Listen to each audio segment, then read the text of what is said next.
Chapter 158. Extet, Dragon Cloud City, Heroic Spirit Palace. Nuvan VII's administrator, Lord Burn Merk, stood quietly in the corridor outside the Hall of Heroes. He stared at the falling snow outside the stone window, deep in thought.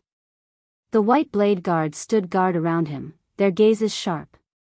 Merk could not remember how many times he had looked at the snowfall in Northland in his 40 years of life. The king's personal guard captain, the current leader of the White Blade Guards, Star Killer Nicholas, walked from behind and stood beside him. Lord Merk did not turn around. This year's day before the bitter cold winter will be unbearably cold. Yes, old friend. Nicholas looked at the snow outside the window, narrowed his eyes, and flashed a strange smile. Do you still remember the days when we first joined the White Blade Guards, when we were trained in the bitter cold winter? Of course.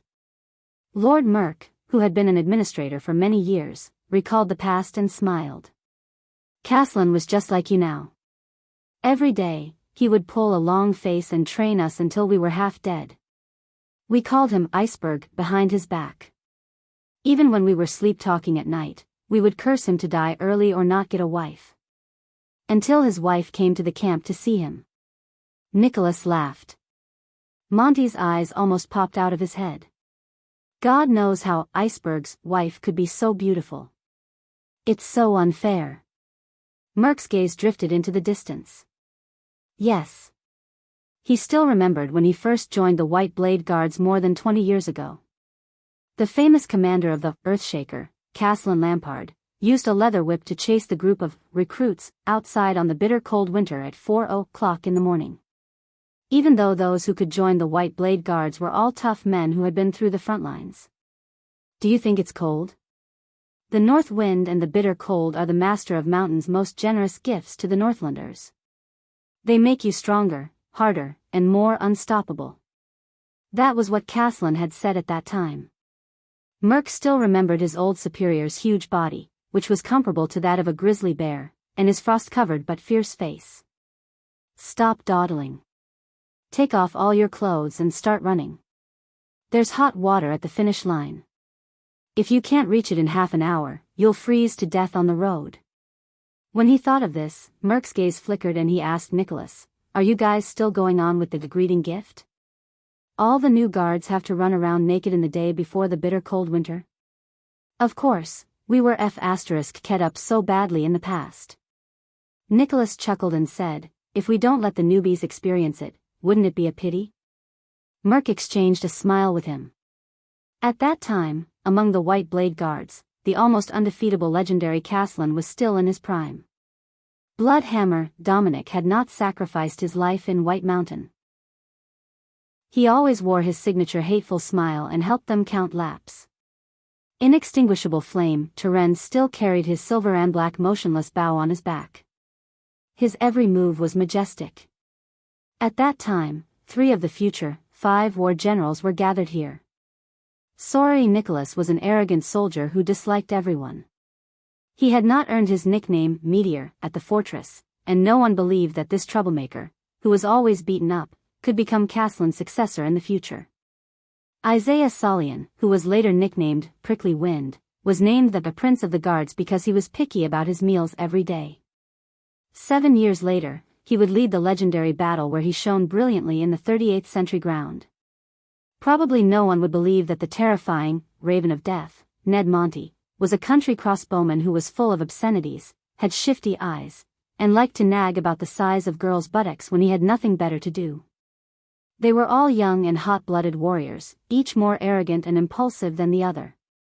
Merk could still remember how Nicholas was tied to a wooden stake in front of all the new guards because he did not listen to orders. Then, he was whipped by Caslin with a barbed whip until his skin was torn and his flesh was torn. He had to bite a piece of wood and moan in pain. Under Caslin's cruel hands, they were forged into King Nuvan's most reliable daggers and the sturdiest dragon's imperial guards.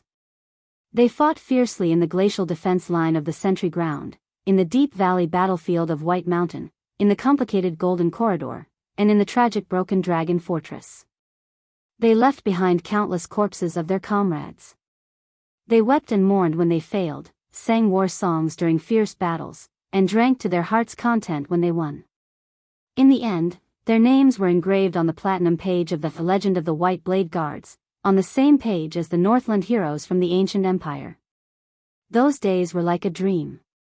Of course, there was also the young man who hid his identity and trained with them with a hearty smile. He once fought with me for a bowl of meat soup. That bastard. When he thought of this, Merc could not help but smile softly. Then, his eyes dimmed. Merc sighed. And now, even my daughter is 20 years old. At this moment, Nicholas sighed. It's time. Merc withdrew his thoughts from the deepest part of his heart. He turned around and bowed slightly to the two small figures beside him. Please follow me, Lady Alex. It's 4 a.m. Alex Walton, who was wearing a thick robe, looked like a beautiful girl who had just been dragged out of bed. She rubbed her sleepy eyes with one hand and blew hot air in front of her mouth with the other. She said angrily, "Why can't we talk about it tomorrow morning?" Lord Merc looked at Alex and could not help but sigh in his heart. This girl has been spoiled too much.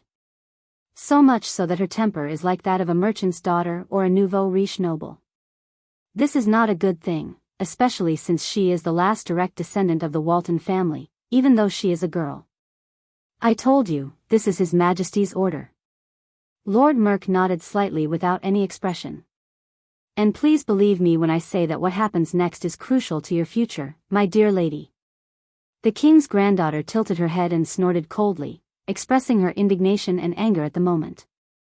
Alex pulled her robe tighter and glanced behind her. Her childish voice was full of dissatisfaction. But why did you bring her here? This lowly maid. Merc frowned slightly. Behind Alex, a thin girl with platinum hair and a pair of thick, black spectacles shivered in the cold night wind. She timidly took a step back. It's still His Majesty's order, Lord Merc replied flatly. We must obey. Alex did not say another word. She glared at little rascal behind her, and the latter hugged her arms tightly, feeling wronged. Merc nodded and walked into the Hall of Heroes with the two little girls. Alex yawned and held her head high. Little rascal, on the other hand, cowered and followed behind her. Occasionally, she would take a small step back in fear when she saw a fierce-looking white blade guard.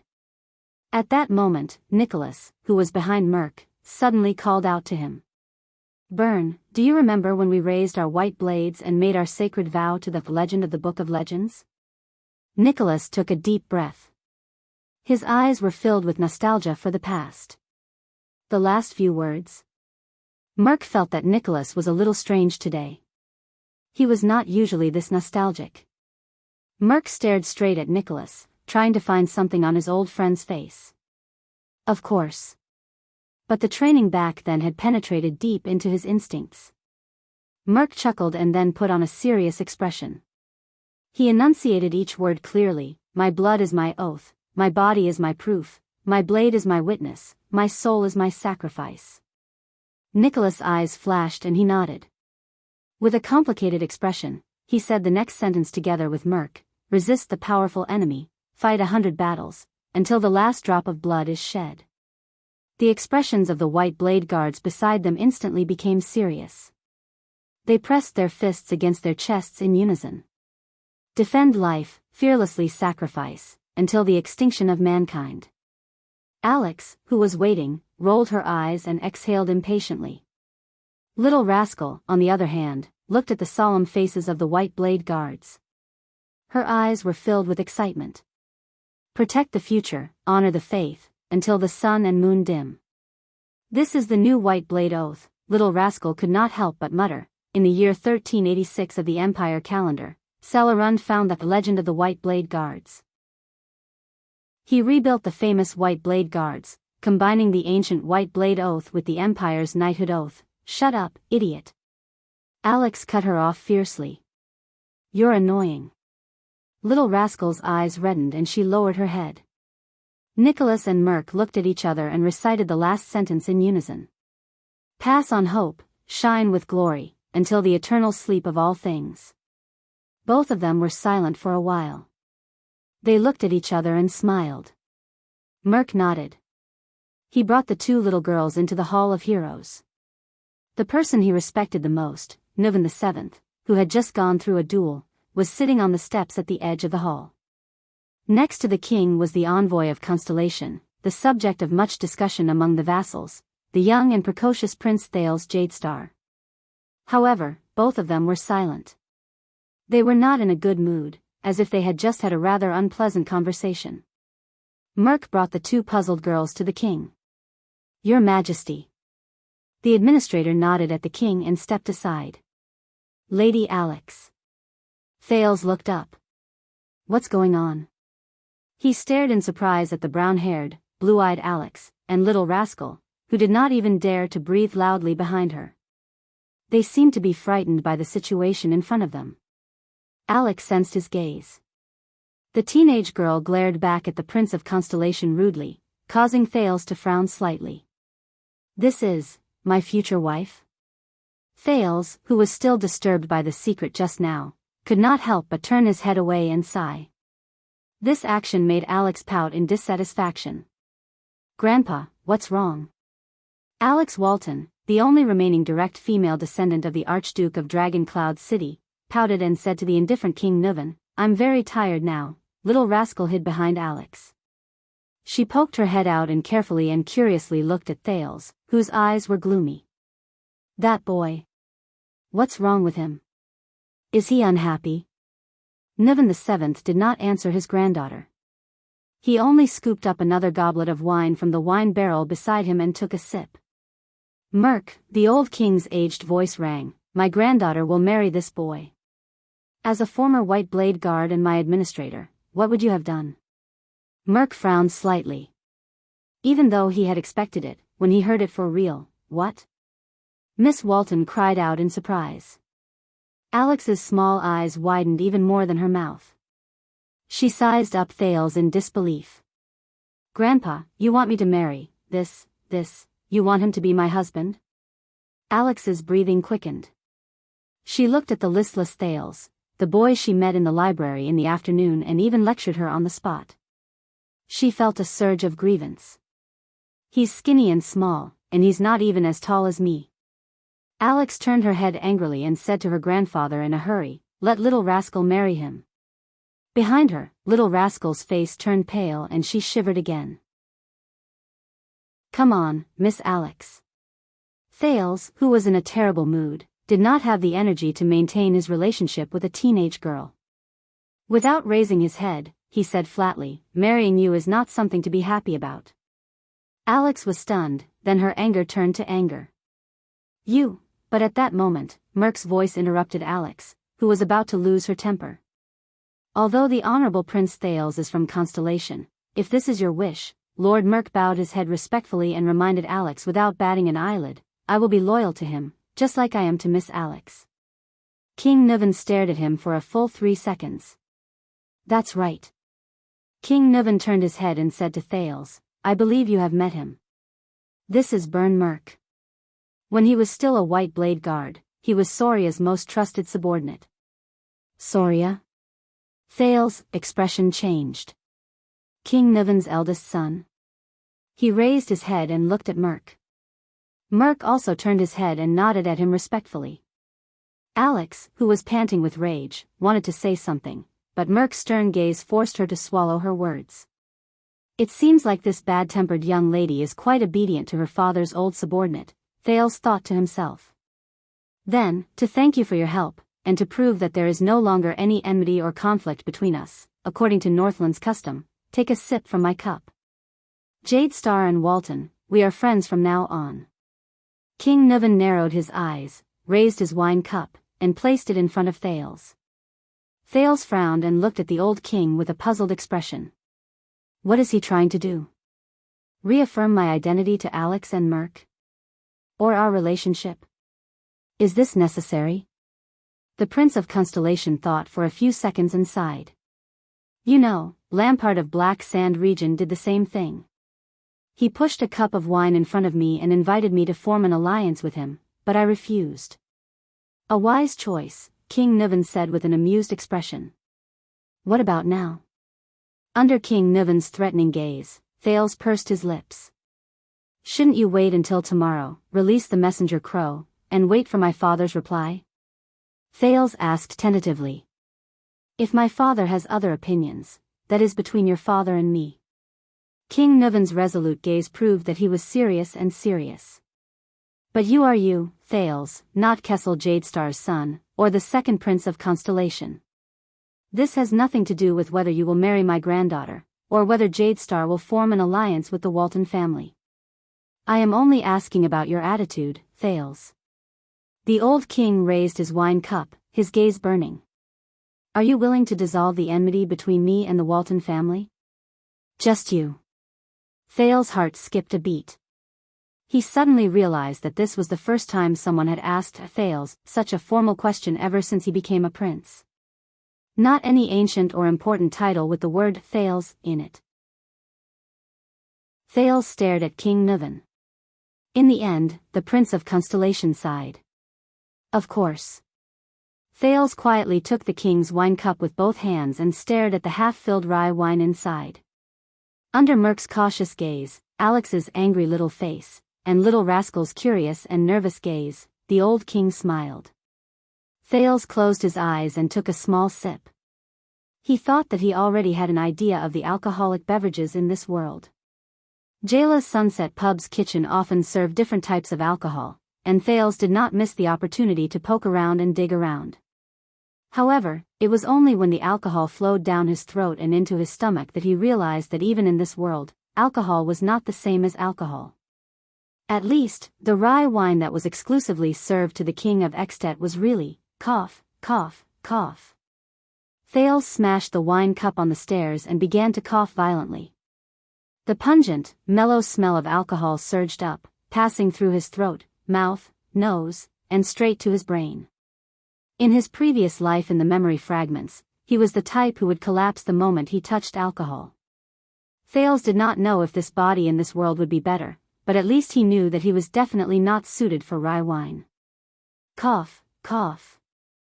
Thales coughed so hard that his face turned red and tears came out. Ha ha ha. Nuvan looked at him and laughed heartily. Maybe we should start with something lighter. Thales felt his face burn. It's okay. Caslin told me. Thales finally composed himself. He looked at the wine cup with a bitter face, snorted, and shook his head. Children who don't drink won't grow up. Merc's expression changed. Caslin? Hearing the name, King Nuvan's smile suddenly froze. Little Rascal seemed to have heard the name before. Her eyes behind her glasses lit up and she stared at Thales in high spirits. The king's expression was subtle. He looked at Thales with a strange gaze. Caslin? The old man who sells wine in Black Sand region. The smell of alcohol slowly left Thales' mouth and nose. He chuckled guiltily. Did I say something wrong? Air. Under King Nuvan's gaze, he stuttered. I heard from Putray that he used to be the captain of your personal guards and the former commander of the White Blade Guards. King Nuvan's gaze stopped on his face, making the latter feel rather awkward. Until the king's voice rang again. The best in the history of Extet. King Nuvan sighed. Although it's not fair to Nicholas to say that. Lord Merc, who was standing at the side, nodded slightly. At the same time, he gave Alex, who was about to burst into tears and was about to explode, a warning look in his eyes. King Nuvan muttered, Caslin, you met him. Did he mention me to you? Yes. Thales smiled sheepishly and nodded. Caslin said that you used to be a good king. Nuvan VII was slightly stunned, but he immediately slapped his thigh and laughed out loud. Ha ha ha ha ha. Used to. King Nuvan quickly grasped the keyword. He laughed without hesitation. That's a good word. Thales was stunned. He shrugged helplessly. The king's laughter echoed in the empty hall. Merc lowered his head slightly. King Nuvan stopped laughing. He exhaled, as if reminiscing about the past. Tell me, that old man. What did he say about me? King Nuvan snorted and asked. Thales carefully observed King Nuvan's expression. He said that you are also human. You will also grow old. There will come a day when you will be bewitched by slander and beauty, and be controlled by desires and impulses. The smile on the king's face disappeared. His eyes flickered a few times, and his expression was uncertain. It caused Thales's mood to fluctuate. Finally, King Niven let out a long sigh. I can't say that he was wrong. The hall returned to silence. Now, Thales, why don't you treat our beautiful lady to a drink? King Niven suddenly spoke. He raised the goblet and handed it to Thales, then nodded slightly in Alex's direction. In view of your future relationship. Thales, who took the goblet, was slightly stunned. What's going on? Asking the arrogant young lady to drink? Lord Merk, who was watching from the side, was also puzzled. Huh? Alex's expression changed. She looked at Thales in horror, then at the iron goblet. Then, she shook her head firmly. No, Grandpa, I don't want to. King Niven looked at her quietly, his eyes cold. Alex seemed to be frightened by the old king's gaze. Her voice slowly weakened. However, the king's granddaughter did not seem to want to give up. She frowned, and suddenly, her eyes brightened. She turned around and pulled little rascal over. Her. Let her drink. After all, she's my maid. The unprepared little rascal was suddenly pulled out by Alex. The bespectacled little girl looked at King Niven in horror, then at Thales. She was about to cry. That. No, Thales narrowed his eyes, watching everything unfold in confusion. At this moment, Merk's voice rang out. Lady Alex. The king's administrator looked at Alex sternly. His eyes were filled with undeniable anger. Stop fooling around. Alex's voice suddenly faltered. She seemed to shrink back in fear. That's your grandfather, your king, it's his order. Merk unceremoniously pulled Alex away. Go, listen to his orders, whether it's the wine, or your marriage. Under Merk's stern lecture and King Niven's urging gaze, Alex took a step forward, feeling wronged. She reluctantly took Thales' wine goblet. With reddened eyes, she glared at the innocent Thales, then looked at King Niven pitifully, but the latter did not say anything. Thales spread his hands, indicating that he was powerless. Left with no other choice, Alex pouted, painfully and angrily gulped down a mouthful of wine. Alex angrily threw the goblet down and glared at Thales. A few seconds later, she coughed from the spiciness. The king chuckled. Merk, this reminds me of Soria's alcohol tolerance.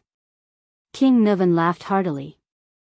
I once heard from Caslan that when he was training in the White Blade Guards, he knocked out a large group of people.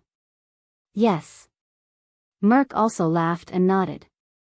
Prince Soria is very forthright and a great drinker. Yes, I remember. You have a good relationship with him? King Niven raised his head and looked at Merk with nostalgia in his eyes. We got to know each other when you asked him to conceal his identity and train in the White Blade Guards. Merk smiled and nodded. He's not just a prince, he's also my comrade and friend. I still remember his hearty laughter. King Niven's lips curled up. Thales ignored Alex's dissatisfied gaze. He watched as the king and his vassal reminisced about the past eldest son of the king, Soria Walton. He began to wonder, should I leave? Yes, he's a guy who likes to laugh. He's just like me. King Niven sighed. It's a pity that he married a wife who wore a sad face all day long. I still remember that every time they dined in front of me, they did not even look at each other. Madame Adele came from Vine City in the southwest of Camus Union. The climate there is warm and humid. She was also the daughter of a marquis and wasn't used to the harsh life in Northland. Lord Merk glanced at Alex and sighed. Lady Alex obviously inherited many of her mother's traits. Alex pouted for the third time. King Niven snorted. Thales. Just as Thales was about to leave, King Niven suddenly raised his head and stared at him coldly. I told you before, my eldest son didn't die in an accident. He died in an assassination. Merc's expression changed slightly. Soria? He looked at Thales and then at King Niven. He seemed to want to say something but stopped himself. The old king's next words made Merc's face turn pale. Tell him, Merc, King Niven said flatly, how did my son, Soria, die? Thales held his breath and looked at Merc. A new doubt emerged in his mind. Something's not right. The king's eldest son? Why did he mention something that happened so many years ago? Also, King Niven's change of topic is a little unnatural. Did he purposely bring this up? Alex seemed to know the seriousness of the topic. She quieted down and looked slightly fearful. Your Majesty, Lord Merc objected with an unpleasant expression, with Prince Thales' status, but King Niven interrupted him. Tell him. He needs to know. The old king grabbed the wine glass on the floor and said coldly, from the process to the outcome. Merc stared blankly at King Niven. The latter's expression had become very serious and scary. Sensing that the atmosphere was not right, Alex lowered her head and took a step back, bumping into Little Rascal. What's wrong? Thales carefully controlled his tone.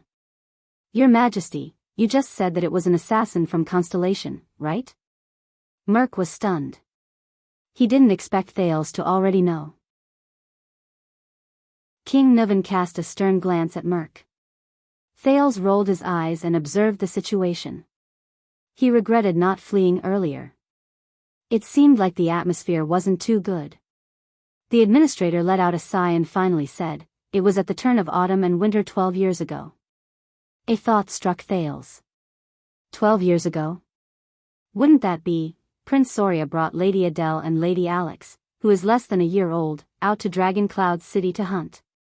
Since I was originally in charge of Prince Soria's safety, Nicholas assigned me to bring a team of white blade guards to protect them. Merc lowered his eyelids.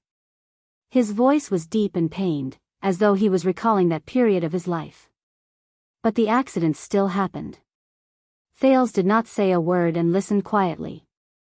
I don't know if it was a coincidence, but Harold Lampard, the eldest son of the previous Archduke of Black Sand region, was a guest in Dragon Cloud City at that time. He actually went to the same place to hunt. When Merc said this, he let out a breath, but his voice began to tremble slightly.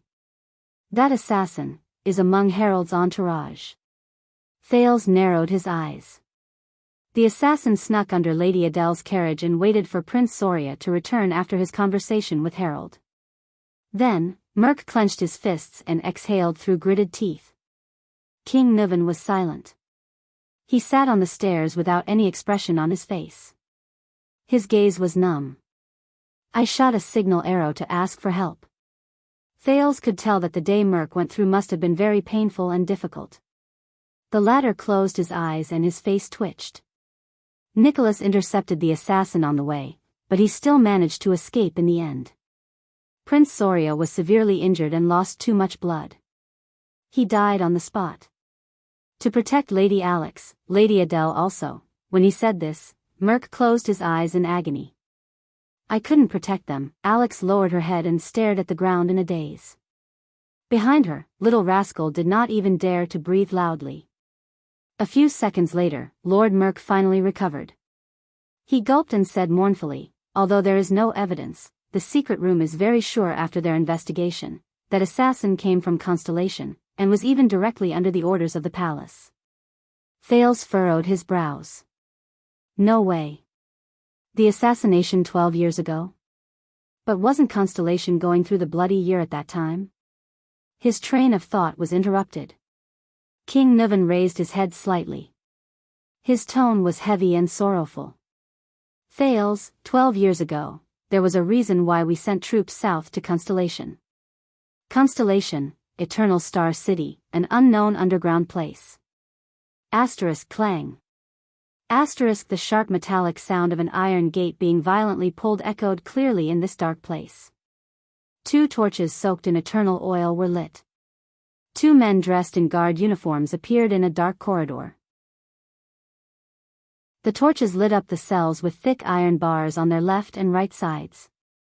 Following the noise and the light, there was a commotion in the cells. Damn it! Don't you have any sense of time? In one of the cells, a well-groomed but shabbily dressed man, suspected to be a nobleman, seemed to have just been woken up. He was lying on his bed and yelled with sleepy eyes, "It's definitely early morning or late at night." If this was in the past, in the Department of Foreign Affairs. The two guards holding the torches ignored him, as if they were already used to it. They respectfully moved to the sides and made way for a sturdy figure in the middle. "Your Majesty, King 80.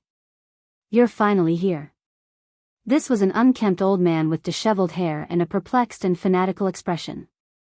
Stimulated by the light, he pounced forward and shook the iron bars with all his might. He roared madly, "Please consider my words. Even if you don't think for yourself, what about Prince Midir? Are you willing to hand him a constellation riddled with holes?" Under the direction of the sturdy figure, the two guards looked at each other, walked in front, and began to lead the way. The prisoners on both sides woke up one after another. They behaved differently, but most of them were either acting abnormally or screaming madly. "You're all going to die, ha ha ha." This was an old prisoner lying on the ground. He roared madly, "Even if you're from the royal family, you're all going to die. How dare you, ha ha." The three figures ignored him and continued to move forward. "Look who we've welcomed." A rather imposing, middle-aged prisoner leaned against the bars and squinted at the light. He seemed to be very clear-headed. "Isn't this the fifth prince, the disgrace of the royal family? Why aren't you working hard on a woman's belly, working hard for your pitiful bloodline? Why are you here in the cold wind?" "It wasn't me, it really wasn't me." A prisoner hugged his head and wailed, "I didn't even touch Prince Bancroft's wine glass. No. It's all Jenkins' fault, he's the one who poisoned me." "Norfolk, yes, Norfolk." This was a prisoner with his back facing the corridor. He could be seen carving something on the wall as he muttered to himself, "I know that he's planning something behind Duke John and Count Caribbean's back. Maybe it's related to the rebel army. I've suspected him for a long time, but that hateful woman, Sonia Cecere." The three of them continued to move forward. "Hey! Brat!" A prisoner with a scar on his face pounced on the bars when he saw who it was and shouted, "How's the situation at the western front lines now? Did we regain Blade Fang's dune after you conquered the Desert God's altar? What about the orcs? What about the 8 great tribes under the dragon skeleton throne? Tell me. Tell me." The well-built figure turned a deaf ear to the voices on both sides and moved forward.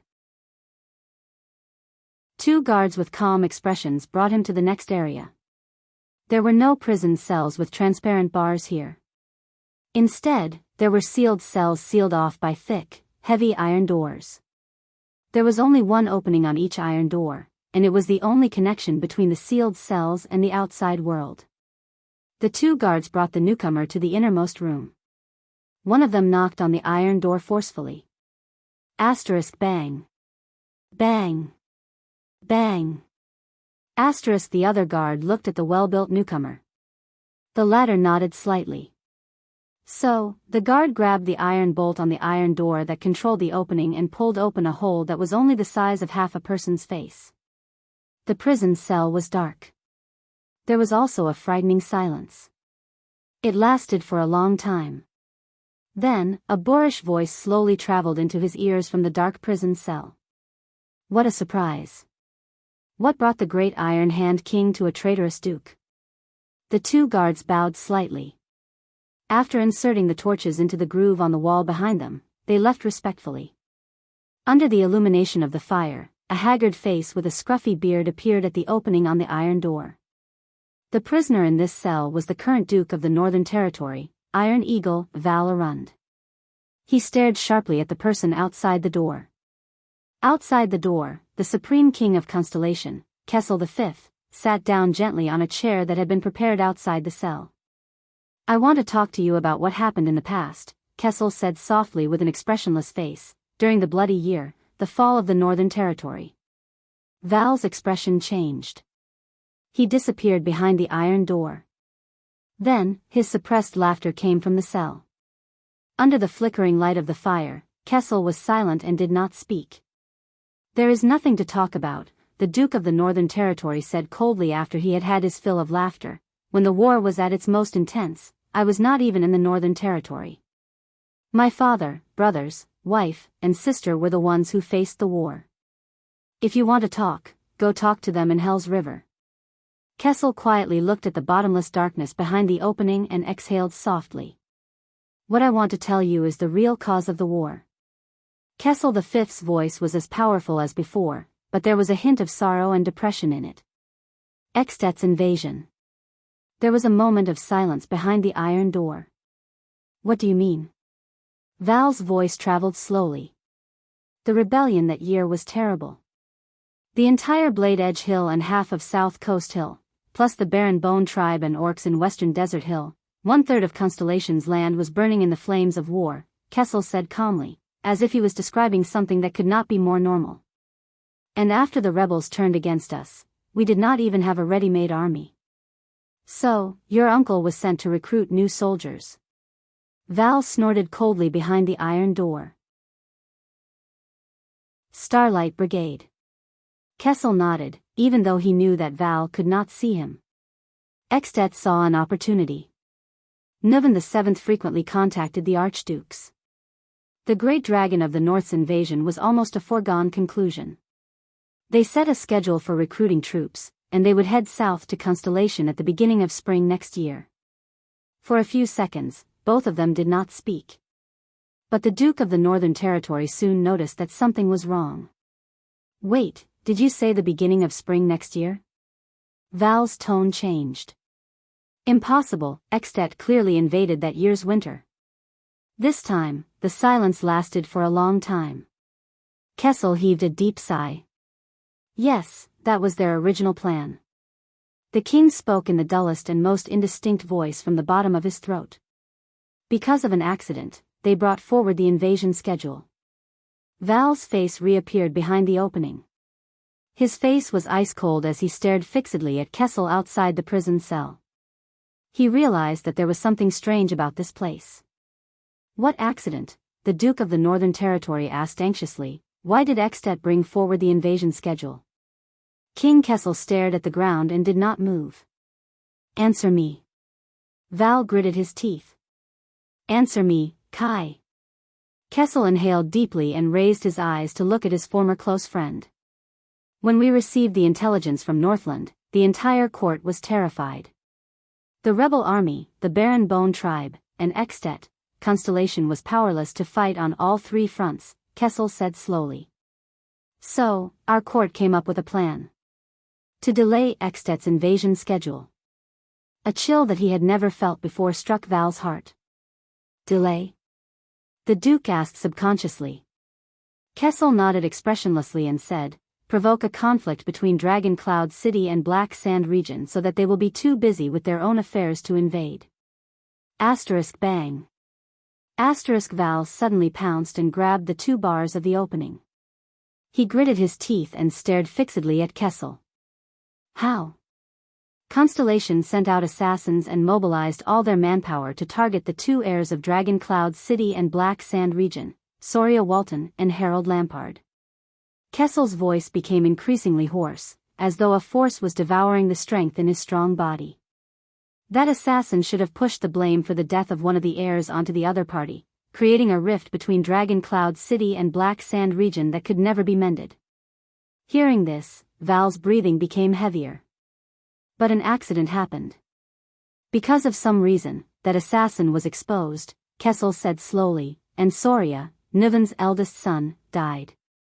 Val leaned against the iron door with his back, his expression indiscernible. Even though there was no evidence left, Nuven knew that we were the ones who did it.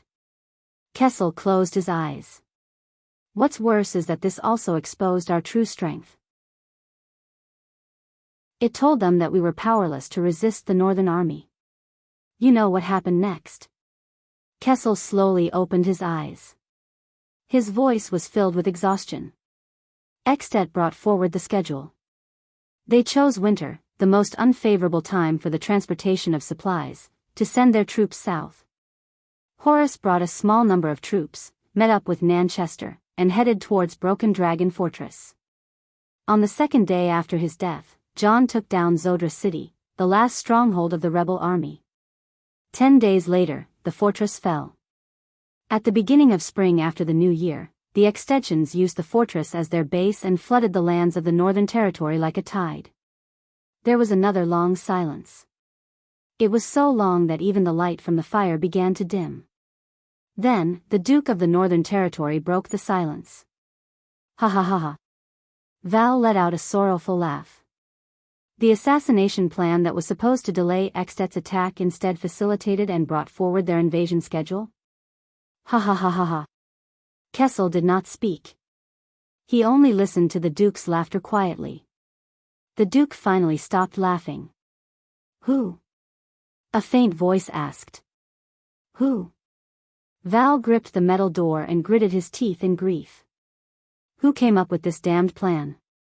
King Kessel looked at Val, at his expression that was a mixture of sorrow, pain, anger, hatred, and shock. The king shook his head. Father had no choice. Starlight Brigade suffered a series of defeats at first. John retreated step by step, from Jade City to the land of Tusks, then all the way out of Walla Passage. The rebel army even penetrated deep into Eternal Star City. No one expected that John would be able to achieve such a great victory in such a short period of time. At that time, the entire palace was shrouded in the shadow of the kingdom's demise. Kessel took a deep breath. That's why that assassination happened. Val's expression slowly froze, but his hand, which was holding the cell door, kept trembling. If there was no such plan, no assassination. The Duke of the Northern Territory subconsciously murmured. Kessel pressed his hands on his knees and lowered his head slightly. Yes. Kessel's face was slightly contorted. He tried his best to control his neck and nodded while trembling slightly. If Extet had waited until the beginning of spring to attack, John's Starlight Brigade would have been able to head north in time to support your father and the fortress. Broken Dragon Fortress would not have been breached. And neither would Cold Castle or fall into the enemy's hands.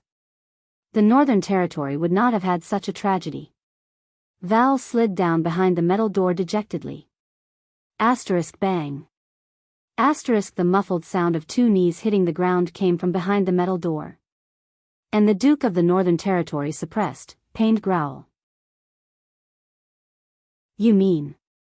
Val said hoarsely, your father, those bastards at the Imperial Conference, their stupid plan, caused the deaths of thousands of people in the Northern Territory? Ha! We always thought that Nuven seized the right opportunity to invade and took down the fortress. In the end, ha ha ha, Kessel did not answer. He only waited quietly.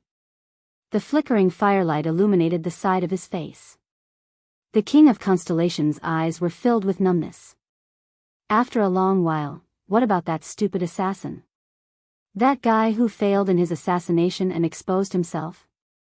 Val's sorrowful voice, which had slightly changed its tone, came from behind the metal door.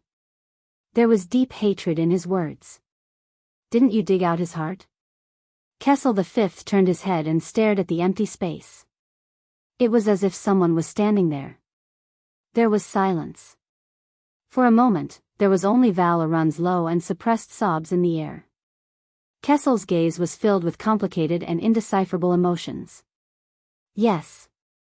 After an unknown amount of time, the Supreme King of Constellation, Kessel V, stared at the empty space and slowly said with an emotion that was difficult for ordinary people to understand, for that failed assassination with grave consequences, that assassin is paying the price. He is forever imprisoned behind a cursed mask, never to see the light of day. The king stared at the empty space. His voice was extremely quiet. In endless loneliness and boundless darkness, he has tasted pain and suffered all kinds of torture. With the rest of his lowly life, for that tragic war, for the countless dead souls he owes. Chapter 159. There was silence in the Hall of Heroes. You know, Thales, when Soria died, Thales adjusted his breathing and heartbeat and looked at King Nuven. Anger, madness, hatred. It made me want to unleash the wrath of the Walton family and Dragon Cloud City at all costs. The old king's eyes were lifeless, as if he was looking at another world through Thales. In comparison, gaining benefits and even conquering constellations seemed to have become secondary. Thales did not speak. It was inappropriate for him to say anything at that moment.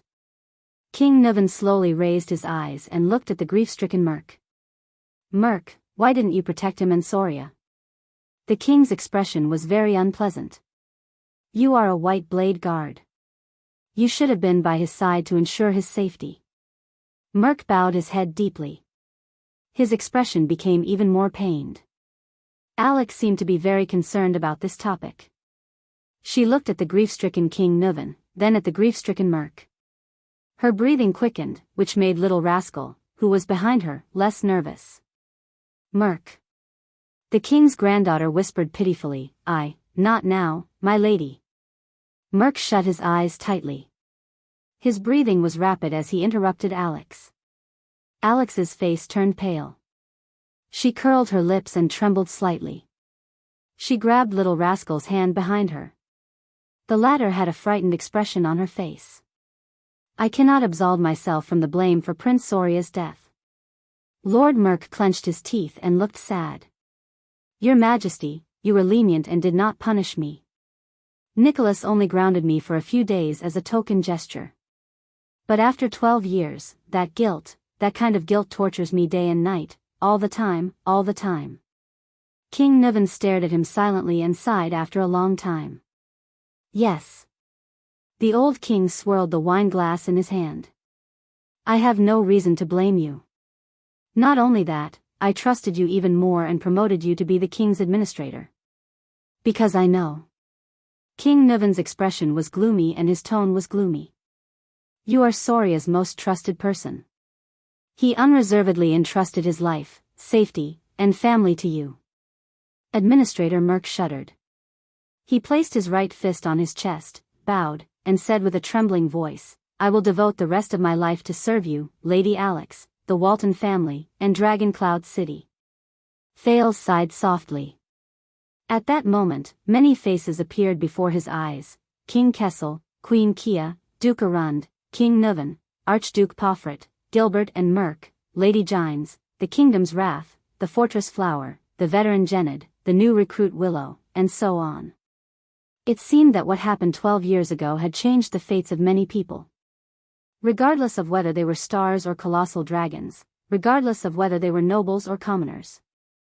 King Nuvan sighed softly. Soria, you have been by his side for many years, starting from the White Blade Guards, Merc. Just then, Alex's lips trembled. She tugged at the corner of Merc's shirt. I think, Merc tried his best to calm himself down. He turned around and comforted Alex. Don't worry, Miss Alex. Soon, Alex shuddered again. Thales furrowed his brows. In the next second, Alex's eyes rolled back, and her whole body went limp. Asterisk thud. Asterisk little rascal, who was behind her, was startled and cried out. Merc's expression changed drastically. He knelt beside Alex and helped her up. Lady Alex. Lady Alex, what happened to you? However, Alex only stared at the ceiling with lifeless eyes. Her limbs swayed unconsciously, and her body began to twitch. Thales jumped down from the stairs and stared at Alex's strange condition in shock. What happened? Does this young lady have a disease? Epilepsy or something else? Little rascal shuddered in fear. Merc's face was pale. He held Alex in his arms and raised his head to look at the king. He said urgently, Your Majesty. Lady Alex, we have to hurry. Yes. But King Nuvan still seemed to be immersed in the past. His gaze drifted as he pretended not to hear. He continued, I remember that you were the closest of friends and brothers, whether it was on the battlefield or at banquets. Seeing Alex's strange condition, Merc was extremely anxious and could not help but shout, Your Majesty. Alex, whose face was pale beyond recognition, opened her eyes and stared at Merc. Her gaze was filled with endless fear. She raised her trembling hands and scratched Merc's clothes in agony, like a drowning person grasping at straws. Thales watched in disbelief. It took him a few seconds to realize what was happening. King Niven only stared into the distance with unfocused eyes. Alex's mouth twitched. Her face was drenched in cold sweat, and she looked like she was in extreme pain. Alex opened her mouth wide and inhaled in large mouthfuls of air, but it was as if she was suffocating. The only sound that came out was an unintelligible choking sound. Ah! Little Rascal, who was watching from beside her, covered her mouth with both hands and stepped back in horror. No, no. Merc hugged Alex in a panic. Seeing her look as if she was in extreme pain, his eyes were filled with fear. Lady Alex, the administrator no longer cared about King Niven's reaction. He picked Alex up and turned around abruptly. He roared at Little Rascal, "Don't just stand there. Go get the doctor." Little Rascal was startled. Still in a state of shock, she turned around instinctively. But Thales reacted faster than her. The Prince of Constellation clenched his teeth and ran out of the hall. As he ran, he yelled, "Is anyone there? Help! I need a doctor." However, a voice that was even colder and more terrifying blocked Thales' words of help from his mouth. "Don't bother. It's a poison refined from blue vine grass. It takes effect violently and quickly. It takes effect within a minute." From the beautiful Archduchess of Anlenzo Dukedom 300 years ago to the Crown Prince of Constellation 12 years ago, they all died from this poison. Thales was shocked. He stopped in his tracks and turned around in disbelief. Lord Merc also raised his head in horror and looked up the stairs with the most incredulous gaze. There, King Niven opened his ice-cold eyes. He stared at Merc and his convulsing granddaughter, as if he was uttering the most vicious curse. "She's already dead." As if to prove the old king's words, in the next second, Alex, who was in Merc's arms, jerked backwards, almost breaking her neck. She stared at Merc with her frightened eyes, as if she did not understand what was happening. Then, Alex Walton, the last direct descendant of the Walton family, slowly closed her eyes. Her body gradually became limp, and she stopped convulsing. Her hands hung in the air, swinging back and forth. Her head was tilted to one side, right at Little Rascal. Little Rascal looked at Alex's expression and screamed in fear. She fell to the ground on her butt. Thales subconsciously took a step back. His breathing quickened. Why? Impossible. How could this be? Thales could not accept the current situation. He widened his eyes and fixed his gaze on Alex. After a few seconds, he turned to King Niven, whose face was ashen and gloomy. Especially, the ring on the little finger of King Niven's right hand that he was stroking. It belonged to the Emperor of Poison, Kessel Carlus VI, Triumph. And the goblet in King Niven's hand. "It's you." Thales gasped for air and stared at King Niven in horror. "You poisoned him?" "Humph, of course." King Niven snorted gloomily. "And don't forget, you're the one who handed her the goblet." Lord Merc's body trembled uncontrollably. He looked at the little girl in his arms. Thales clenched his fists so hard that they almost cracked. Handed her the goblet? He gritted his teeth and glared at King Niven. He felt a strange emotion brewing in his chest. Bastard. Thales gritted his teeth and glared at King Niven. But the king only curled his lips nonchalantly and looked at Merc again. A few seconds later, Merc, whose face was stiff as if his mind was blank, finally extended his trembling right hand and placed it under Alex's nose. Then, as if he had touched the hottest flame, Merc flinched and withdrew his right hand. Thud. Merc, who was holding Alex, fell to his knees. The administrator raised his head and looked at King Niven. His eyes were filled with despair and pleading. "No, no, no." Merc shook his head violently. His face was contorted as he stared at the motionless girl in his arms in disbelief. He looked at His Majesty in panic and fear, then at Lady Alex, who seemed to be asleep in his arms. At that moment, Merc's terrified face was filled with helplessness. Thales stared at the motionless Alex in a daze. Little Rascal, who was sitting by Thales' feet, seemed to be scared out of her wits. She just stared at Alex's body blankly and shuddered from time to time. Merc's face began to contort. "I beg you, your majesty." He knelt on the ground and spoke in a different tone. Like an asthmatic, his voice was a mixture of gasps and pauses. Tears rolled down Merc's cheeks and dripped onto Alex's face. What followed was his pleading voice, "Why? Why?" Thales clenched his fists, lowered his head and exhaled. Merc sobbed and screamed at the king, "Why? Why?" King Niven seemed to have just recovered from his silent contemplation. He stared at Merc, who was trembling and crying, and uttered through gritted teeth, "Burn Merc. Shouldn't you know this?" Merc shuddered violently. "If it wasn't for Mariah's death, I wouldn't have combed through the Walton bloodline." King Niven closed his eyes and said in pain, "The High Priestess of Bright Moon Temple wouldn't have realized that she wasn't of the Walton bloodline." Merc stared at King Niven with his eyes wide open and trembling in disbelief. Thales' jaw dropped. He stared blankly at Merc and the little girl in his arms. "Bloodline? Not of the Walton bloodline? Doesn't that mean that the Walton family, which has been passed down for 600 years, and this also reminds me of many things," King Niven said coldly. "Soria loved to hunt, but he never brought a woman with him, not even his wife." "Speak," the old king said in a low voice. "What happened in the assassination 12 years ago?" Merc listened to the king's words as if he did not hear anything. He subconsciously hugged the little girl in his arms tightly, sobbing, tears falling continuously. King Niven seemed to have exhausted all his patience. His face was ferocious, and he roared like a terrifying lion, "Speak!" Frightened by the roar, the nervous little rascal shrank back with a yelp. Thales tried hard to sort out the situation before him. He exhaled forcefully, walked to Little Rascal, and pulled her up. Little Rascal grabbed Thales' arm tightly as if she had found someone to rely on. She looked at the terrifying scene before her from behind her glasses with a terrified expression. Merc's eyes were filled with despair and desolation as he cried. He looked at the girl in his arms and snorted, as if he was crying but not laughing. 12 years ago.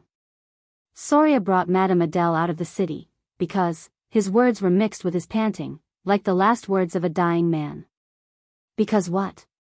King Niven stared at him. "Because..." Merc stroked Alex's hair painfully. "Because Soria found out." "Found out what?" The king's voice was bone-chilling. Merc's face was filled with pain, as if he was tormented by the biggest nightmare of his life. "He found out, about us, about me and Adele." Thales stared at the short-haired warrior in shock. Little Rascal pulled Thales' arm and hid behind the Prince of Constellation. She gritted her teeth and watched the scene in disbelief. "Yes." Merc wailed in despair. "Alex. She is, my daughter, *clang. King Niven could not take it anymore. He threw the wine goblet on the ground with a force filled with hatred. The iron goblet clanked on the ground, accompanied by the administrator's sobs. Thales took a deep breath and tried to understand the situation before him. Only Merc's sobs and the old king's heavy breathing could be heard in the hall. "Ha ha ha ha." King Niven's suppressed laughter came from his throat. There was a hint of sadness in it. "You? Soria's most capable subordinate? Best friend? Most trusted brother? Just like that, you used betrayal and deceit to repay his trust." The king's voice reverberated in the hall.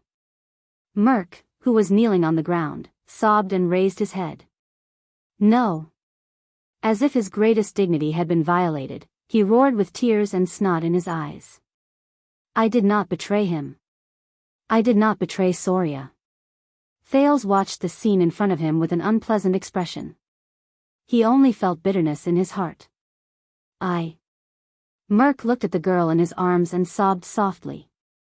"Prince Soria, Soria was a good brother, and I was willing to give up my life for him." He growled, "In the White Blade Guards, we trained under Caslin to become the most valiant warriors. When we were in the 38th century ground, he crawled with a broken arm to block a fatal hammer blow for me. When my mother was seriously ill, and my sister came to Dragon Cloud City to look for me, he personally sent a doctor to save my mother's life. When we were surrounded in White Mountain, he and I had our backs against each other. Those sharp-eared arrows pierced through my left shoulder and his right shoulder. We cursed each other's luck and fought back to back as we retreated. We persevered until Caslin came to help us. I still remember the day I went back to my hometown to get married. That bastard, Merc said with a smile through his tears. Soria brought his brothers from the White Blade Guards and came to our village with a tray full of rye wine and roasted meat.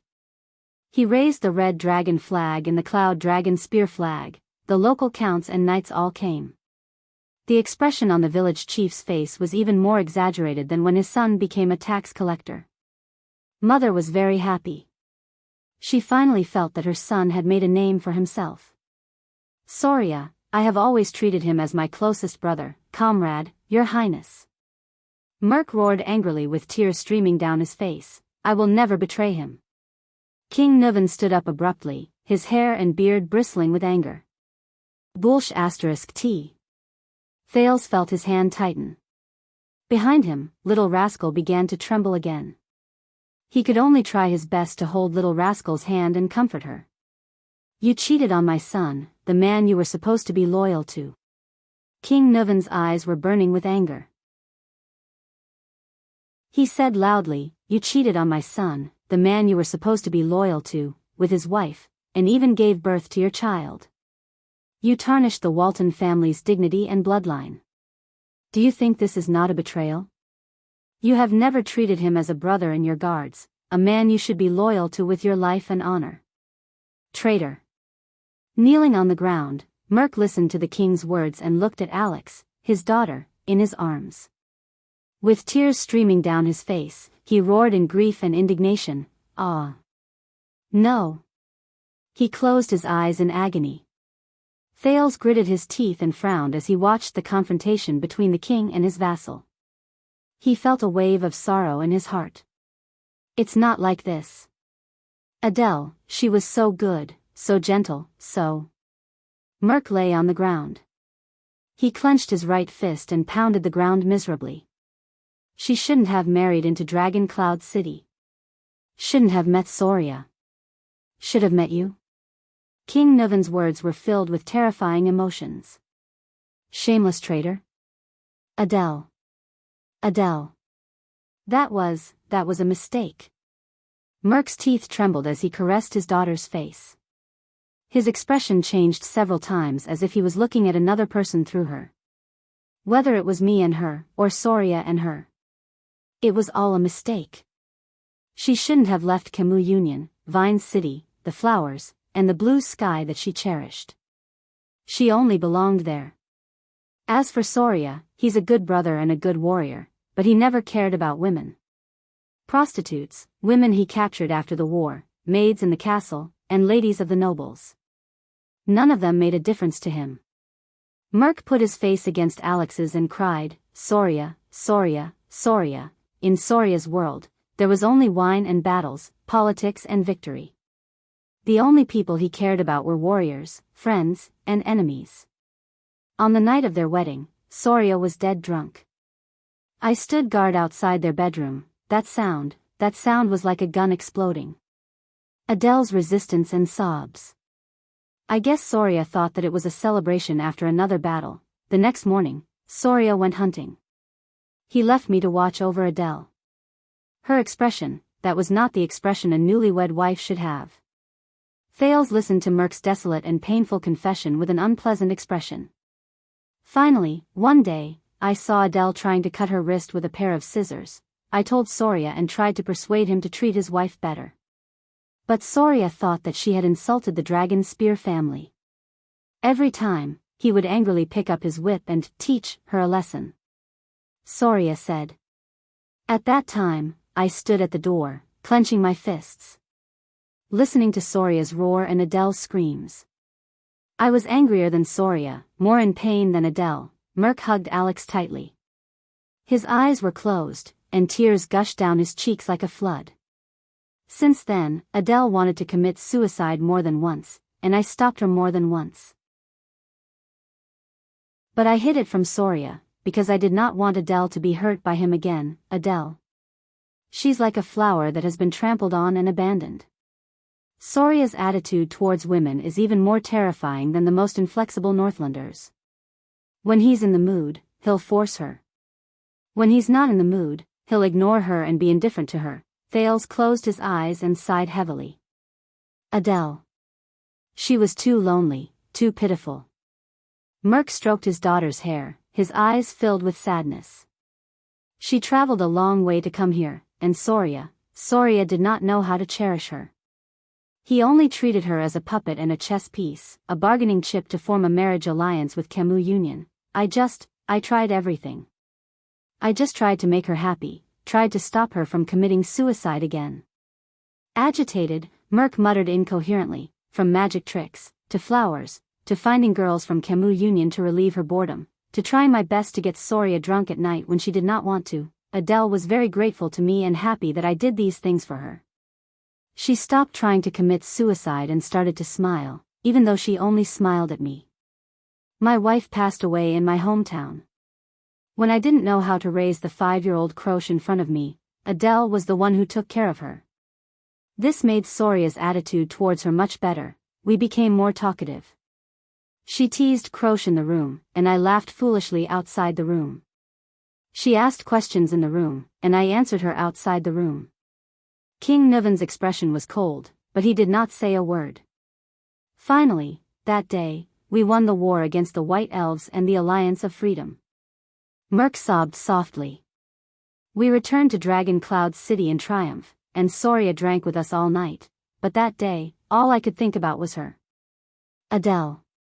Merc pressed his face tightly against his daughter's. His tears did not stop, and his right fist was almost crushed. They were all drunk. I went to Adele's room, wanting to listen to her voice as usual. But my wound burst open at that time, and Adele asked me to go in and bandage it.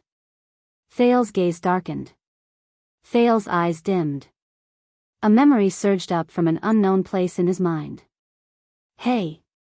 Brother Brainiac, you're actually reading a romance novel. What the hell is a romance novel?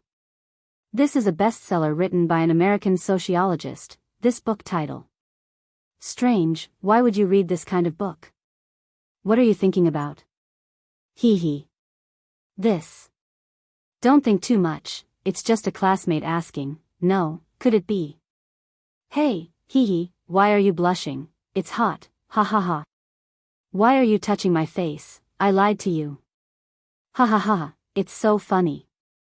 Alright, don't be angry, I'll give you a vitality kiss. Ha ha ha. It's still very funny, what should I do? Hey, don't be stingy, come, explain it to me. Ugh. How do I explain it?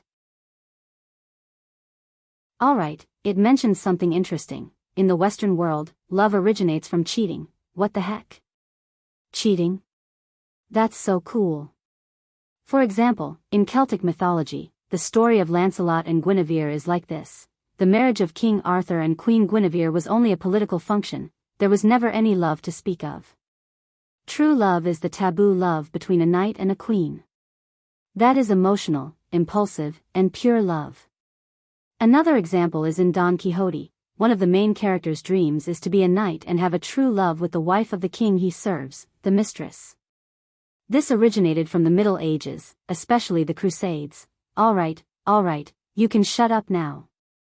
I'm still on the side of the king and Lon as a couple. Coyote, get lost. Queen Lily, get lost. I'm going to see it again. Oh, right, so are we having an affair now? Different social situations can't be compared like this, sister. The memory fragment slowly faded away. Thales looked at Merc before him and could not help but sigh deeply. Merc continued to sob on the ground. God knows how much I regret it. But Adele, Soria began to suspect not long after Alex was born. Soon, he found out the truth. The administrator gently brushed his daughter's hair aside and said in a hoarse voice, I could see the pain and hesitation in his eyes. I really wanted him to kill me with a sword. That night, Soria told me that he was willing to let me and Adele go. He would clean up and cover up. When Merc said this, he hammered the ground in grief and indignation. Nuven listened quietly. The next day, Soria took us out with him to finally resolve this matter. It was that day, the assassin, Thales felt little rascal trembling behind him. The assassin's first strike wasn't fatal. The assassin saw Alex and didn't strike a second time, but Adele. Merc opened his mouth and howled in pain. Adele didn't know Soria's purpose. She thought His Highness wanted to execute us. So, when she saw Soria fall, she picked up a dagger. Hearing this, King Nuven seemed to have lost all his strength. He sat down on the stairs weakly. In the Hall of Heroes, only Merc was left sobbing in grief. Chapter 160. When Prince Soria fell into a pool of blood, his eyes. Merc rested his chin on his daughter's forehead, filled with grief. I knew that we had committed an unforgivable sin. I could have stopped her, then why didn't you? King Nuven raised his head. He gritted his teeth and interrupted the weeping man on the ground. You just stood there and watched Soria being murdered by that woman? Or rather, you were hoping in your heart that Soria would disappear as soon as possible. King Nuven almost roared at the last sentence. Hoping that the barrier between you and that woman would disappear? The administrator shuddered violently. He looked at King Nuven with trembling, terrified eyes. At that moment, Thales truly felt the fear, sadness, and helplessness in Merc's heart. And the deepest despair and numbness. And the fear of being exposed. Merc's expression gradually changed. He slowly lowered his head, his face contorted hideously. Finally, he punched the ground beside him and shouted in grief and indignation. No. The administrator panted violently. His expression changed several times. I was going to turn myself into you. Merc panted, his head almost touching the ground. But Adele. Adele held a dagger to her neck and cried, forcing me to take them away. She didn't want to stay in this place anymore, but I couldn't. I knew I couldn't. I'm a Northlander, I'm a White Blade Guard, I'm Soria's brother and subordinate. Merc's sobs became more obvious. I couldn't. Forgive me, Adele. Merc trembled. He held his head and sobbed weakly on the ground like a child. I couldn't. But you didn't say anything. You let Soria rot in lies and deceit. King Nuven's expression was numb. You even brought this child, the sin of you and that woman, back to my court. Merc lowered his hands and looked at his daughter in despair. He stared at her motionless face. But, Alex. His voice trembled, as if his jaw was twitching. Alex, she doesn't know anything. She's innocent. Merc cupped his daughter's face and closed his eyes in agony through his tears. Little rascal lowered her head in fear, but she felt Thales' hand tremble slightly. She raised her head in fear and alarm. She saw the Prince of Constellation pursing his lips tightly and staring fixedly at King Nuven. His gaze was cold and furious. Why, do you feel wronged? King Nuven let out a sinister laugh that was a mixture of mockery and madness. Do you feel pain? Do you feel like your whole world is collapsing? Because I killed your daughter? Merc inhaled sharply and stared into King Nuven's eyes. Thales took a deep breath and quietly watched Merc's movements. Remember this feeling well. King Nuven's voice was deep and heavy. There was a chill in it. You deserve it. Merc hugged his daughter and gritted his teeth. His eyes were red with tears and agitation. He growled in pain. Coward, coward, if you feel indignant, come and avenge her. King Nuven did not care about the enemy who was close at hand. Merc's knuckles cracked as he clenched his fists. He was like an enraged beast. His eyes were filled with hatred, pain, desperation, and madness. All kinds of emotions were intertwined. Thales frowned when he heard this. He looked out of the hall. Where are the White Blade Guards? What about Nicholas? If Merc really went berserk and assassinated the king, damn it. Merc stared at the king. His breathing became heavier and his fists began to tremble. But the king looked at his administrator without fear. It was as if the person before him was not a powerful former White Blade guard, but a weakling who was shackled and could not fight back. Come on, kill your king. A complicated look flashed across King Nuven's eyes. He snorted softly and said slowly, just like how you used your incompetence, cowardice, vacillation, and weakness back then, kill Soria. At that moment, Merc's expression trembled as if he was struck by lightning. He opened his mouth slightly. His lips trembled as if he wanted to say something. But Merc slowly shut his mouth in the end. His face was pale. His body swayed and he collapsed to the ground again. He sobbed silently. Little Rascal cried out in shock. The king did not speak again. Thales tried to regulate his breathing and control his emotions. The Hall of Heroes today had shocked him too much. For a moment, only Merc's irregular sobs could be heard in the hall. After a long time, King Nuven snorted with an indecipherable meaning. Get lost, the old king said tiredly. Don't ever appear before me again. Merc looked up numbly. Burn Merc. Live on like this until you die. King Nuven raised his eyes. His gaze was dim and his eyebrows trembled slightly. Live forever in guilt, regret, loneliness, and torment. Never be forgiven, never be at peace. This is your punishment, for Soria. Merc chuckled like a maniac. He looked down at his daughter and suddenly started sobbing again. Get lost. In the next second, King Nuven roared angrily. Take your sins with you, and get lost. Little Rascal shuddered again. If not for Thale's support, she would have collapsed to the ground. Merc stared at King Nuven with lifeless eyes. After a few seconds, he subconsciously hugged Alex's body and slowly stood up. He turned away insensibly. The child you are hugging is a disgrace to the Walton family. She is the symbol of a traitor. The king stared at his back. His gaze was terrifying. She cannot be buried.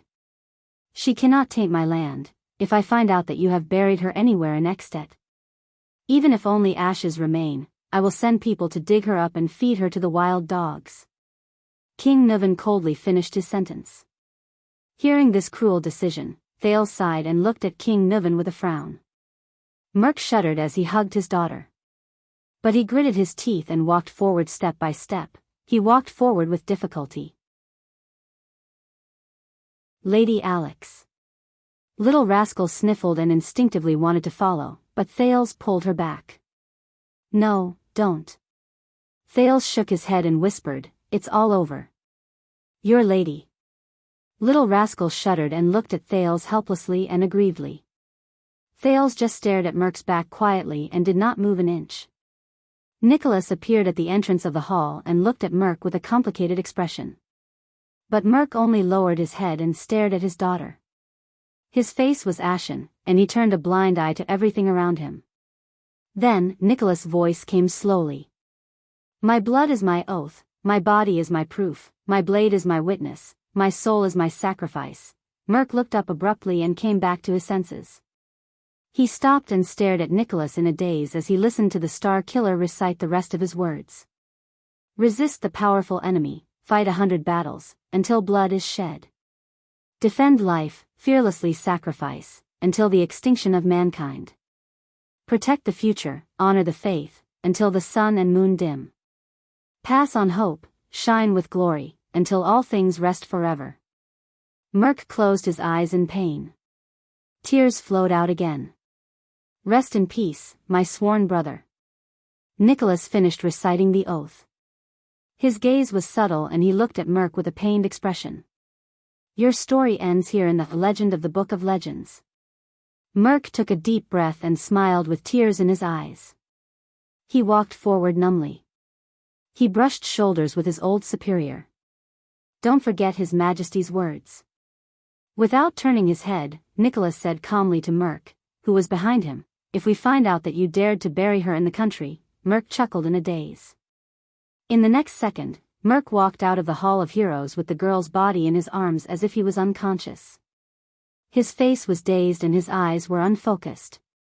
He walked out of the place he swore to guard. Thales watched Merc's figure disappear at the entrance. Then, the Prince of Constellation panted softly and turned around to ask the question he had been suppressing for a long time. Why? King Nuvan raised his gloomy gaze. Alex is just a little girl who knows nothing.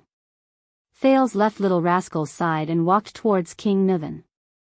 With an unpleasant expression, he said, whether it's Soria or Adele, what does these things have to do with her? She doesn't even know anything. King Nuvan snorted. Send her away, isolate her. You obviously have a better way. Thales controlled his breathing. I've discovered another characteristic of you. King Nuvan chuckled coldly. His tone was mournful and silent, overflowing with an unnecessary sense of justice. Who taught you these things? This has nothing to do with justice. Thales clenched his fists. In his mind, the children in the abandoned house, their ragged clothes, sallow faces, and emaciated faces appeared. She is just an innocent child. They did not deserve such a fate. Every day she's alive is an insult to the Walton family and a threat to our cooperation, King Nuvan replied quietly. This is a necessary and the best choice. Thales snorted coldly. You can find 1,000 reasons to justify your actions. Thales snorted coldly. Political needs, benefits, secrecy, revenge, punishment, impulsiveness. You can even say that you were forced by your position, that you had no choice and that it was the best choice. But none of these can justify your actions. Thales stared at King Nuvan and gritted his teeth.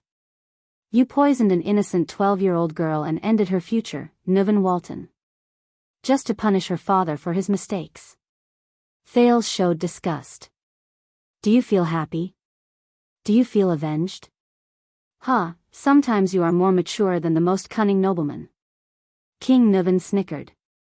There was a mocking expression on his face. Sometimes you are more naive than the stupidest fool. Thales ignored his snicker.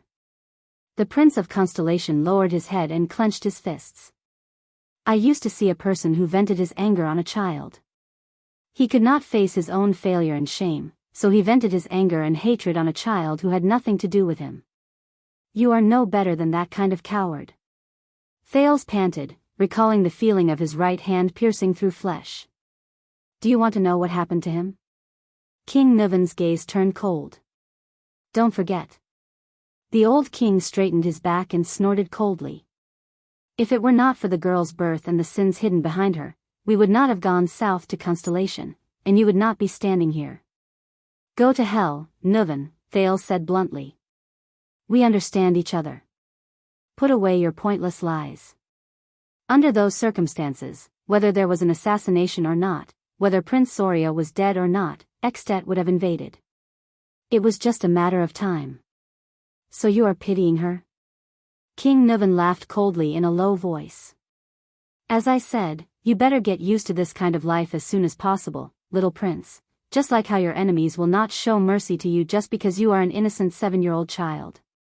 Thales looked at him, suddenly burst into laughter and shook his head. Caslin may be wrong.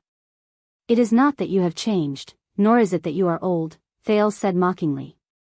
It is just that you have always been like this. Soria, Mariah, Pofret, Merc, do you know why they had that kind of tragedy? King Nuvan furrowed his brows. Thales said coldly, if the Walton family has been using such methods to govern your country and treat your vassals and subordinates for the past few decades or even 100 years, then don't expect them to repay you with loyalty and integrity. Your sons. The reason why they died like that was all because of a father like you. Thales finished what he wanted to say and stared at the king before him. He actually felt at ease. He did not feel the slightest bit guilty of blaming and offending the common elected king of Extet. King Nuvan fixed his gaze on him and did not speak for a long time.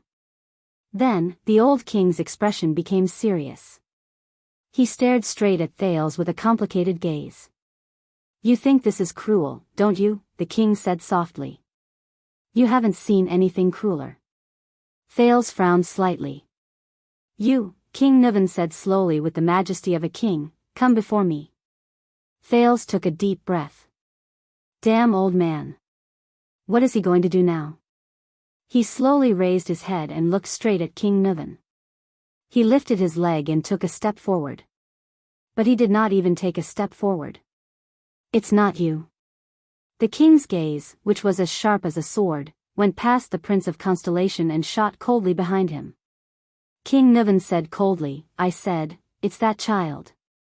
Thales was stunned. His pupils shrank abruptly. Thales turned his head in a daze and stared at little rascal behind him. Little rascal, who had been holding her breath and not daring to breathe loudly, suddenly realized something. She shuddered. Little rascal glanced at the king in disbelief, then looked at Thales as if asking for help. She seemed to have never experienced such a scene before. She was extremely flustered, terrified, and on the verge of tears. Don't make me say it a third time. King Niven stared at her with a cold expression. Little rascal trembled all over. She did not dare to raise her head. However, her many years of experience still made her walk towards the king with trembling, fearful steps. Thales stared at everything in front of him, puzzled. Little rascal stood in front of King Niven. She stared at the ground and trembled. Ever since Soria was assassinated, I've been keeping Alex under tight protection, the old king said flatly. Most people don't even know Alex's name. They only know that she exists. Fortunately, not many people know this secret, this truth. King Niven's gaze was terrifying. His tone was firm. From the scullery to the bedroom, from the guards to the maids, everyone who knows Alex has been eliminated on your way here. There's only one left. Little rascal trembled violently. Tears slid down her cheeks. No, I didn't see anything, I don't know anything. King Niven lowered his head and raised his right hand. He stared at the black ring on his finger with a subtle gaze. Thales' breathing instantly quickened. He vaguely knew what the old king wanted to do. Thales hurriedly strode towards King Niven. Hey! You! But Thales did not take more than 2 steps before his shoulder was firmly gripped by a strong hand from behind. Pain shot through his shoulder. Stay here. Nicholas the Star Killer coldly restrained him from behind. Don't cause trouble, little prince. Thales immediately felt that half of his body could not move. No, you saw the scene just now. That's secret, didn't you? King Niven slowly said to little rascal in his old and deep voice. And you're also one of the few who knows of Alex's existence. Little rascal watched Thales' fate with tears streaming down her cheeks. She then looked at King Niven's expression and trembled in fear. I beg you, your majesty, she cried. I'll be good. I'll stay in the castle. I won't say anything. King Niven continued to rub the triumph on his finger and chuckled. Thales gritted his teeth and stared at the little girl before King Niven. No, damn it. Thales shot a hateful glance at Nicholas, then at King Niven. Guess. The next moment, King Niven sneered and gripped little rascal's hand tightly. What will happen to you? Niven. Thales struggled with all his might, but under the suppression of the leader of the White Blade Guards, his resistance was futile. King Niven's expression was cold. He pulled little rascal's hand to his right hand. No, little rascal was so frightened that she was about to cry. No. No. Thales clenched his teeth and drew JC's dagger from his waist. He swung it at the Star Killer at a strange angle. The 4th offensive style of the Northland military sword style. The ambush style. Then, Thales opened his mouth in shock. He saw King Niven stretch out his right hand and place the ring on little rascal's palm. Little rascal stared at her palm in a daze. She stared at the black gemstone ring with a silver ring on it. This is the token passed down through the generations in the Walton family. Triumph, King Niven said calmly and coldly. From now on, you are the last descendant of the Walton family. I am the granddaughter of Nuvan Walton, the common elected king of Extet and the Archduke of Dragon Cloud City. I am the only daughter of Prince Soria Walton and Marquis Gloucester of Vine City, Adele Walton. Thales and Little Rascal stared blankly at King Nuvan. Saroma Alex Soria Walton, King Nuvan said softly. This is your name. Little Rascal gasped subconsciously. Her face was ghastly pale. A few seconds later, she finally realized what King Nuvan meant. The bespectacled girl trembled as she held Triumph in her hands. She took a step back in fear. Nicholas let go of Thales and the dagger that was aimed at him. He snorted coldly. But Thales had no time to care about his attitude. He got up from the ground and looked at King Nuvan in shock. He then looked at the absent-minded Little Rascal, who was frightened and helpless. You must forget everything in the past, whether it is your birth or the girl you served. King Nuvan continued with his emotionless but forceful words. You will listen to my orders and become a lady of the Walton family. You will marry that boy in exchange for Jadestar's support and protection of the Walton family, as well as the connection between the two families. You must revere him, listen to him, serve him, assist him in the name of Saroma Walton, support him, support him. Little Rascal glanced at Thales, trembling. Her eyes behind her glasses were watery. No, but King Nuvan interrupted her please. Remember your first middle name, Alex. It will forever remind you of your true identity. It will remind you of the night that changed your fate. But this is also a warning. King Nuvan's eyes flashed. If you do anything that threatens the interests of Jadestar and the Walton family, that boy can reveal your identity at any time. A bloodline ritual can destroy everything. Trust me, you won't like that. Little Rascal was petrified. She was so terrified that she forgot to breathe. Only when she was exhausted did she inhale a mouthful of air. And you, Thales. King Nuvan turned his head and looked at the Prince of Constellation. His expression was solemn. Today, I will expose the family's biggest secret, the most terrifying past, before you. Triumph is only the first lock. This is the second lock. Now, you can take over the Walton family without worry. Our alliance is still in effect. Thales shuddered. He looked at Little Rascal. Whether it is for your own interests or your ridiculous pity, you have to protect her and her identity. King Nuvan's voice suddenly became tired and hoarse. Just like how you protect the Waltons. Little Rascal snapped out of her daze. She stared at the ring in her palm and began to tremble.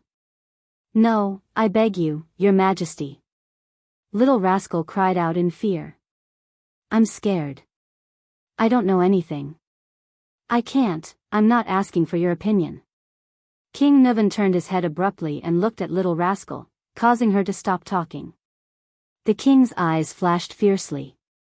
Do you understand? Little Rascal was so scared that even her glasses were crooked. She could only nod mechanically. King Nuvan smiled faintly. Thales watched the scene in a daze. His heart was filled with a myriad of emotions. All right. The old king sighed and said slowly, Thales, you already know everything you need to know. King Nuvan lifted his gaze. His tone was extremely tired. Go back to your room. Thales panted and clenched his fists. He glanced at Little Rascal again, at her helpless and pitiful gaze. Then, he gritted his teeth and turned to leave. Behind Thales, King Nuvan said to Little Rascal in a low voice, and you, from tonight onwards, you will sleep in Alex's bedroom. Thales clenched his teeth tighter and tighter. Little Rascal screamed behind him. If you ever feel bored, think about today. Think about the previous owner of your bed. Thales' breathing gradually quickened. He could imagine Little Rascal's expression at that moment. Think about Alex's fate. Think about how she convulsed in agony before she died. Thales gently closed his eyes. His footsteps became slower and slower. Little Rascal's sobs came from behind him. Think about the people who died because of this, and think about how lucky you are. Thales stopped and took a deep breath. The servants in kitchen have all been cleaned out, but you'll soon have new servants. You'd better act properly, enough. Under everyone's astonished gaze, the Prince of Constellation turned around and glared angrily at King Nuvan and the sobbing little rascal. Thales gritted his teeth and strode forward, grabbing little rascal's wrist. Then, without giving her a chance to speak, he pulled her to his side. He could feel that little rascal's wrist was still trembling. Don't be impatient, Thales. King Nuvan waved at Nicholas, who was about to step forward, and said slowly, you will have plenty of time to spend with your fiancée in the future. That's it. Thales stared coldly at King Nuvan. Tonight, she has to stay with me. After saying this, he dragged little rascal out of the hall with a solemn expression. Little rascal pressed down on her glasses, which were about to fall off. She allowed Thales to drag her, occasionally looking back in fear. Thales, King Nuvan said flatly behind him, where are you taking my granddaughter? She can't stay with you anyway. Thales said rudely as he walked, a bunch of lunatics. King Nuvan's laughter came from behind him, but it only made Thales more annoyed and confused. Thales Jade Star. The king's laughter came from behind him. First night, be nicer to your fiancé. Thales did not look back. He dragged little rascal out of the hall, ignoring the white blade guard's frowning expressions. He just walked forward resolutely. When little rascal recovered from her stupor and fear, she spoke quietly. Little rascal tugged at his clothes timidly. My name is Thales, Thales said coldly. Miss Alex, is she really? Little rascal sniffled and said pitifully, really, dead? Yes, Thales answered firmly with a straight face, she's dead, poisoned to death. Little rascal shuddered violently. Thales furrowed his brows. Poisoned to death. Little rascal's gaze was unfocused as she started to mumble to herself. In the year 207 of the Empire calendar, Duke Shkichi killed the fourth knight with a poisonous arrow. In the year 489 of the Empire calendar, Count Kate Nanty and Princess Leslie were both poisoned to death on their wedding day. In the year 721 of the Empire calendar, Emperor 80 III fell into a coma. In the year 1171 of the Empire calendar, the Emperor of Poison poisoned suzerain Redi Zodra to death on the negotiation table. In the year 218 of the calendar of eradication, Archduke Lloyd Alsius was poisoned to death by the mourning Archduke. In the year 359 of the calendar of eradication, beautiful Archduke Lacy and Lenzo died from a cup of flower tea.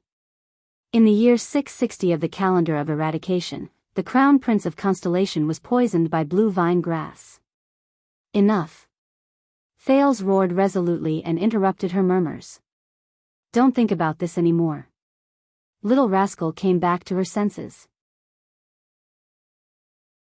Thales pulled her along and continued walking forward. We should go back. Little rascal said hesitantly. You can't go back, Thales cut her off firmly and shook his head. According to Nuvan, a bunch of people just died there.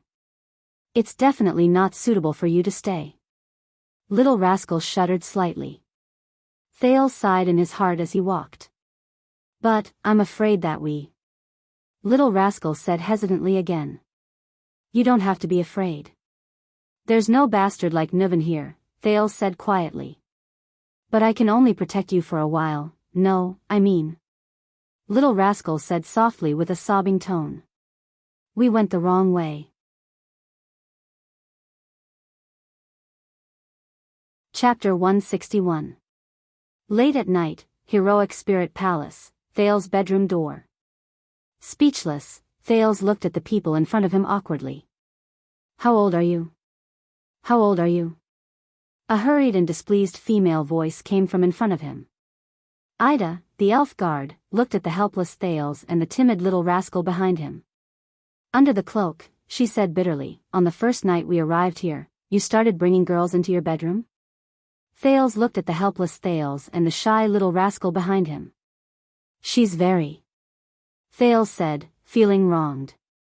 So she needs your company? Ida interrupted him with an unpleasant expression.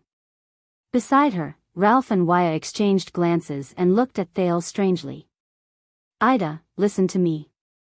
Thales instinctively felt that something was wrong. How old is she? Is she even 9? Ida shouted angrily. Habitually, she raised her right fist and stuck out a knuckle. Thales shuddered. He raised his hands as fast as he could and protected his forehead with all his might. Asterisk thud. Asterisk Thales clutched the right side of his forehead in pain. Foul. Aida's violent strike came from the side. Ralph and Waya looked at each other, pretending that they did not see the prince being violently assaulted. Little Rascal looked worriedly at Thales, who was groaning with his hands over his head.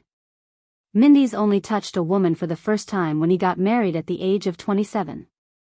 Even the most lecherous and playboy Kayla is only 13 years old, the angry elven guard yelled, "That's right." The furious elven guard said loudly, "At your age, you can't even reach the bed." Thales smiled awkwardly. "This is a little exaggerated, sister." Ida wanted to continue lecturing but was stopped by Putray, who was behind her. "I think His Highness has other reasons, right?" The vice diplomat of Constellation said flatly, "Go back. I will communicate with His Highness about the rest." Under Putray's repeated insistence, Ida finally left indignantly and angrily. Before she left, she still had that "you little bastard" look on her face. Ralph and Waya, on the other hand, still had that strange, thought-provoking look on their faces. Thales breathed a sigh of relief and sent Little Rascal to her bedroom.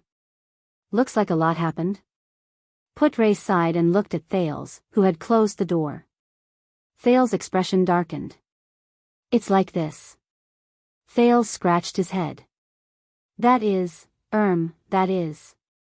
The second prince's words were on the tip of his tongue when he suddenly recalled Little Rascal's helpless gaze and Alex's pained expression. Both girls had met him in the library, but each had experienced a fate that he did not know was misfortune or fortune. Thales' gaze darkened. "No. The truth about Little Rascal's identity, I shouldn't have said it." In the end, the prince sighed in his heart and continued. "That is Saroma Walton, King Nuvan's granddaughter." Putray's gaze shifted, and he said thoughtfully, "I remember you told me that the king's granddaughter you met in the library was called Alex Walton?" "Yes, Alex." Thales exhaled slowly. "That's her middle name." From meeting the Black Prophet to scaring Ramon, he was getting better at telling lies. His expression did not change at all. "I have a good relationship with her." Thales shrugged. "So she came with me." At this point, Thales paused. He suddenly realized that it was 4 or 5 in the morning. To hide what happened earlier and come up with an excuse to let the Walton noblewoman spend the night in his bedroom, it was so difficult. That, she came. Under Putray's suspicious gaze, Thales revealed a smile that was uglier than a crying face. She came with me." Thales smiled along with him. He stuttered and painfully squeezed out a sentence. "Together, discussing a history topic?" As soon as the words left his mouth, Thales had the urge to slap himself to death.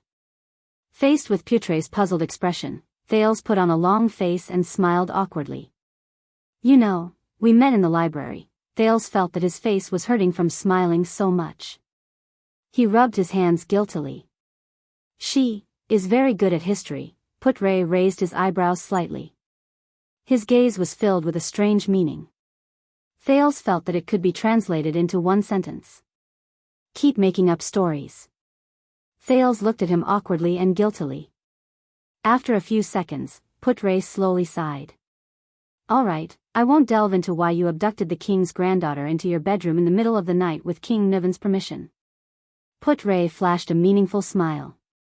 Thales' face twitched. He forced a smile to show his gratitude and understanding. Then, Thales heaved a sigh of relief and began to talk about King Nuvan's suggestion. After listening to the prince's story, Putray frowned deeply. "So, King Nuvan has made up his mind to tie us to his chariot? To continue the Walton family's rule for him?" Thales nodded gloomily. "I will report this to the kingdom," Putray muttered. "From interests to standpoints, this matter involves too many. Also, Shadow Shield, if they were one of the people who tried to assassinate me under the fortress." Thales recalled Pomfret during the duel and was deeply worried. Although I know that they will not rest until one of us is dead because of the bloody year, according to Pomfret, could it be that they have other motives, or were entrusted by someone else? Putre's expression darkened. The scenes from 12 years ago appeared before his eyes. It is indeed not that simple. In the end, Putre shook his head slowly in front of Thales. According to what that Archduke said, they wanted to kill you to enter Renaissance Palace. I am afraid that it is not just to hire assassins or to seek revenge, especially after the bloody year. Shadow Shield suffered heavy blows and disappeared from the sphere of influence of Constellation and its allies for many years. But they still did not give up.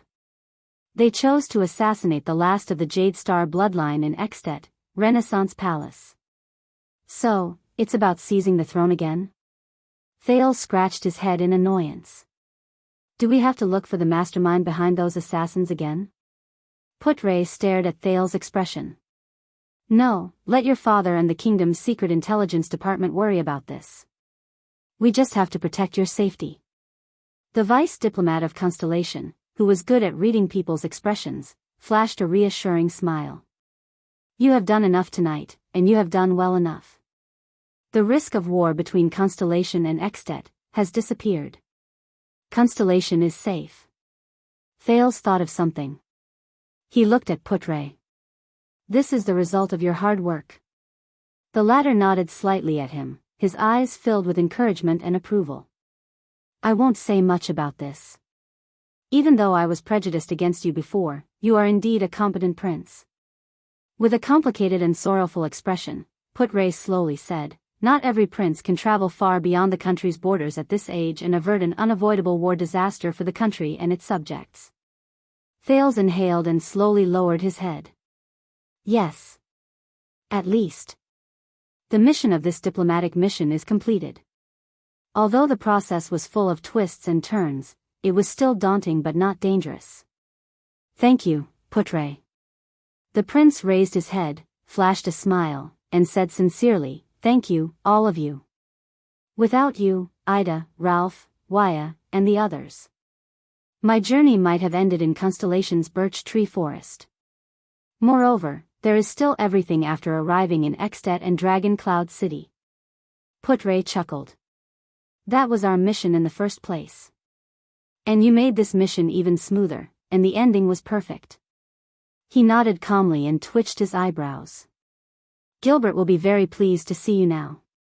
Back then, the young Crown Prince Midir went on a diplomatic mission to the north, but he was no better than this. The corners of Thales' lips curled up. He thought of the elegant middle-aged man, then the valiant and heroic Madame Gines, and the taciturn Yodel. And the bits and pieces in Mindy's hall. Rest early. Putre pointed at the door. If all goes well, we will be able to return to our country in a few weeks. Thales nodded and pushed the door open. Also, the first batch of messenger crows from Constellation has arrived, Putre said with a smile. One of them is for you from Gilbert. I put it on the desk. Thales thought of something. Thank you. After experiencing the ups and downs in the Hall of Heroes, his heart was now much more at ease. He smiled and said, a letter from the cunning fox of Constellation. I really look forward to it. Putre shrugged and raised his eyebrows. There is one more thing. Thales turned his head around, puzzled. Putre said hesitantly, you know, your father was very dissolute when he was young. He became sensible at an early age. Thales narrowed his eyes, revealing a puzzled look. Putre opened his mouth and looked at Thales, then at the door. In the end, he revealed a worried expression and said in a low voice, but, after all, you are still too young. Your body has not even matured. Thales' smile froze on his face. Putre blinked awkwardly. Maybe I should wait a few more years. Thales answered him by slamming the door with great force and without mercy. Don't be afraid. Thales looked at Little Rascal, who was still in a state of shock. Sympathy rose in his heart. They can't hurt you here. Little Rascal hugged her knees as if she did not feel anything. She curled up on the floor beside the bed and leaned against it without saying a word. Her eyes were fixed on the floor, and her hands were clutching the coarse dress. This helpless scene reminded Thales of his past in abandoned house, as well as those unfortunate child beggars. He could not help but sigh softly. I have to become Miss Walton, don't I? Little Rascal noticed his arrival and said dejectedly, It's like a dream, perhaps, Thales said in a low voice. No one can change King Niven's will. Little Rascal shuddered. Her eyes reddened and she hugged her shoulders helplessly. In that instant, Thales only felt a deep sadness. This girl was dragged into their dangerous game by the tides of fate. He hesitated for a moment and said, But this is not necessarily a bad thing. But Little Rascal only lowered her head and began to mutter. In the year 1090 of the Empire calendar, the heir of Duke Ferid of the Tutorius Minjas province was suspected of having an improper bloodline. The Empire's law enforcers burned him to death in the City of Triumph. In the year 552 of the calendar of eradication, the Marquis of Libra City in Camus Union, Grenfell was found to be an impostor. He was hung in the middle of the city square with 4 carriages. Thales' scalp tingled as he listened. Stop. He said loudly, Now is not the time for you to use your memory. Little Rascal stopped talking and looked at him pitifully and aggrievedly. She was on the verge of tears. Do you want to hear a secret? Thales sighed. A secret that no one knows. Little Rascal's expression slowly changed. She blinked and looked at him in surprise. You won't find out about the secret history of the Prince of Constellation in any book. Thales sat down in front of her and shrugged. Little Rascal's eyes brightened. She adjusted her glasses and nodded. Do you know? Thales recalled the past a month or so ago and chuckled. When I first became a prince, I was just like you. I was always on tenterhooks. Became a prince? Little Rascal asked curiously, Weren't you born a prince? No, I was born a... Thales hesitated for a moment and said, An illegitimate child who wandered about outside until I was brought back to the palace. Little Rascal showed a look of realization. When they brought me back, Thales smiled helplessly, I wasn't used to everything. Food felt strange in my mouth because I was used to eating black bread. In winter, that thing was so hard that it could be used to kill people. Thales raised his eyebrows. Also, it was the first time I drank a liquid with a taste. Except for the stench. Do you know how stinky water feels? Little Rascal burst into laughter. The clothes I wore were too slippery and too soft. It always made me feel like I was naked, so I added 3 more buttons to my belt. Even though it hurt when I walked, it felt safer and more practical. Oh, that's right, on the first night, I didn't even know how to wear pants. Thales recalled this ridiculous history and could not help but shake his head and sigh. Little Rascal listened attentively and gradually forgot the tear stains on her face. I've never walked on such a flat, smooth black stone floor. In the past, it was either muddy, dirt, or brick roads. When I saw that the floor in the study was actually made of wood, every night, lying on such a soft bed was a form of torture. I felt suffocated under the blanket, so I could only run underground, hide in a corner, and sleep with my clothes on. Thales shook his head. Little Rascal looked at him sympathetically. She blinked and nodded. But I couldn't sleep well. On the contrary, I slept better when I was camping in the wild on a diplomatic mission to Extet. Gilbert was very strict, and the classes were very intense. He wanted me to write 200 words a day. On the 20th day, he actually went overboard and forced me to compose a poem in the ancient language of the Empire. The first time I sat in a carriage, I had to hold on to the handles on both sides of the carriage door to avoid falling. As he spoke, Thales became absorbed in his own story. Little Rascal also listened attentively and occasionally chimed in with him. When he told the story of how he was thrown off by the same pony 58 times, Thales suddenly realized something. Little Rascal was already leaning against the side of the bed. Her head was tilted to her right shoulder and she had fallen asleep. Her glasses were tilted to one side, and her head was resting on the soft edge of the bed. Her small hands were pressed against her chest by her bent knees. Her entire body rose and fell heavily as she breathed. The little girl's long platinum hair fell softly. A few strands of hair fell into her mouth, causing her to smack her lips from time to time in her sleep. Thales looked at her sleeping face and revealed a smile. He shook his head slowly. He carefully pushed aside her long hair and pulled the few strands of hair out of little rascal's mouth. Then, he forcefully pulled down a corner of the cup and covered little rascal's body. Thales stood up and sighed softly. Hopefully, she can sleep peacefully again. Before she truly becomes a Walton. When he thought of this, Thales turned around in low spirits. He went to the study table and climbed onto the chair with great effort. He picked up Gilbert's letter on the table. Thales looked at the familiar handwriting on the letter and shook his head in nostalgia. He then unfolded the letter. It was a short letter. Your Highness, I hope you have safely arrived at Dragon Cloud City. We have learned of your encounter on the road. Lady Gines is very worried about your safety and repeatedly asked me to ask about your health. Please allow me to express my concern and worry for you. His Majesty has already notified the suzerains along the road in the Northern Territory and Central Territory. He has also notified the 2 commanders of Broken Dragon Fortress. They will send out patrols and troops to ensure your safety on the road to the Birch Tree Forest when you return. Information and affairs regarding the Blood Mystic have been handed over to the Kingdom's Secret Intelligence Department. Lord Morat has personally assured me that they will handle it well.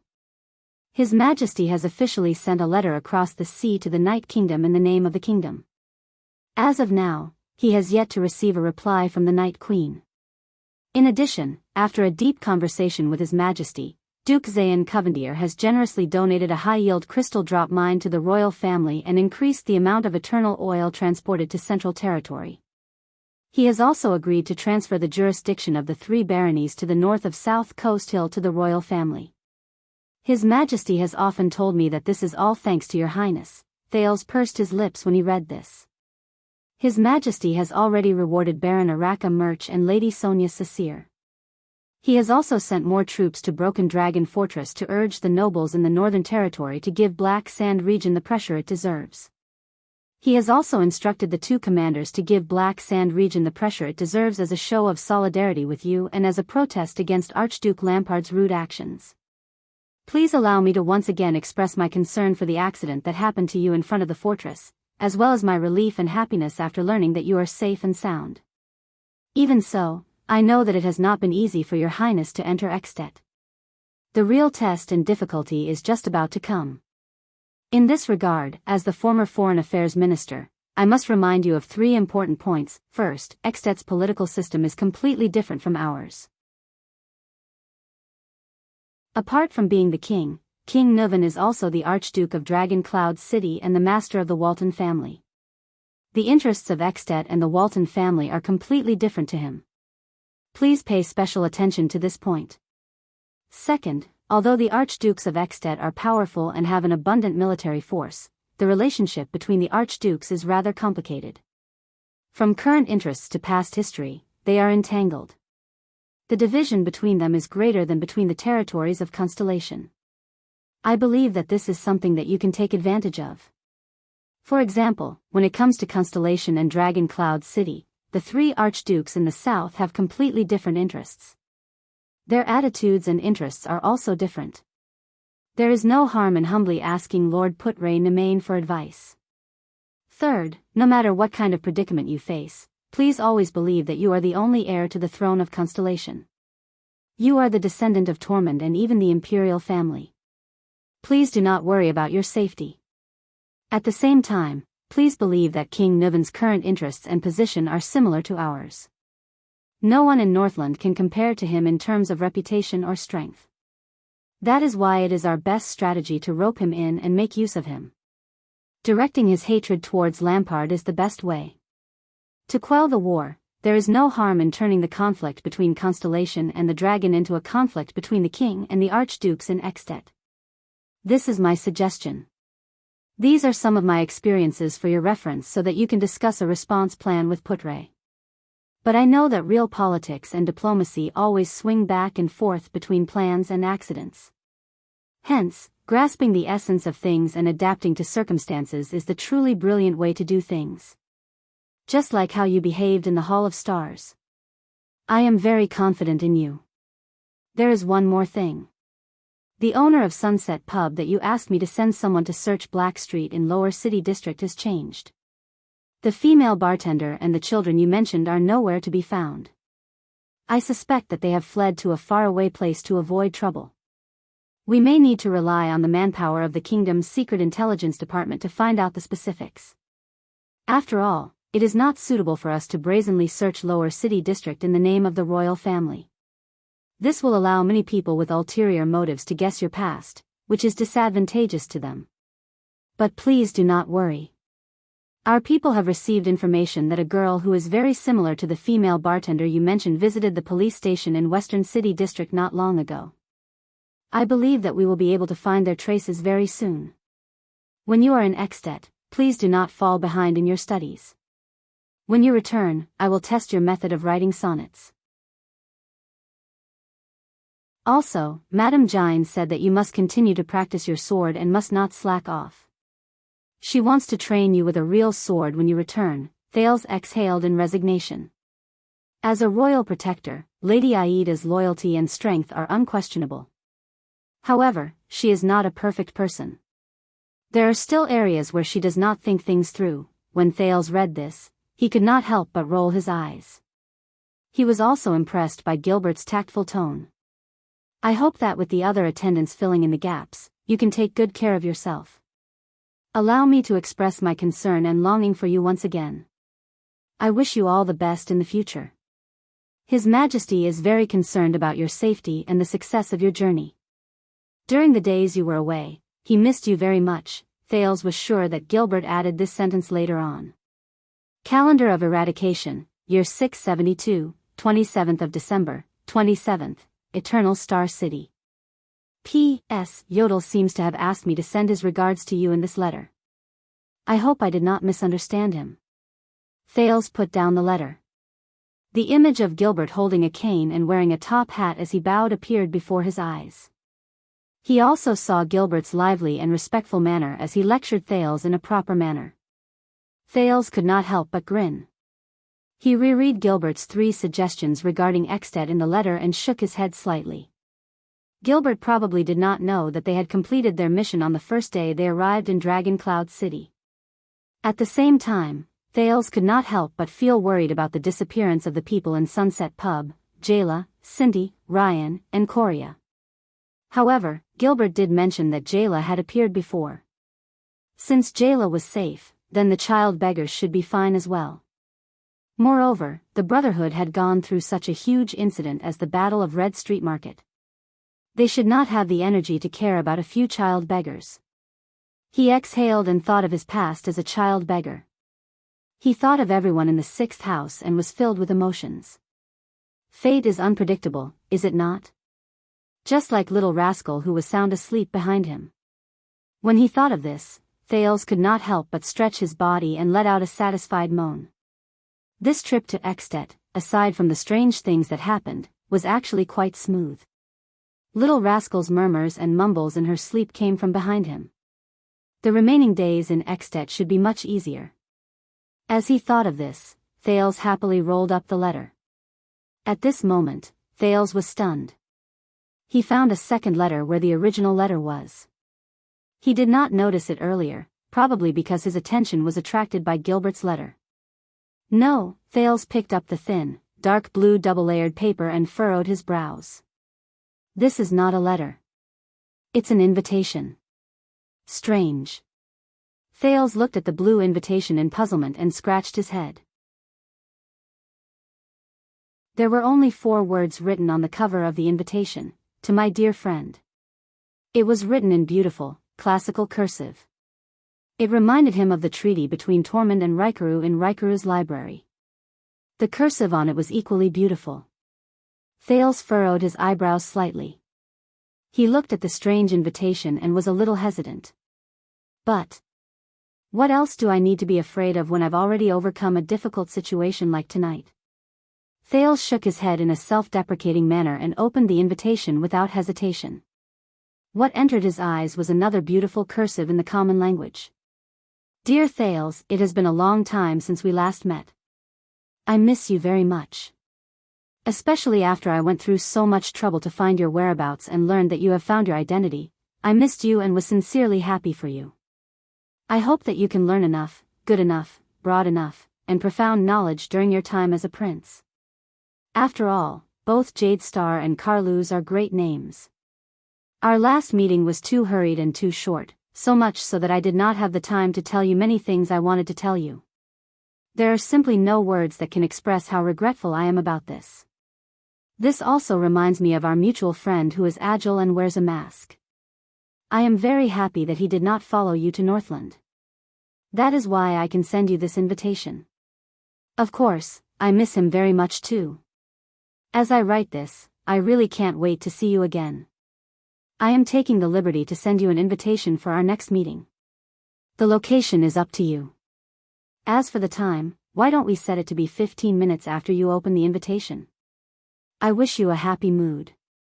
I look forward to our upcoming meeting. P.S. With reference to your complaint at Red Street Market, I have specially prepared an invitation this time.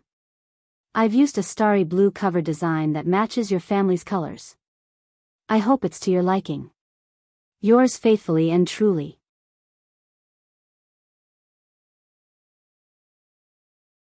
Chapter 162. Dumbfounded, Thales stared at the invitation in his hand. His thoughts were a mess. No way. Is this real or fake? He blinked in disbelief, confirming that everything in front of him was not an illusion. Is someone playing a prank? A few seconds later, he put down the invitation and took a deep breath. He tried to make sense of the current situation. First of all, wasn't that guy killed by Yodel? Then, Edo was next door. Waya and Ralph took turns guarding the door. And the other soldiers and guards in the diplomat group, the countless guards in Heroic Spirit Palace, and even those so-called cool-looking white blade guards. How could they let that guy, suddenly, Thales felt his heart palpitate. He stopped breathing. Thales felt something. He turned his head, feeling his skin crawl. He shifted his gaze to the window. At that moment, the prince's heart skipped a beat. His long-lost friend, Asda Sakern, stood by the window with his hands behind his back. He stared at Thales with a pair of seemingly indifferent eyes. Just like the first time they met, the mystic wore a thin but neat blue robe. His posture was straight, and there was a mysterious but confident smile on his handsome face. He was as elegant as ever, as composed as ever. At that moment, Thales' mind went blank. What happened to 15 minutes?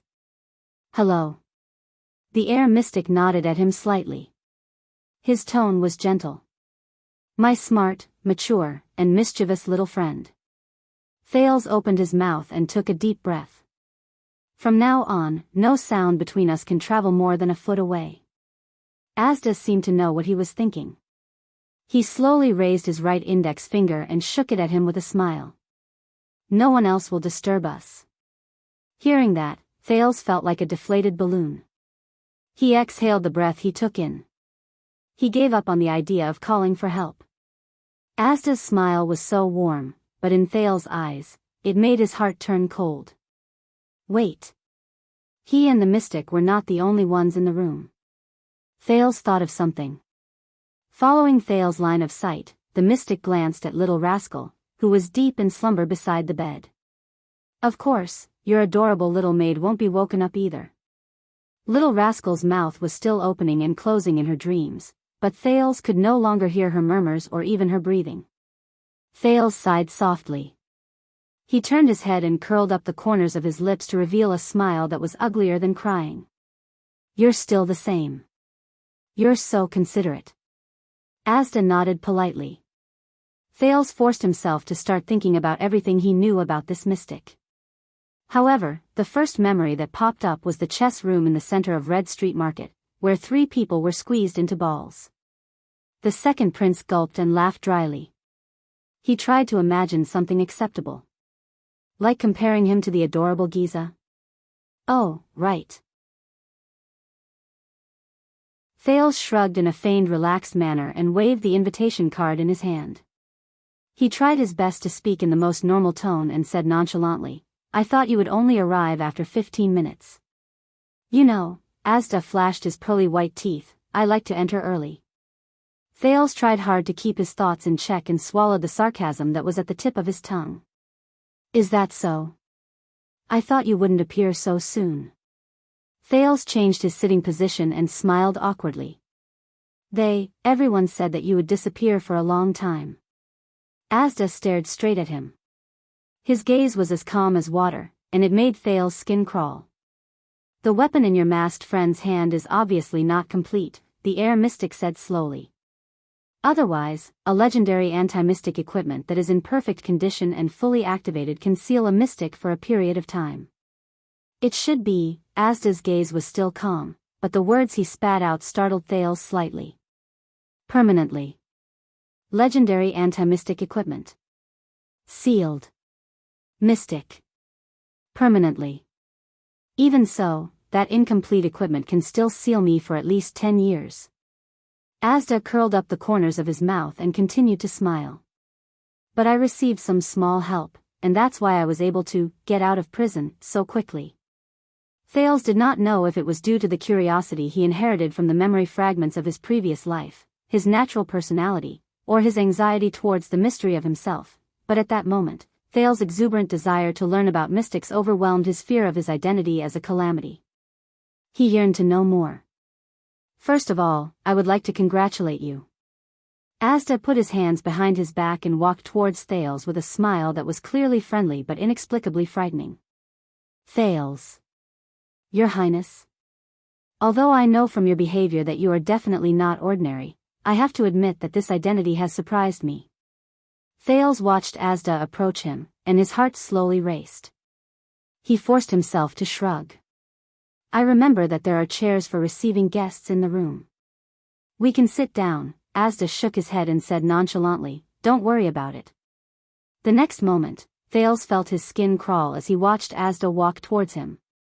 Then, he bent his knees and sat in an invisible space. Asda grinned brightly on the transparent chair. "I brought my own chair." The prince looked at this strange scene and tried his best to control his facial muscles so that they would not twitch too much.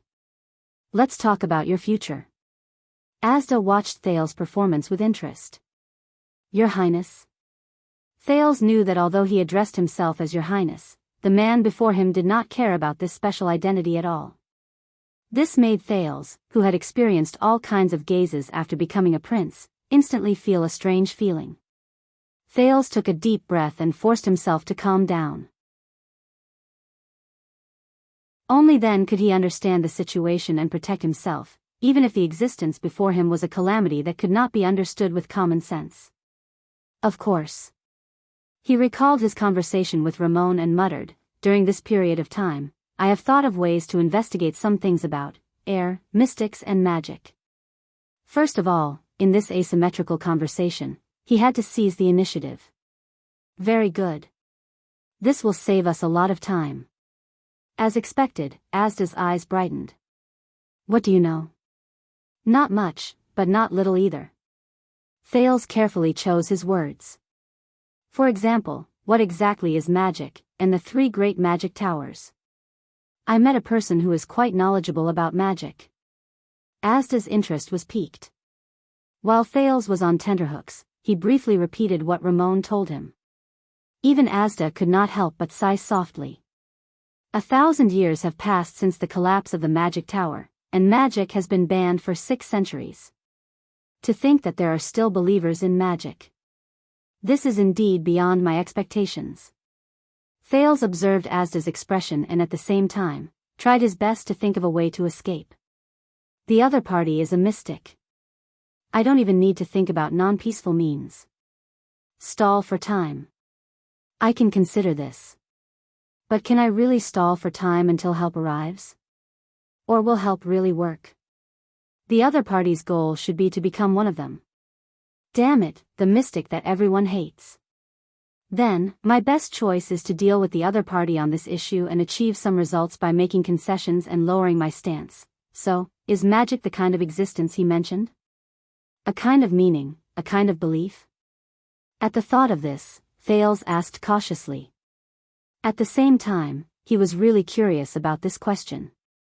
What do you think? But the air mystic did not answer immediately. Asda's lowered gaze did not move. Under Thales' curious gaze, he crossed his hands and remained silent for a long time. No. Magic is not like this. Not only that, it doesn't have to be like this. Finally, Asda shook his head slowly and spoke slowly. Everyone has their own understanding of magic, and they believe in the magic they understand. Thales was stunned when he heard this. Asda raised his left hand and looked at his palm. His gaze was complicated. At that moment, Thales felt that the Asda in front of him was more like a normal person than ever before. And not a terrifying calamity. Magic is a kind of choice. Asda stared at his palm and slowly clenched his fist. And these choices are neither exclusive nor mutually exclusive. There is no superiority or inferiority. This is the basic philosophy of the seat of all magic in Soul Tower. Thales shuddered. Wait a minute. He heard a special word. It is also one of the philosophy of magic that I agree with and recognize, Asda said flatly. Thales raised his hand subconsciously. This was a habit from his previous life in the memory fragments.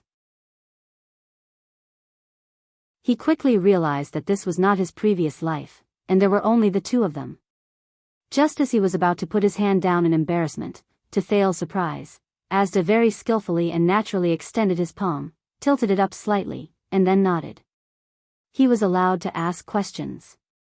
That feeling was as if he had done this hundreds and thousands of times. Both of them looked at each other's actions and were stunned for a moment.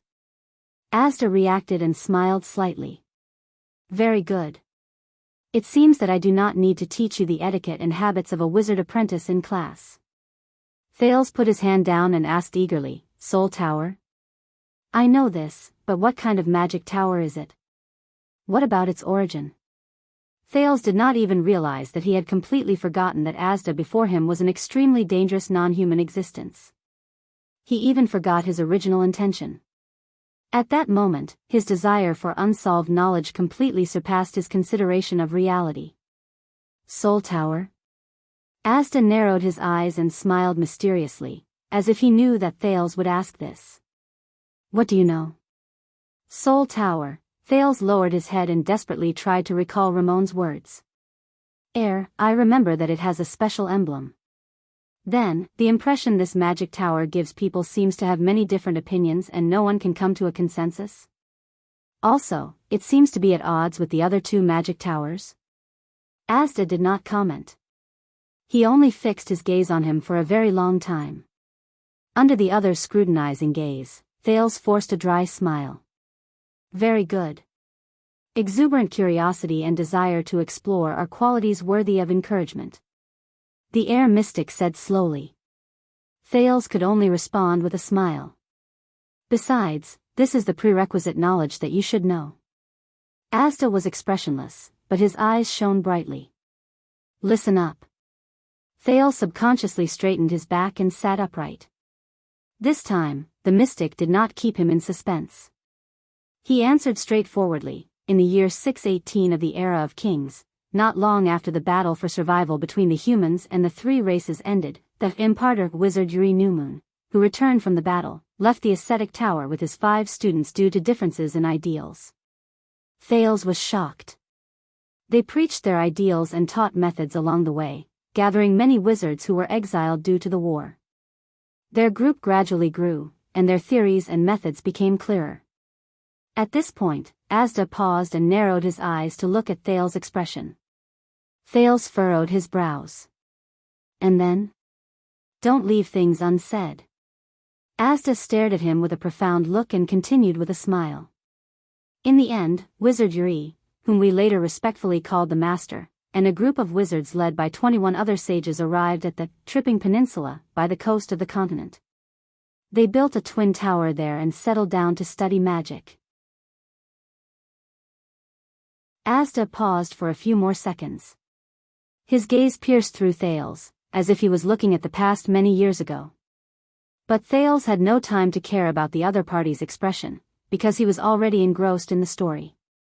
Putting away his perplexed gaze, Asda shook his head and continued, the new magic tower attracted many wizards to visit.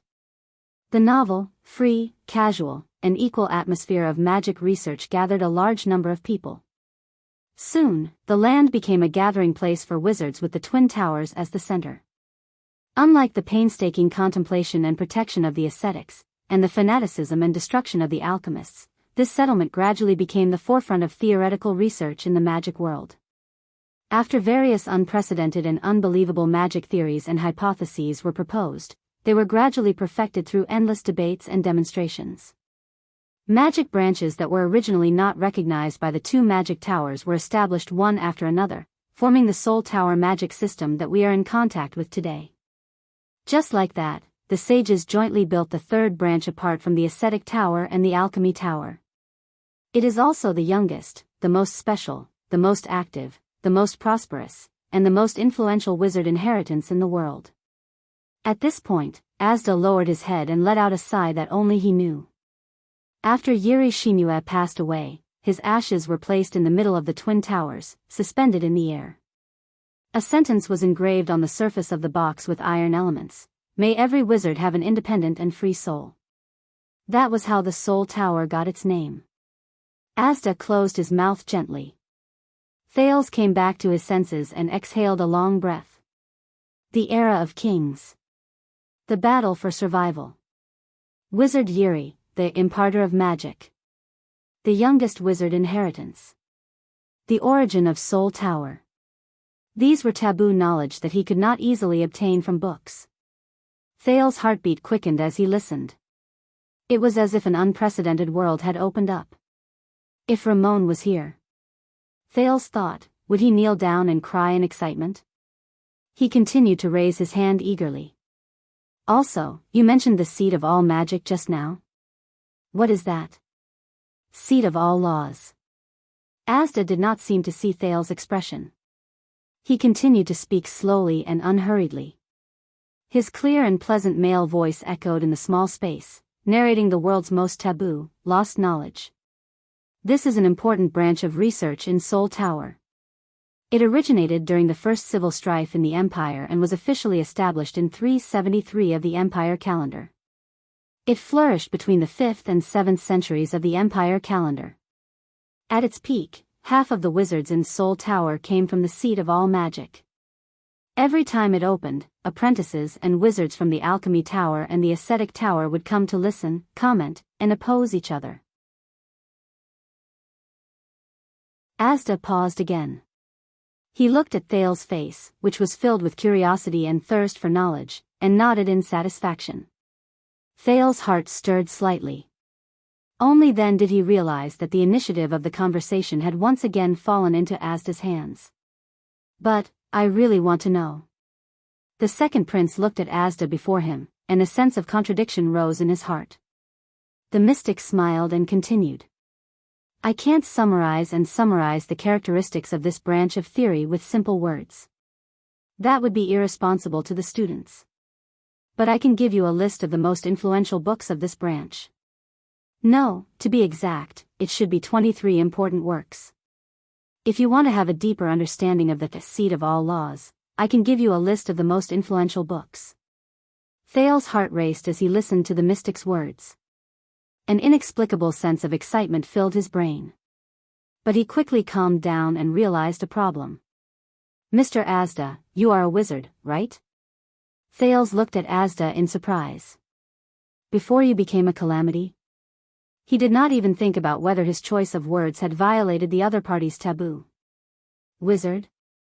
That is a title that only those who have achieved publicly recognized achievements in a certain field of magic can obtain, at least in Soul Tower. Asda crossed his arms and grinned slightly. He shook his head slightly. I was just a small apprentice back then. Thales' heart stirred. Ah, so, as expected, you were once, yes. Asda nodded. There was a strange light flowing in his eyes. An apprentice of Soul Tower. Thales frowned. But you just said, the magic tower has collapsed for 1,000 years? Collapsed for 1,000 years, so, I know what you want to ask. Asda looked at him and smiled faintly. 1,190 years old, that is my age this year. Thales was shocked. 1,190? In other words. This guy, Thales stared blankly at the young and handsome Asda Sakern, who had not changed at all compared to the first time he met him. Unbelievable. He's 500 years older than the king of Renaissance Tormund Jadestar and the hero Rikaru Extet. Thales opened his mouth wide. No need to be surprised. Every mystic is an immortal, indestructible, and immortal existence. Asda did not care when he saw Thales' expression. This age is very normal. The oldest mystic has even existed for more than 1,300 years. Thales subconsciously wanted to find a notebook until Asda stopped him with a hand gesture. There's no hurry. Asda raised his head and stared at him with a burning gaze. We still have a lot of time to spend together, and I have enough patience. I will teach you from the beginning, from the basics, from magic, to the magic tower, to mystic energy and everything about being a mystic. From philosophy to power, from history to the future, all the secrets of the magic world will be open to you. Asda's tone was full of temptation. Then, you will obtain the secrets and power of mystics that are above all of them. Until you truly become a mystic. At that moment, Thales felt as if he was pulled back from a dream world to reality. Become a mystic. Thales swallowed hard. He remembered Gilbert's attitude towards the calamity, and the drama of the Battle of Eradication in Dark Knight Temple. And that, crazy and unreasonable blood mystic. The mystic who is hated by everyone? Can I say no? But a voice also whispered in Thales' heart. But I am very curious. I want to know more, to learn more, to understand more. Thales realized that the knowledge that Asda described earlier had captured his thirst for knowledge and his thirst for knowledge. Moreover, with his obviously abnormal body, he had to understand his current situation better. Thales frowned with a bitter expression and said tentatively, about this, if I don't want to become a mystic. The air mystic did not speak. But the prince felt that the atmosphere around him had become tense. Thales tried hard to control his breathing rate and waited anxiously for the answer. Thales. Asda stopped smiling and looked at him sternly.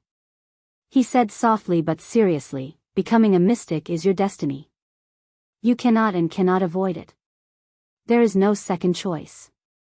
Thales panted slightly. Looks like it's a little bad. Why don't you tell me first? Tension and pressure returned to Thales' heart. He tried to smile and asked carefully, mystics, what are we? This time, Asda stared at him expressionlessly for a long, long time. As he withstood the mystic's seemingly emotionless yet pressurizing gaze, embarrassment and helplessness crept onto Thales' face. Until Asda spoke slowly. I cannot tell you the answer to this question, because you are still not a mystic. Asda's gaze was still fixed on him, but his tone and words had become cold and mysterious, as if he had returned to that night in Red Street Market. Only when you truly become a mystic that only you can understand, will you finally know what a mystic is. Asda's gaze was still fixed on him. Thales furrowed his brows slightly. He doesn't want to tell me? But before that, you have to tell me some basic information, right? Thales scratched his head. As he thought of a plan to escape, he said, at least tell me your understanding. What do you know about mystics? But before he could finish, Asda's expression changed. He suddenly opened his mouth and used an unprecedented solemn tone to interrupt him. No. Asda said solemnly. His expression became cold again, and he added solemnly, absolutely not. You are not allowed to ask this question again. He looked as if he had encountered the most terrifying thing in the world. Thales was shocked by Asda's sudden nervousness.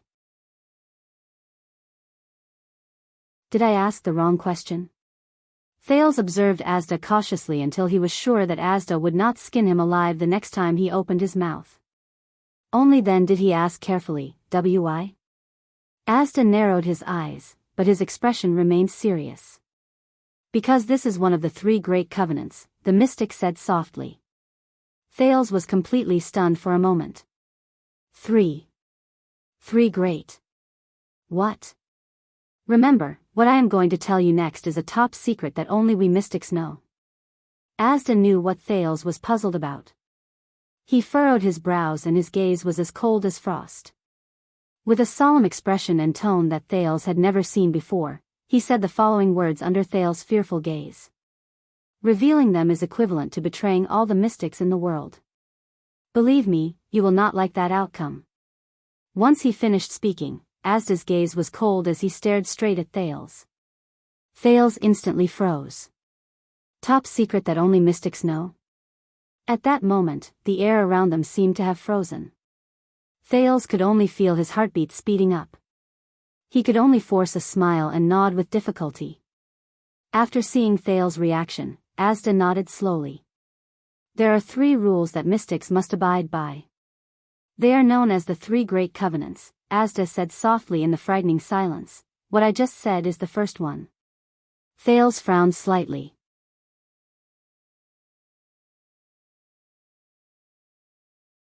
Chapter 163. First meeting. Do not investigate each other. Thales revealed a puzzled and doubtful expression. Mystic energy is the foundation and root of our existence. It is also the reason why we are called mystics. Never, ever, ever, ever ask another mystic about their understanding of mystic energy, and never reveal your own understanding of mystic energy to any other mystic. Asda's gaze was cold. He used the word never 3 times to emphasize his attitude at the moment. This is do not investigate each other.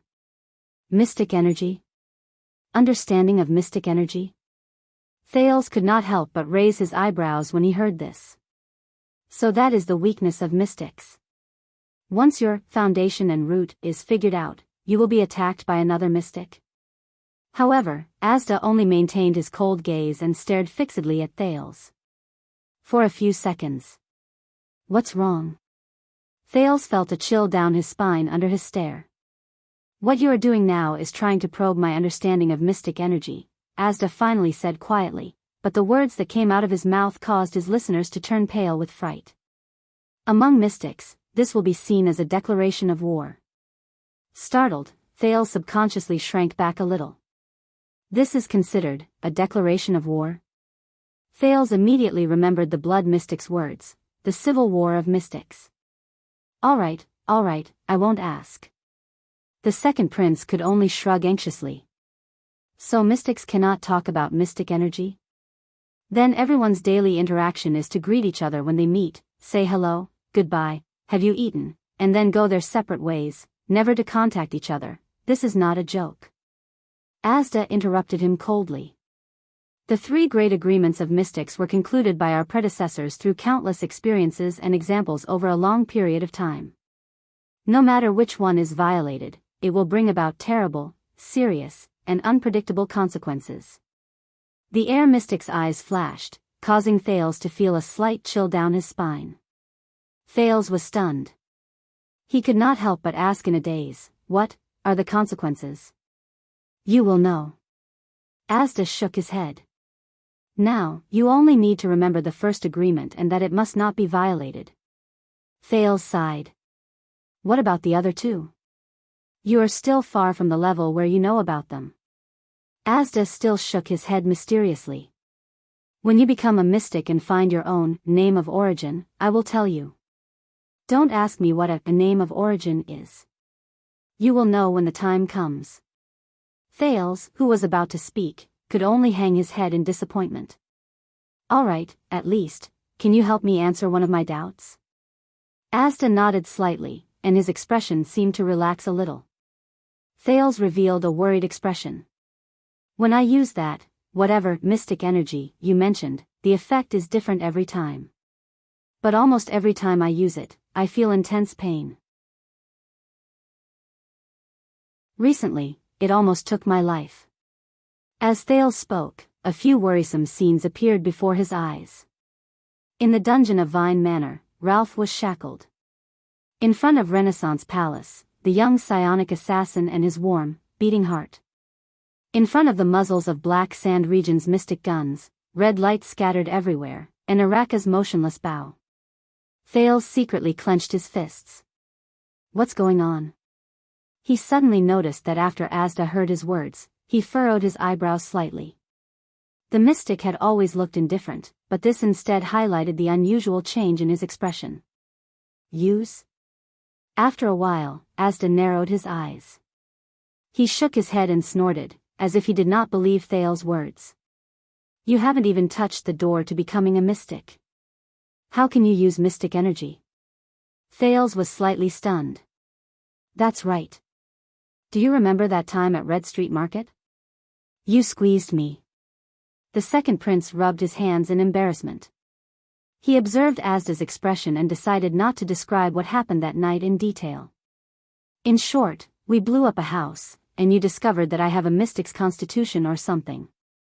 It was the feeling at that time. Later, I realized that as long as I bleed, I can use that power. It was the same feeling. Asda's expression changed slightly again. The room was quiet for a few seconds.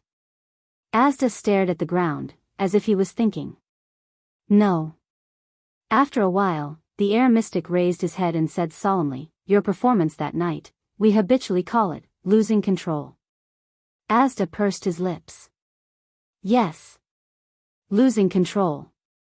Thales suddenly clapped his hands and said, I remember now. You said this word that night. Losing control. The next moment, Thales' face paled and he did not continue. He suddenly understood what the mystic meant. Losing control. Losing control. Thales looked shocked and murmured, losing control? Asda stared at him silently. The expression in his eyes was unclear. You mean, this power, this so-called mystic energy? Thales furrowed his brows and his breathing quickened. Can't be controlled by myself? I can't actively use it? Asda narrowed his eyes slightly. He seemed a little surprised that Thales had reacted so quickly. Asda shook his head and confirmed Thales' guess.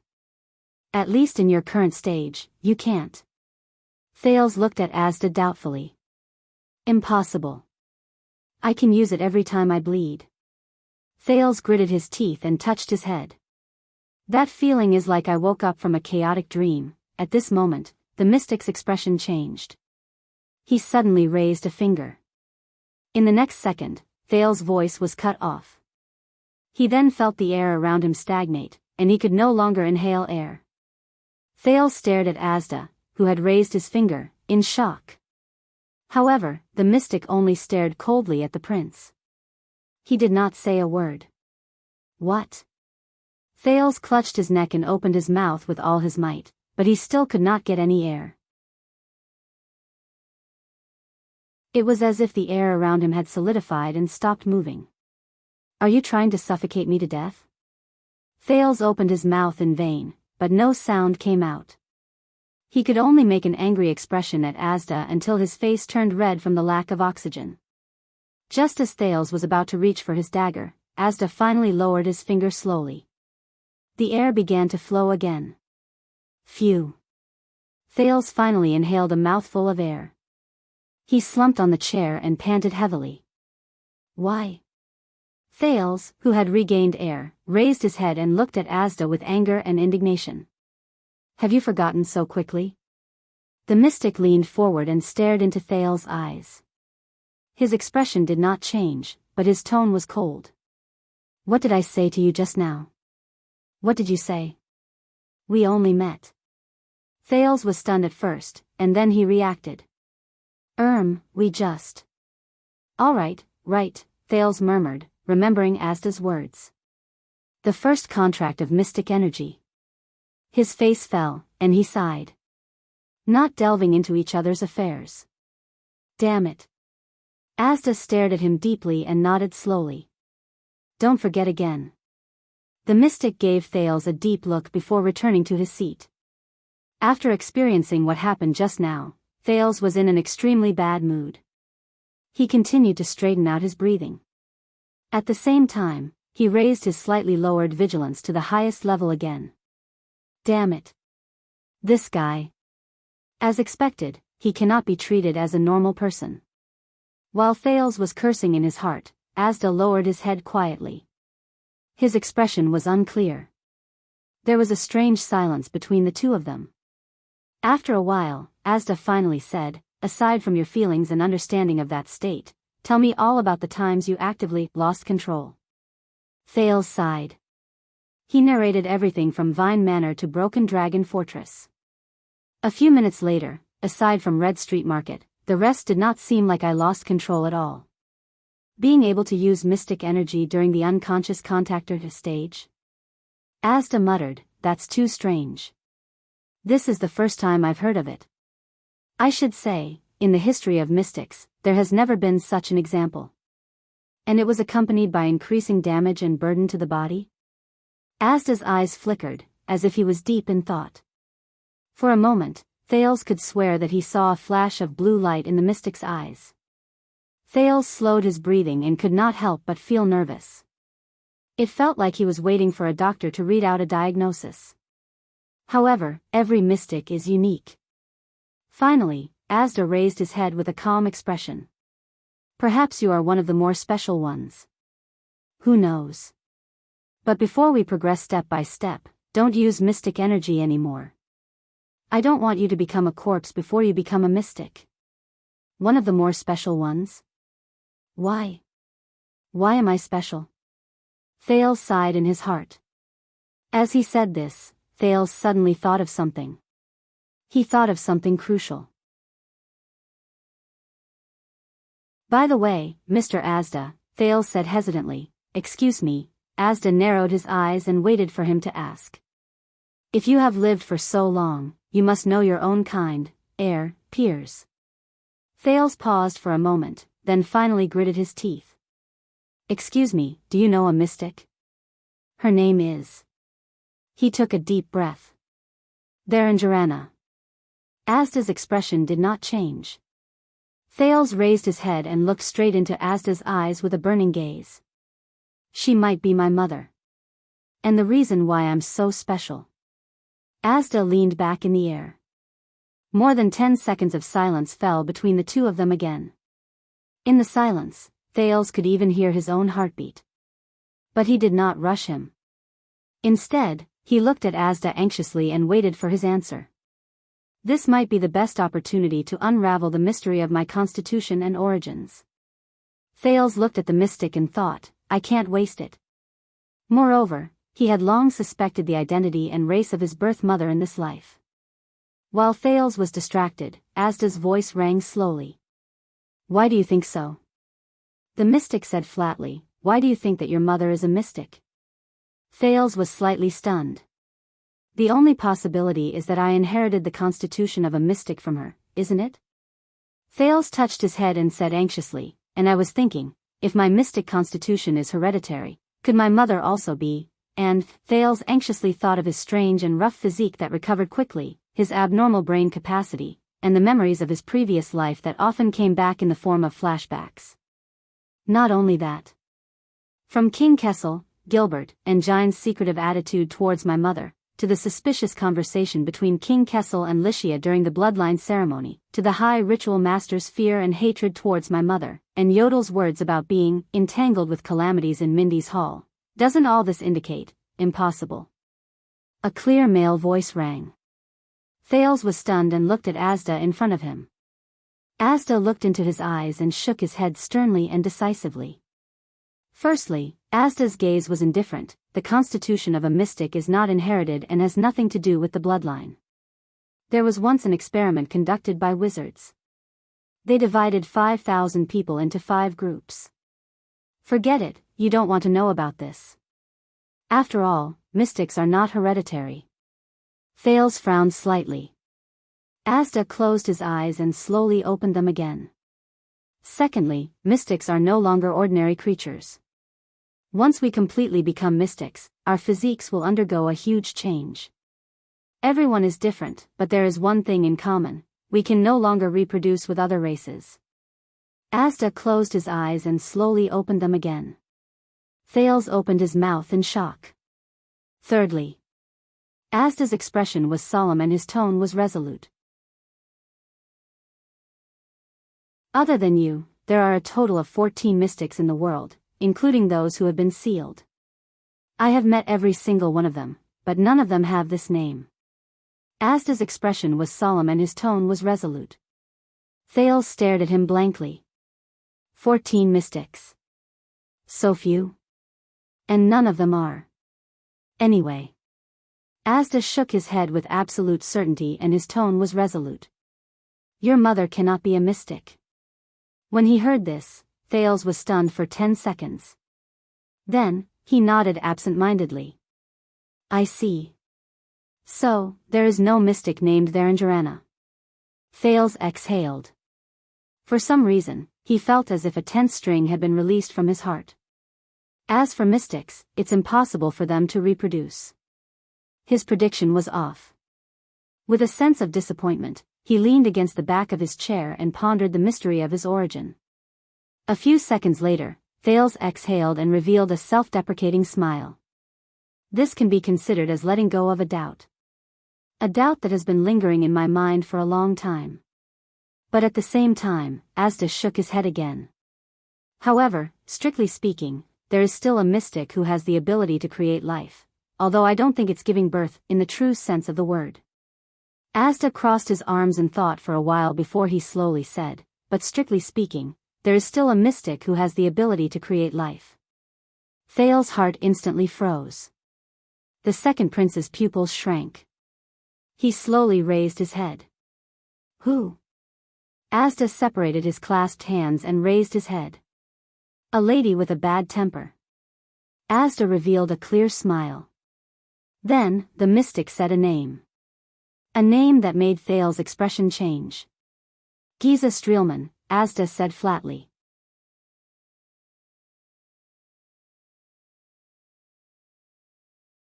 Chapter 164. Your reaction is not quite right. Asda leisurely pressed down on his slender and beautiful fingers while he observed Thales' reaction. The air pressure in your body is changing rapidly, Giza Streelman, the air mystic repeated flatly. Why? Does this name evoke any memories? Giza. The blood mystic. With an uncertain expression, Thales recalled the unusual time in the birch tree forest. It was a combination of nervousness, fear, horror, disgust, perversion, and madness. He also recalled the words that the unreasonable lady left behind before she disappeared into the darkness. I will never let you suffer. The pale-faced prince of Constellation snapped out of his thoughts. He raised his head to look at Asda, sighed, and nodded. Not long ago, I had a relaxed and friendly conversation with your dear Madame Giza, one of the leaders of Blood Bottle Gang that is widely rumored in the outside world. Thales said listlessly. Asda narrowed his eyes slightly. Thoughts formed by mystic energy slowly surged in his body. Giza. That means she has survived the threat of the burning wind cannon. She has returned from her weak state of slumber and regained her consciousness. Perhaps she has also regained her ability to eat. Asda's thoughts fluctuated slightly. Ever since I returned to my physical state, I have been following this boy's unique breathing and searching for him from thousands of miles away. I have never bothered with Blood Bottle Gang. Compared to the value of this boy, the Blood Bottle Gang was simply a piece of trash that could be discarded. But since Giza has returned, perhaps it's time to have a long-awaited conversation. After all, with this boy's appearance, Blood Bottle Gang's plan may have to be delayed. However, Thales' next words attracted the mystic's attention again. Thales observed Asda's expression. He took a deep breath and sighed heavily before he said, when Lady Giza saw her mystic companion after a long time, she expressed her uncontrollable joy to me. She also decided to kill me. To celebrate my first meeting with her. After he finished speaking, Thales saw Asda frown, which was a rare sight. The air mystic, who had been calm and unmoved since the beginning, placed his right hand on his left arm, pinched his delicate chin, and muttered to himself. Thales raised both of his hands and hooked 4 of his fingers into quotation marks. He raised his eyebrows and said sarcastically, "This is for your own good." Asda's expression was solemn. You mean, Giza knew that you are the future mystic, but she still tried to kill you? The air mystic keenly caught the main point. The second prince looked into Asda's eyes and nodded slightly. Obviously, she doesn't welcome my identity as a mystic. Thales shrugged and said sarcastically, I guess the competition in the field of mystics is so fierce that it has reached the point where newcomers need to be suppressed. Asda continued to ponder. Thales could feel that he was thinking carefully. I was lucky that day. Thales shook his head. I can already imagine the next time I meet her. After a while, the air mystic raised his head solemnly. This is a problem. Asda's tone was cold again, and his eyes were bright. As a partner, I will go and talk to her. Just like in the past. Thales looked at Asda's expression and guessed that the conversation should be about over. At least, the enmity between them had gradually disappeared. It's time to discuss my future plans with him. In short, becoming a mystic is too risky. I can't do it when I have limited understanding. Very well. At this moment, the air mystic stood up from the empty chair and interrupted Thales' thoughts. He was expressionless. Let's go. Thales' expression changed drastically. Go? Thales' eyes moved, and his breathing quickened. Where are we going? To get you out of here, of course. The air mystic raised a hand. The bedroom window was blown open, revealing the darkness outside. Cold air and wind continuously seeped in. Little Rascal, who was sleeping soundly by the bed, unconsciously curled her body, licked her lips, and hugged the blanket tighter around her body. Now. Thales shuddered. He clenched his fists and looked at Asda in disbelief. Isn't this a little too sudden? At this very moment, there are two complete and powerful legendary anti-mystic equipment in Dragon Cloud City, Asda said slowly.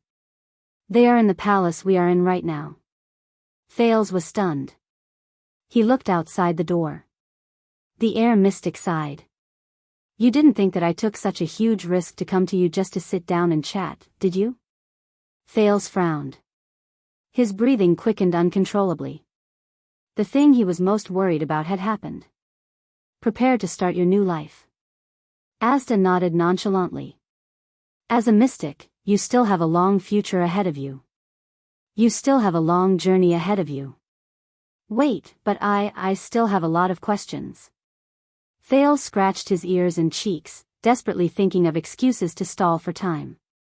Like the relationship between wizards and mystics, how can I become a mystic, and what Giza said about the factions of mystics. Oh right, there's also the legendary anti-mystic equipment. You and I both know very well, child.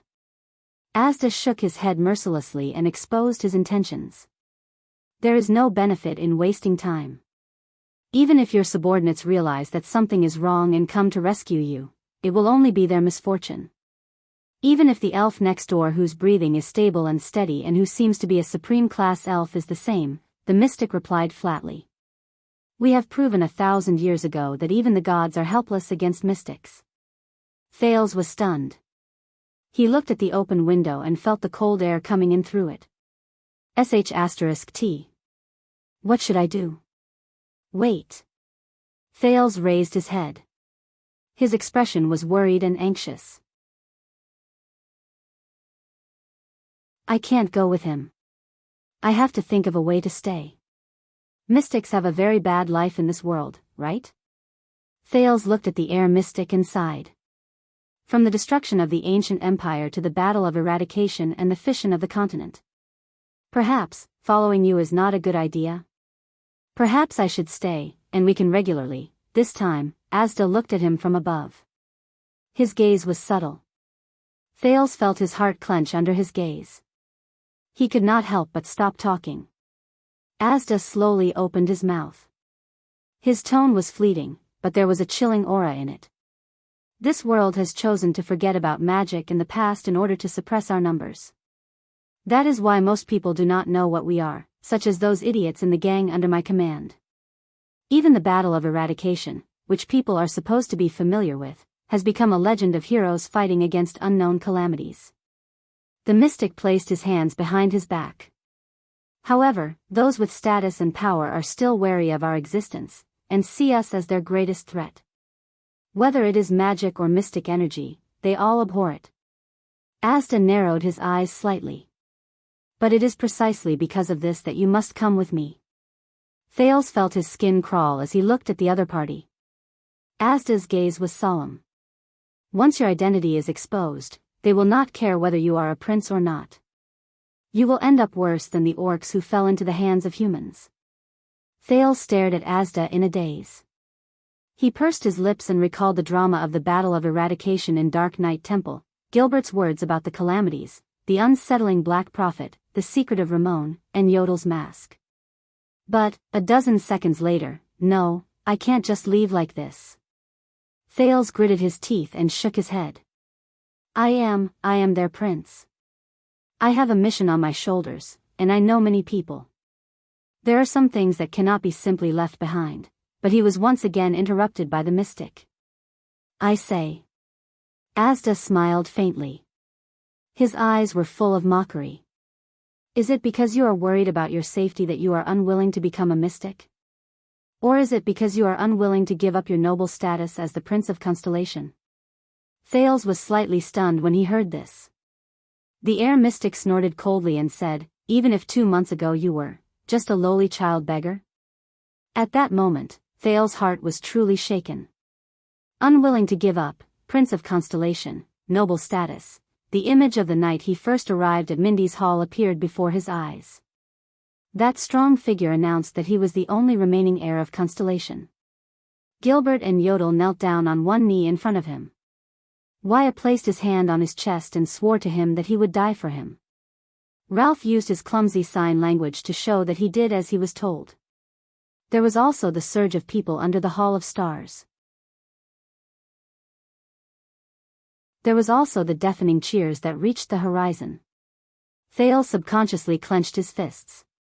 If I had come to you when you were still a child beggar, would you still react the same way? Asda spoke at a moderate pace, and his tone was not heavy, but Thales felt an inexplicable sense of pressure from him. Thales took a deep breath. He remembered the child beggars shivering in the 6th house. He remembered the struggle in the cold and hunger every year. He remembered Morris' fierce and angry wolfhound. He remembered Quide's ferocious expression. He remembered Rick's mysterious smile. When you were intoxicated by the title of prince, or struggling bitterly in the misery of being a child beggar, when you were moving back and forth between the joy and pain of both, Asda stared at him coldly. Have you ever thought about what you really are?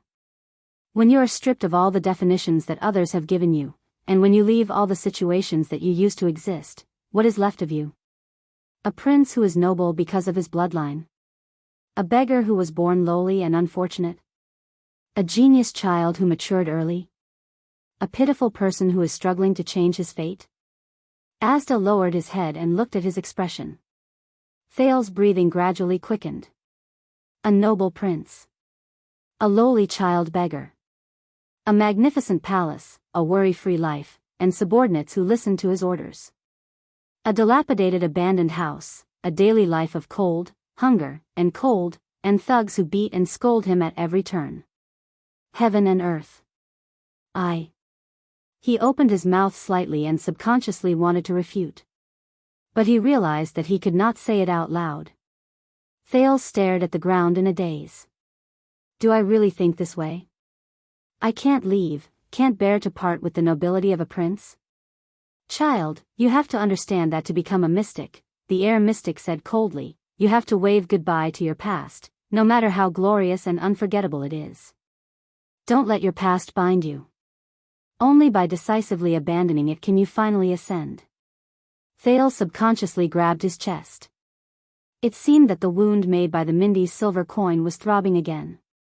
The inscription on the silver coin appeared in his mind, a king is not respected by his bloodline.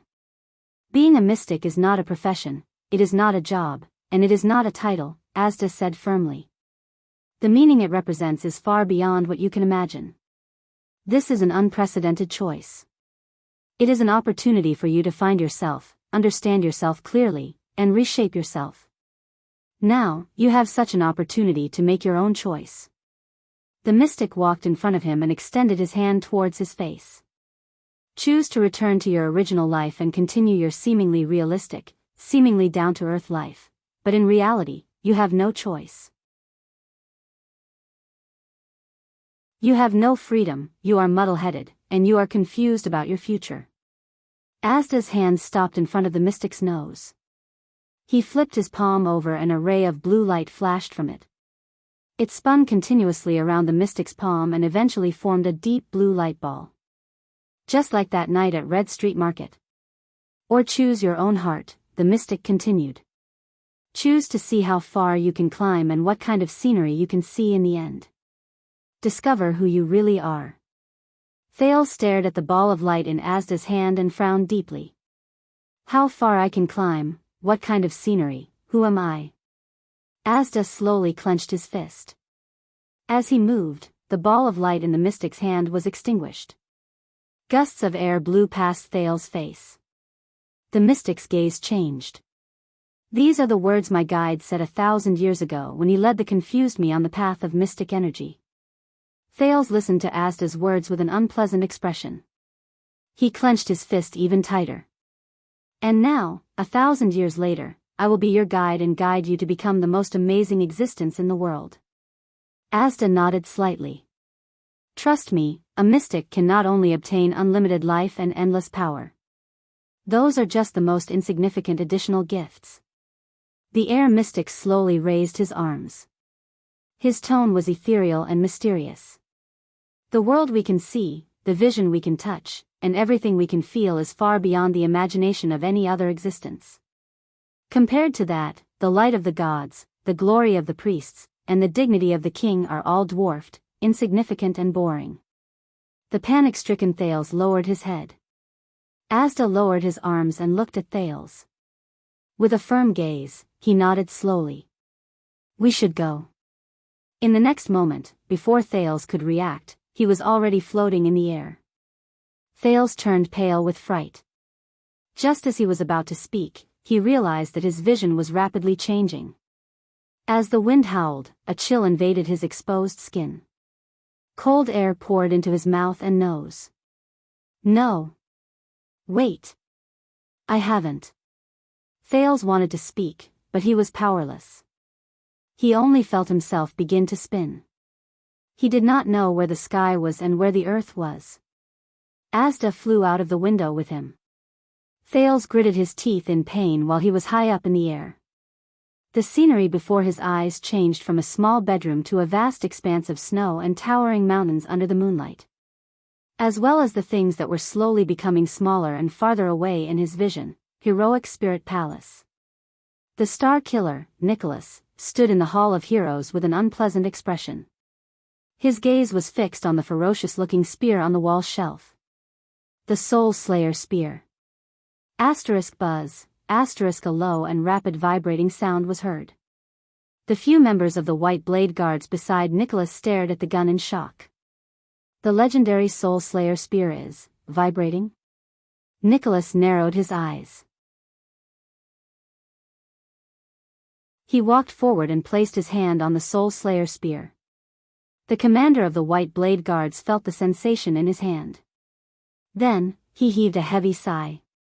Sound the alarm in Heroic Spirit Palace immediately. Nicholas raised his head abruptly.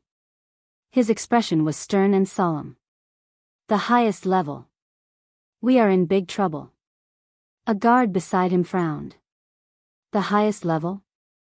But he still nodded respectfully and turned to leave. Seal the gates leading to Axe District and Spear District. Count all the people patrolling, be they palace guards or White Blade Guards. Nicholas turned around and pulled out the white-hilted saber on his back. It was a unique saber. The blade was bright silver, the blade was slightly gray, and the spine was a deep brass color. The arc of the saber was different from the white blades unique to the White Blade Guards. There were 2 curved arcs from the hilt to the tip. I want everyone to report back every 5 minutes. If someone goes missing, I want to know where he disappeared to within 5 minutes. Nicholas held the saber in his hand. His expression was as cold as ice. As he walked, he ordered his subordinates, "We will go to His Majesty's bedroom immediately." The guard who delivered the order immediately disappeared before his eyes. Soon, urgent orders came from afar and nearby. "What's wrong, boss?" An assistant beside Nicholas frowned and asked him. "The Soul Slayer Pike is, yes, the situation is not good." The Star Killer's footsteps became faster. There was a hint of redness on his pale face. "The Soul Slayer Pike will not warn for no reason. It is recorded in the legend of the White Blade Guards that the last time it sounded like this was more than 600 years ago." His assistant's expression froze. "More than 600 years ago," the assistant repeated in disbelief. As the order was given, more and more soldiers came to relay the order. The orders became more and more urgent, and the atmosphere became more and more tense. "Yes, more than 600 years ago." Nicholas calmly walked towards the king's bedroom. As he raised the saber in his hand, he said sternly, "When the Soul Slayer Pike was still in King Rikuru's hands, when we went through the battle of eradication." Thales tried his best to open his eyes amid the howling wind. He wanted to see the scene before him clearly. But he could only see Asda's figure in front of him and his fluttering robes. A few seconds later, he could feel that they were descending rapidly. At this moment, swoosh.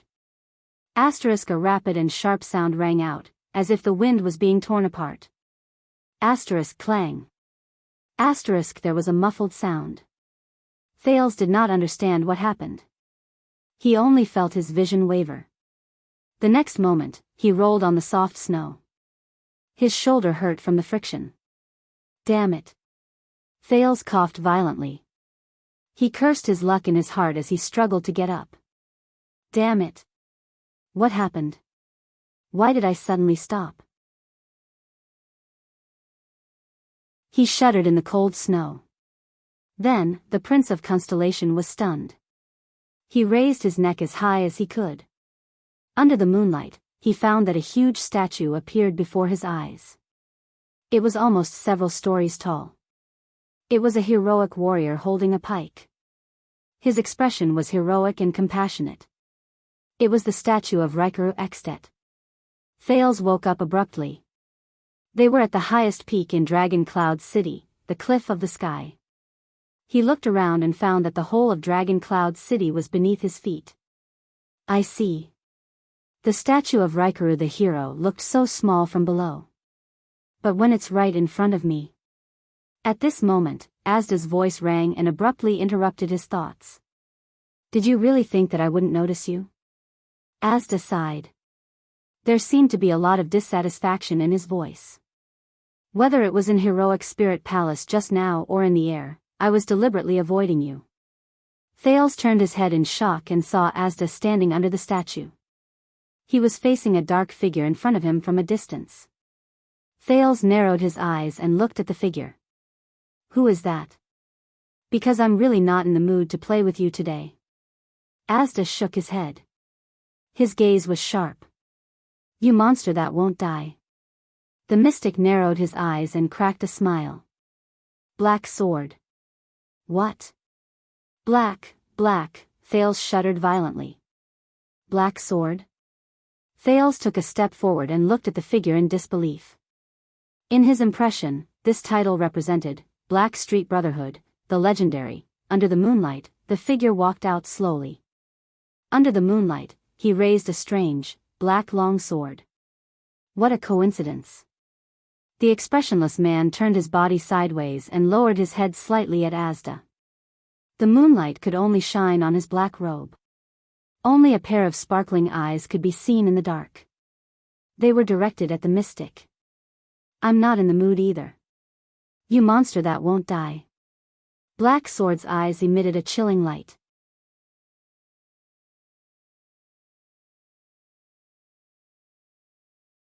Chapter 165. "So, you want to tell me," King Nuvan stood in his bedroom, wearing his crown and armor. 2 rows of white blade guards stood nervously by his side to protect him. The king turned around and looked at the captain of his personal guards. He said sternly, "In Dragon Cloud City, something that Extet has never seen in centuries has appeared. King Niven strapped a saber to his waist. His expression was solemn. Calamity? To be precise, Your Majesty. Nicholas held his blade in his hand. His expression was cold. It's not just Dragon Cloud City, the legend of the world records the range of the Soul Slayer Pike's warning.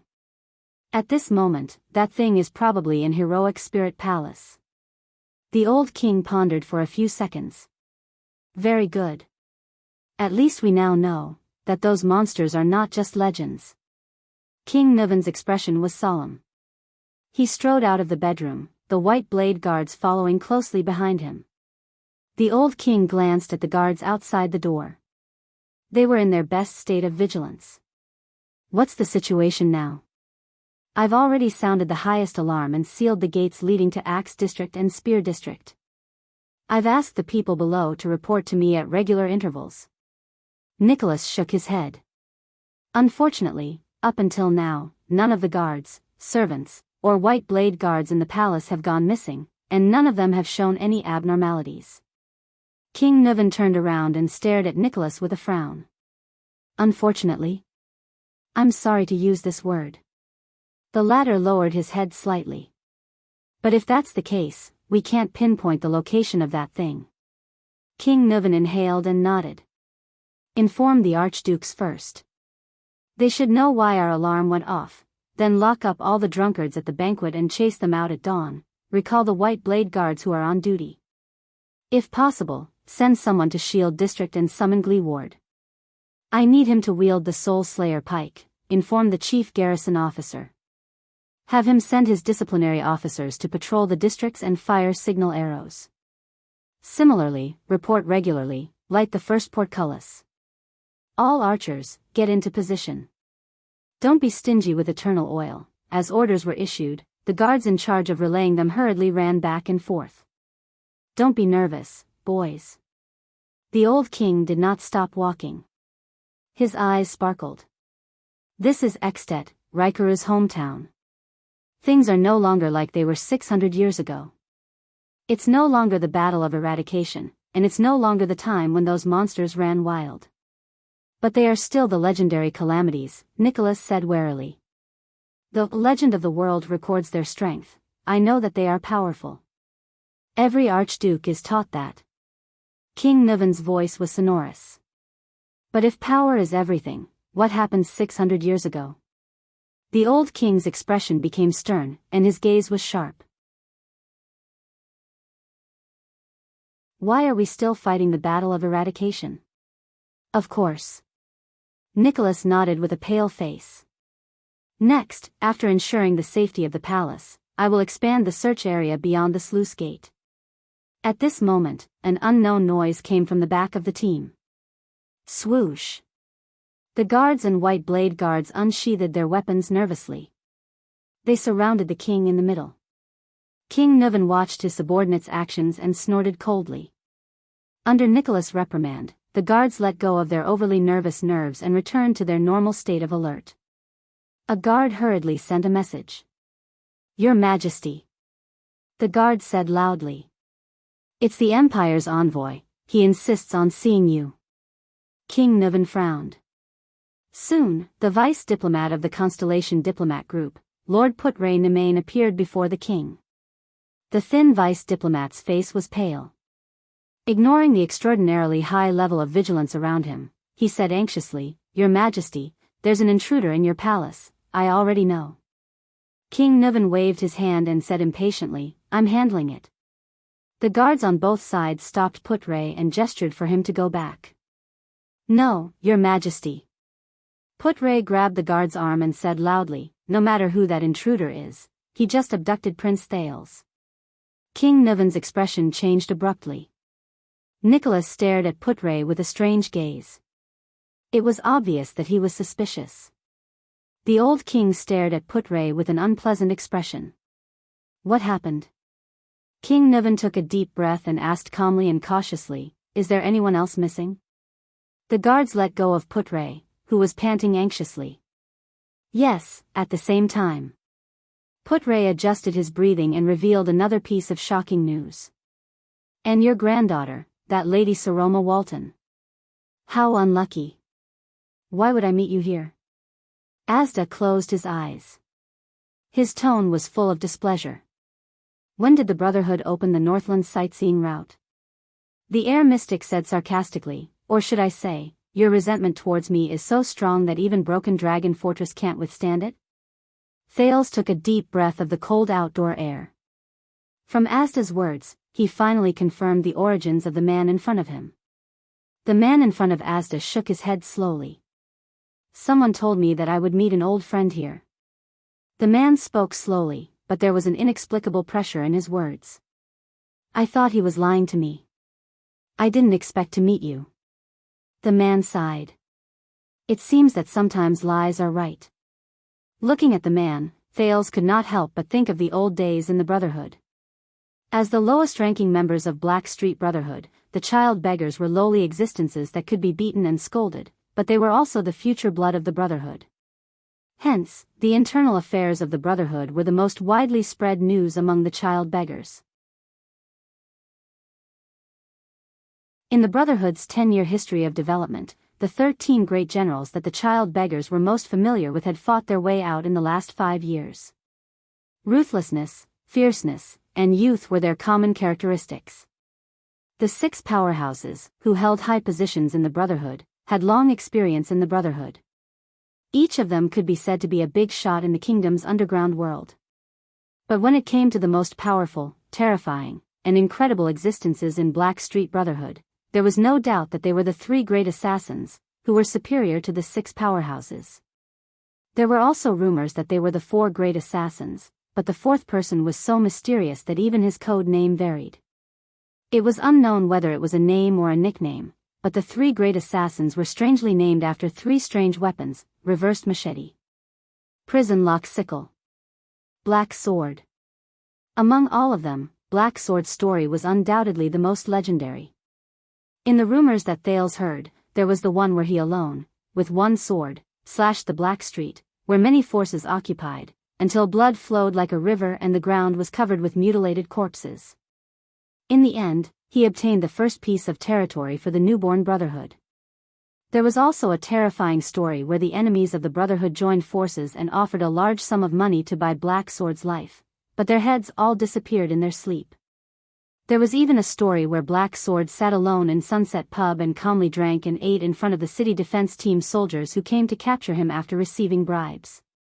He was a hot-blooded legend who used his gaze and actions to force 17 police teams to retreat. The most bizarre thing was that the shrewd and ruthless Blood Bottle Gang had laid down layers upon layers of ambushes that they were determined to win. With a battle formation of hundreds of people, they surrounded and killed Black Sword. However, the next day, they were horrified to find that Black Sword was walking on Black Street once again, completely unharmed. From the stories of child beggars and thugs to the common people, Black Sword was like an omnipotent legend of the night with a myriad of faces. He was the embodiment of fear and a legendary symbol in the underground world. In the 10 years when the Black Street Brotherhood rose with his sword and dominated the kingdom, even the 2 mystics, whom the Blood Bottle Gang made a big deal out of, paled in comparison to the legend of Black Sword. And now, the legendary Black Sword was standing in front of Thales. Thales could not believe it.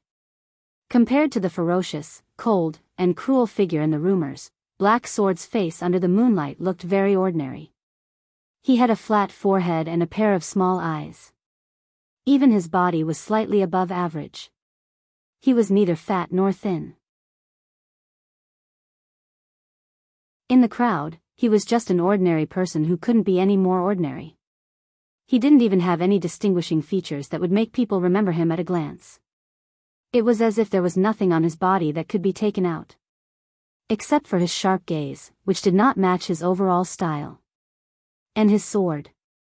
Thales narrowed his eyes and watched the man slowly raise the sword in his hand. It was a strange sword.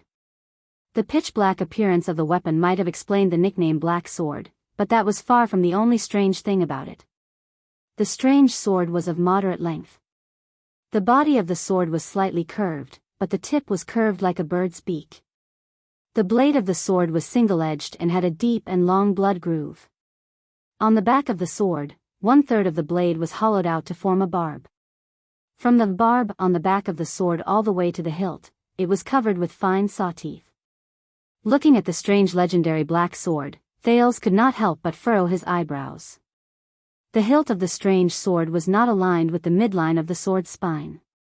Instead, it was slanted to one side, just like a kitchen knife. Also, the sword did not have a crossguard.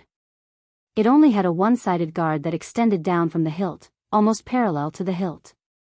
It seemed to be able to fit 4 fingers except for the thumb. Looking at the sword, Thales thought to himself, it doesn't look like a sword at all. It looks more like a long and straight knife with all kinds of small designs on the blade. Thales could not help but think of the Swiss Army knife from his previous life. But at the same time, Thales also realized that the strange black sword was not Black Sword's only weapon. There was another long weapon covered in linen tied to the latter's waist. Is it another sword? And you are like an annoying black cockroach. Insignificant, but extremely tough. Asda's tone was flat, as if he did not care about the legend in front of him. You can always drag your last breath and crawl back in a flustered but lucky manner. Then, you crawl back in a disgusting manner. Continue to be annoying. The man did not reply. His gaze went past Asda and landed on Thales. Thales could not help but feel a chill in his heart when that pair of sharp eyes swept past him. These two fellows. Thales thought to himself. They are both extremely dangerous existences. But obviously, as members of the Brotherhood and Blood Bottle Gang, they were enemies. Maybe I have a chance to escape from Asda. Asda looked at Black Sword and shook his head slightly. Over the years, I have watched you grow from supra class to supreme class. You have become stronger and stronger. You have almost developed feelings for each other. Black Sword still did not say a word. You know, standing in front of me in a daze is the most foolish thing to do. Asda was not bothered by Black Sword's rudeness. He smiled and said, during this period of time, I can completely make the air in your body. But before Asda could finish speaking, Black Sword moved in the next moment. Black Sword's figure swayed. He stepped on the snow under his feet, dragging his sword with one hand and shielding his chest with the other. He charged towards Asda. The corners of Asda's mouth curled up slightly. He was unconcerned. Thales was shocked. Ever since he came to Red Street Market, he had witnessed the movements and body movements of many elites in his short but exciting experience. They ranged from supra class to supreme class, and each had their own unique characteristics. The elusive Yodel, Chris, who turned into blood mist, Ida, who was so agile that it was hard for the eyes to follow her movements, the Corleone sisters, who were so fast that their figures could not be seen clearly during the fight, the Fortress Flower, who had the strength to carry 1,000 kilograms but was able to maneuver freely, and the Kingdom's Wrath, who could not be stopped once he went on a rampage. All of them left a deep impression on the people. Even Ralph's gliding figure in the wind, Istrone who moved at an astonishing speed, and Nikolai the Red Viper who gradually increased his speed were all obvious. But Thales frowned as he watched Black Sword, who was running towards him at a moderate pace. It was not because of how sharp and dazzling Black Sword's performance was. It was because Black Sword's running movements were really too ordinary.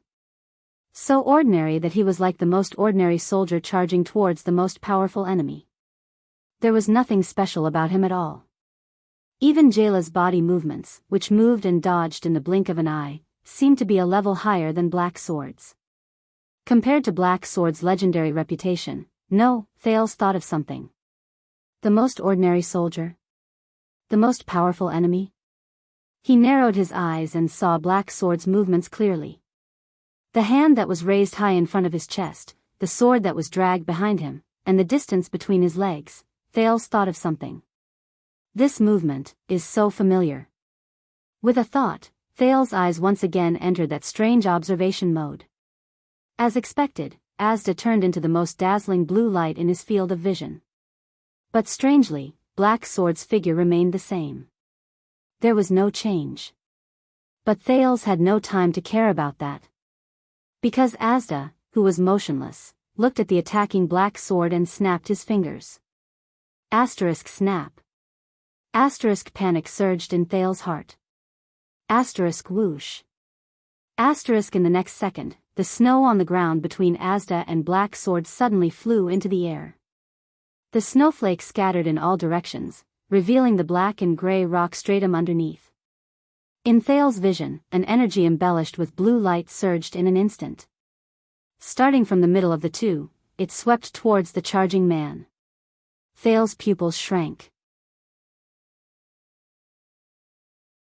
He immediately realized that it was an airflow, the most turbulent airflow. The airflow was more than 10 meters tall and dozens of meters wide.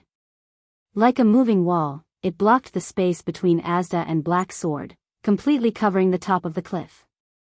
And now, it swept up a large amount of snow. With a menacing momentum, it swept towards Black Sword. Asterisk swoosh, asterisk it was like a huge paddle slapping towards the smallest insect. Asterisk T, Thales furrowed his brows anxiously. Black Sword could only see the drifting snow. He could not see the invisible airflow. Unless Black Sword could burrow into the ground, he would not be able to evade the sweeping airflow that had no blind spots, regardless of whether he moved left or right, or whether he leaped or retreated. Be careful. Seeing the situation before him clearly, Thales could not help but blurt out, "In front of you is a wall formed by strong winds. Dodge it." Asda moved slightly and turned around to look at Thales. There was a ruminating look in his eyes. As for Black Sword did not seem to notice. He continued to charge forward. Thales clenched his teeth. Did he not hear me because the airflow is too strong? He will be blown away by the airflow. Then he will be blown off the cliff. He will fall from the highest peak of Dragon Cloud City and fall to the ground. Thales felt dejected. Black Sword might be my only chance to prevent myself from being captured by the mystic. At the very least, I have to let him live and send a message, but he could only watch helplessly as Black Sword charged straight at the invisible wall of air that he could not dodge. He did not retreat or evade. He was charging towards his own death. Finally, Black Sword charged into the turbulent airflow. His hair was blown backwards and his robes fluttered. He was about to be swept away by the airflow. But in the next moment, Thales opened his mouth wide in shock. Black Sword was not swept away. As he crashed into the airflow, he held the sword with both hands. The tip of the sword was pointed straight ahead, swaying in the airflow. Black Sword's body suddenly moved to the side. His feet began to move in a strange manner. He no longer attacked in a straight line. Instead, he began to move in a zigzag pattern in the direction where the tip of the sword was pointing. Just like that, Black Sword raised his longsword and withstood the airflow that could blow away boulders. He changed his direction occasionally, but his speed did not decrease as he continued to charge towards Asda.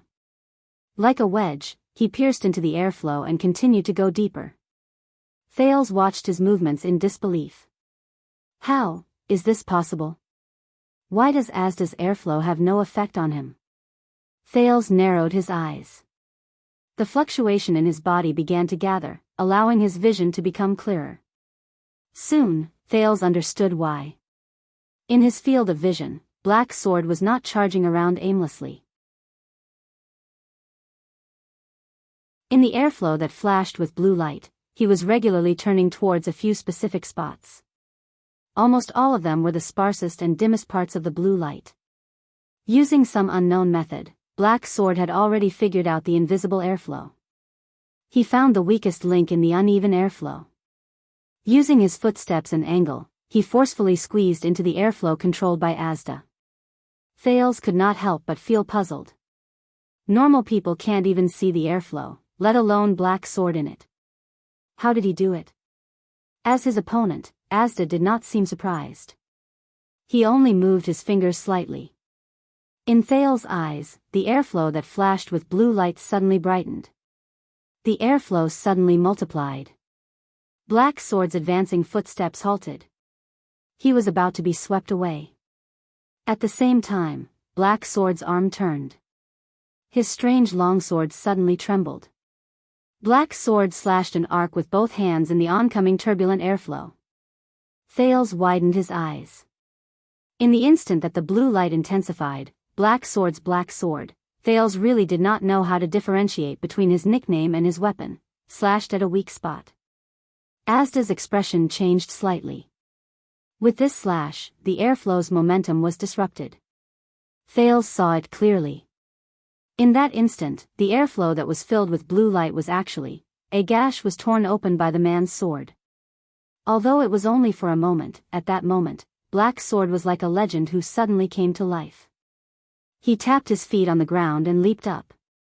In Thales' eyes, he squeezed through the narrow gap in the airflow that could last for an unknown period of time. In the blink of an eye, Black Sword was already 5 steps away from Asda. The man's eyes were cold as he stared at Asda. He did not stop moving. At that moment, Asda suddenly raised his arms. For some reason, Thales felt that Asda's actions seemed to be a little panicked. In the next moment, the air pressure around Asda seemed to explode. Bang. With Asda as the center, a large amount of air shot out in all directions in the shape of a ball. In Thales' eyes, the only thing he could see was the blue light around Asda's body shooting out in all directions. At that moment, Thales thought of a funny analogy. Why was Asda like a porcupine shooting arrows in all directions? He charged at Black Sword in exasperation and retaliated angrily. A huge force surged in the air and Thales was pressed to the ground. He had no choice but to return to reality. Thales knew that this was Asda's doing. It was to protect him from being hurt by the explosive air pressure. He gritted his teeth and tried his best to raise his head to see the battle clearly. Snowflakes fluttered in the air. The majestic and turbulent air pressure erupted violently. Black Sword, who was a few steps in front of Asda, bore the brunt of it. Once again, Black Sword made an unexpected move. As if he knew what kind of threat was coming at him, Black Sword's body swayed as he moved forward. Started spinning. Thales' shocked gaze was fixed on Black Sword. His entire body brushed past the terrifying air pressure, producing a violent and ear-piercing sound. The man's body continued to spin like a strange dancer as he spun and moved forward amidst the explosive air pressure. However, he cleverly reduced the pressure he had to bear to the minimum. Black Sword's body spun twice. With each spin, he maintained a perfect balance and took a step towards Asda. The air pressure did not affect his speed at all. Under the ear-piercing sound of the air explosion and Asda's solemn gaze, Black Sword took a step in front of him. At that moment, the air mystic and Black Sword's eyes met in the air. In the next moment, Asda, who had an unpleasant expression on his face, raised his right hand and clenched his fist. Black Sword swung his arm and hurriedly thrust his strange sword forward. The air around them trembled and began to change in a strange manner. Black Sword's long sword moved and drew a strange arc in the air. Shik. The sound of the blade piercing flesh was heard. However, the moment Black Sword swung his sword and Asda clenched his fist, the air around them suddenly became thick, heavy, and extremely viscous. This reminded Thales of the move that Asda used to suffocate him. He could not help but feel a chill in his heart. Boom. Asda's clenched right hand was separated from his body and fell to the ground. Bang. In the air, a boundless pressure assaulted them, forcing Black Sword to kneel on one knee. Without waiting for his opponent to react, Black Sword pushed against the ground with his left hand and rolled backward. At the same time, he swung his long sword and broke through the heavy atmosphere. Black Sword rolled back a few meters and left the range of Asda's air pressure. He held his long sword across his chest and watched Asda vigilantly as he panted. Meanwhile, the air mystic stared blankly at his arm that had fallen to the ground.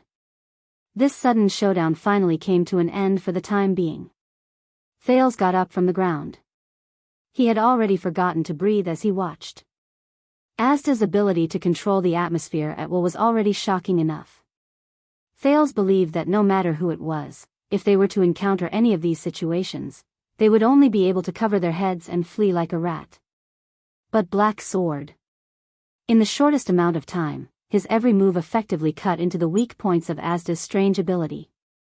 He overcame every obstacle and rushed to the mystic. He even chopped off the mystic's arm. Compared to Giza, who was bleeding profusely, not a single drop of blood flowed out of Asda's wound. Instead, it glowed with a faint blue light, just like the time at Red Street Market. The air mystic was stunned for more than 10 seconds.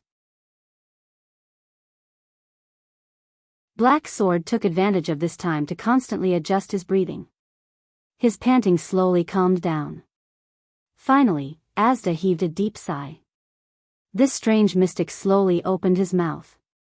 This is the closest you've been to me since we first met for more than 10 years.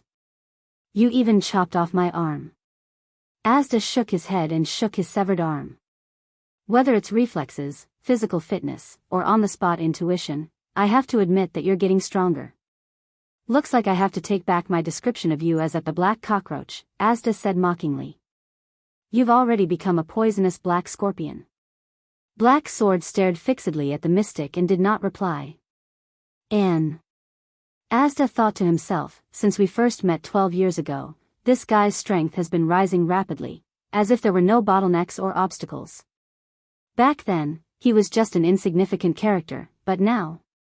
Thales felt his skin crawl as he watched Asda's arm on the ground turn into blue light and disappear. Even though he had expected it and it was not like he had never seen it before, he still found it a little strange when he saw it. At the same time, the blue light on Asda's severed arm shone again. The light gathered to form a new arm, even his robe. Black Sword, you're probably the first person in history to be able to fight a mystic head-on and not be at a disadvantage with your body of flesh and blood and a sword made of ordinary iron. Asda held his newly acquired right arm and sighed with emotion. Recalling the past 1,000 years, Asda could not help but sigh. Which supreme-class elite in history had the strength he has now? Hearing this, Thales stared at Black Sword in a daze. The latter stood up slowly and flicked the snowflakes off his long sword. You flatter me.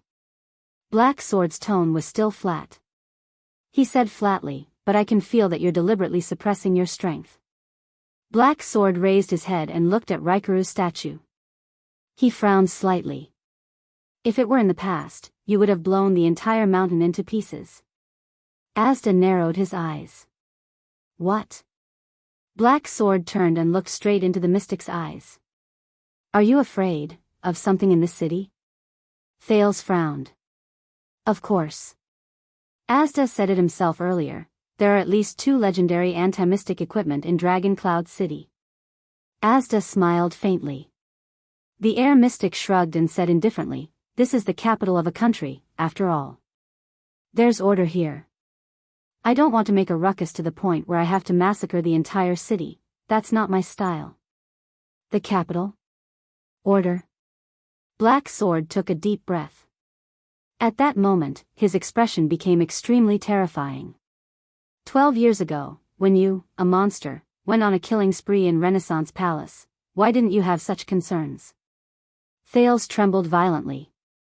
However, Asda's next words shocked him as much as the former.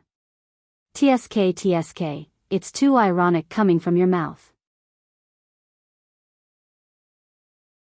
Asda stared at Black Sword and shook his head with a chuckle. There was a faint blue light surging in his eyes.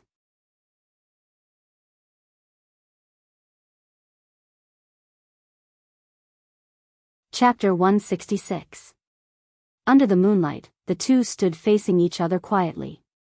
Thales looked at Asda in disbelief, then at Black Sword.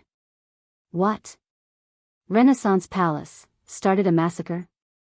Killed the Crown Prince? In Thales' memory, the only thing that fits these two descriptions was. Thales gulped. His brain was working furiously. What roles did these two guys play in the bloody year?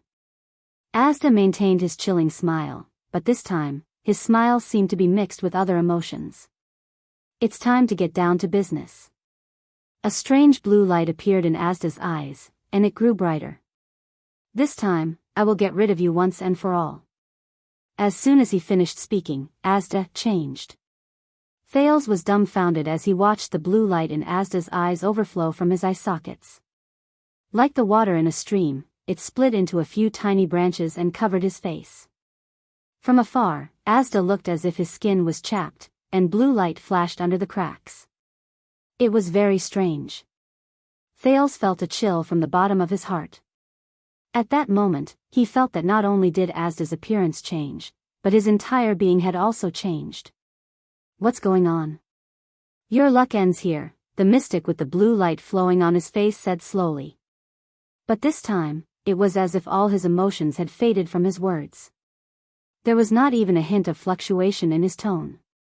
You will not have the chance to get close to me again. Just like a puppet with a stiff face. Black Sword's eyebrows gradually furrowed. Obviously, he had seen Asda like this before. Black Sword's left hand slowly stroked the ridge of his sword. He bent his knees slightly, lowered his body, and made a posture that Thales found extremely familiar, but completely different from what he remembered. It was just a test just now, Black Sword said flatly, pointing the tip of his sword at the strange Asda. The mystic's face was expressionless and lifeless. Blue light flowed from his lips from time to time. No matter what you want to test, it ends here. The next moment, Black Sword did not say a word. He stomped on the ground with his hind legs and charged forward again. The mystic with the flashing blue light did not even look at his opponent. He stared blankly ahead. This time, Black Sword's charge was obviously faster than the previous time. In just a few seconds, he was already 10 steps away from Asda. The mystic only raised a hand slowly in the direction where Black Sword was charging from. Black Sword let out a low growl. His upper body leaned forward, and a surge of power surged from his legs. The speed of his charge increased once again. Air is everywhere. The mystic's unusual and apathetic voice rang slowly. It fills your entire body, inside and outside your body. Thales widened his eyes. He felt that something had happened. Sure enough, the moment Asda raised his right hand as if he had sensed nothing, Black Sword's attacking figure suddenly swayed. His speed suddenly slowed down. The blue light on the air mystic's face grew brighter. The air in your lungs has been frozen. It cannot enter or exit. You can't breathe anything. Black Sword's expression changed, and he clutched his chest with his left hand. Thales opened his mouth in surprise. What? The air in the human body? Could Asda do this? As expected, Black Sword seemed to have suffered a heavy blow. His face and eyes began to redden. His movements changed, and his footsteps began to sway. Thales looked at him worriedly. He looked at his only chance to escape. Black Sword supported himself on the ground with his sword. He lowered his head and gritted his teeth. But in the next second, the scene around Black Sword suddenly blurred in Thales' vision. At that moment it was as if some power had blocked Thales' vision, and the latter was a little surprised. But reality did not allow Thales to think too much. Black Sword had already pulled his sword out of the ground. His stagnant movements became strangely smooth again at that moment. Black Sword's body moved. He actually regained his original speed and continued to charge towards Asda. Thales was puzzled. What did Black Sword do? Not a bad response. The mystic's calm and emotionless voice rang again, answering Thales' question. Using the power of eradication to strengthen and stimulate all the muscles related to breathing, you forcefully inhaled a small amount of air. Black Sword's body swayed, and he staggered as he rushed towards Asda. Like a drunkard, his movements had long since lost the fluidity of his first charge. Thales was very worried that he would collapse at any moment. Thales frowned. If there's no legendary anti-mystic equipment, then wouldn't Asda? The mystic did not seem to care about Black Sword in front of him at all. He was heard saying in an extremely calm voice, but it can only let you live for a little more than 10 seconds. Black Sword looked at Asda, who was shining with blue light in front of him. He clenched his teeth, as if he was enduring unprecedented pain. He raised the strange sword in his hand towards Asda. The light path on the mystic's face flowed with another wave of blue light. The next moment, the mystic's eyes shone with blue light. No one could see his gaze clearly. Thales saw that the air around Asda was glowing with a faint blue light. A heavy pressure descended on the air again. No, Thales gritted his teeth and took a step back, maintaining his vision. This time, it's not as simple as the pressure. Asterisk boom, asterisk a muffled sound rang out. Thales was shocked to see that, with Asda as the center, the snow on the ground in a circular area around him had visibly lowered by a layer. It was as if someone had slapped him. Asterisk thud.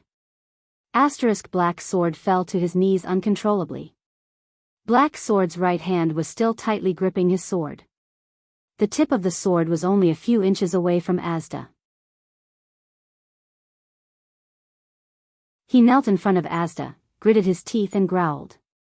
His left hand supported the ground, trembling uncontrollably. It was as if he was carrying a heavy weight on his back, and could not move. Asterisk shick. Asterisk Black Sword had no choice but to withdraw his sword. The tip of the sword pierced the ground to support his body from collapsing. T. I've made a mistake. Black Sword is no match for Asda at all. Thales clenched his fists, feeling anxious. But with such a huge commotion, someone should have noticed, right? The mystic spat out the words mechanically. His voice was lifeless. Look, once your body is pressured and your reaction speed is slowed down, you become much easier to deal with. Black Sword knelt on the ground and let out a low, furious growl. The luck of surviving a great disaster has allowed you to live for a whole 12 years. Every time, you can escape with your life. But this time, you don't have a companion who sacrificed his life to create an opportunity for you to kill me. The blue light on the air mystic's face flowed again as he slowly said, and you don't have a companion who sacrificed his life to save you. At that moment, Black Sword raised his head with difficulty. His eyes were filled with hatred and anger. Monster. He bit out the word with all his might. The mystic shook his head slowly, indifferently.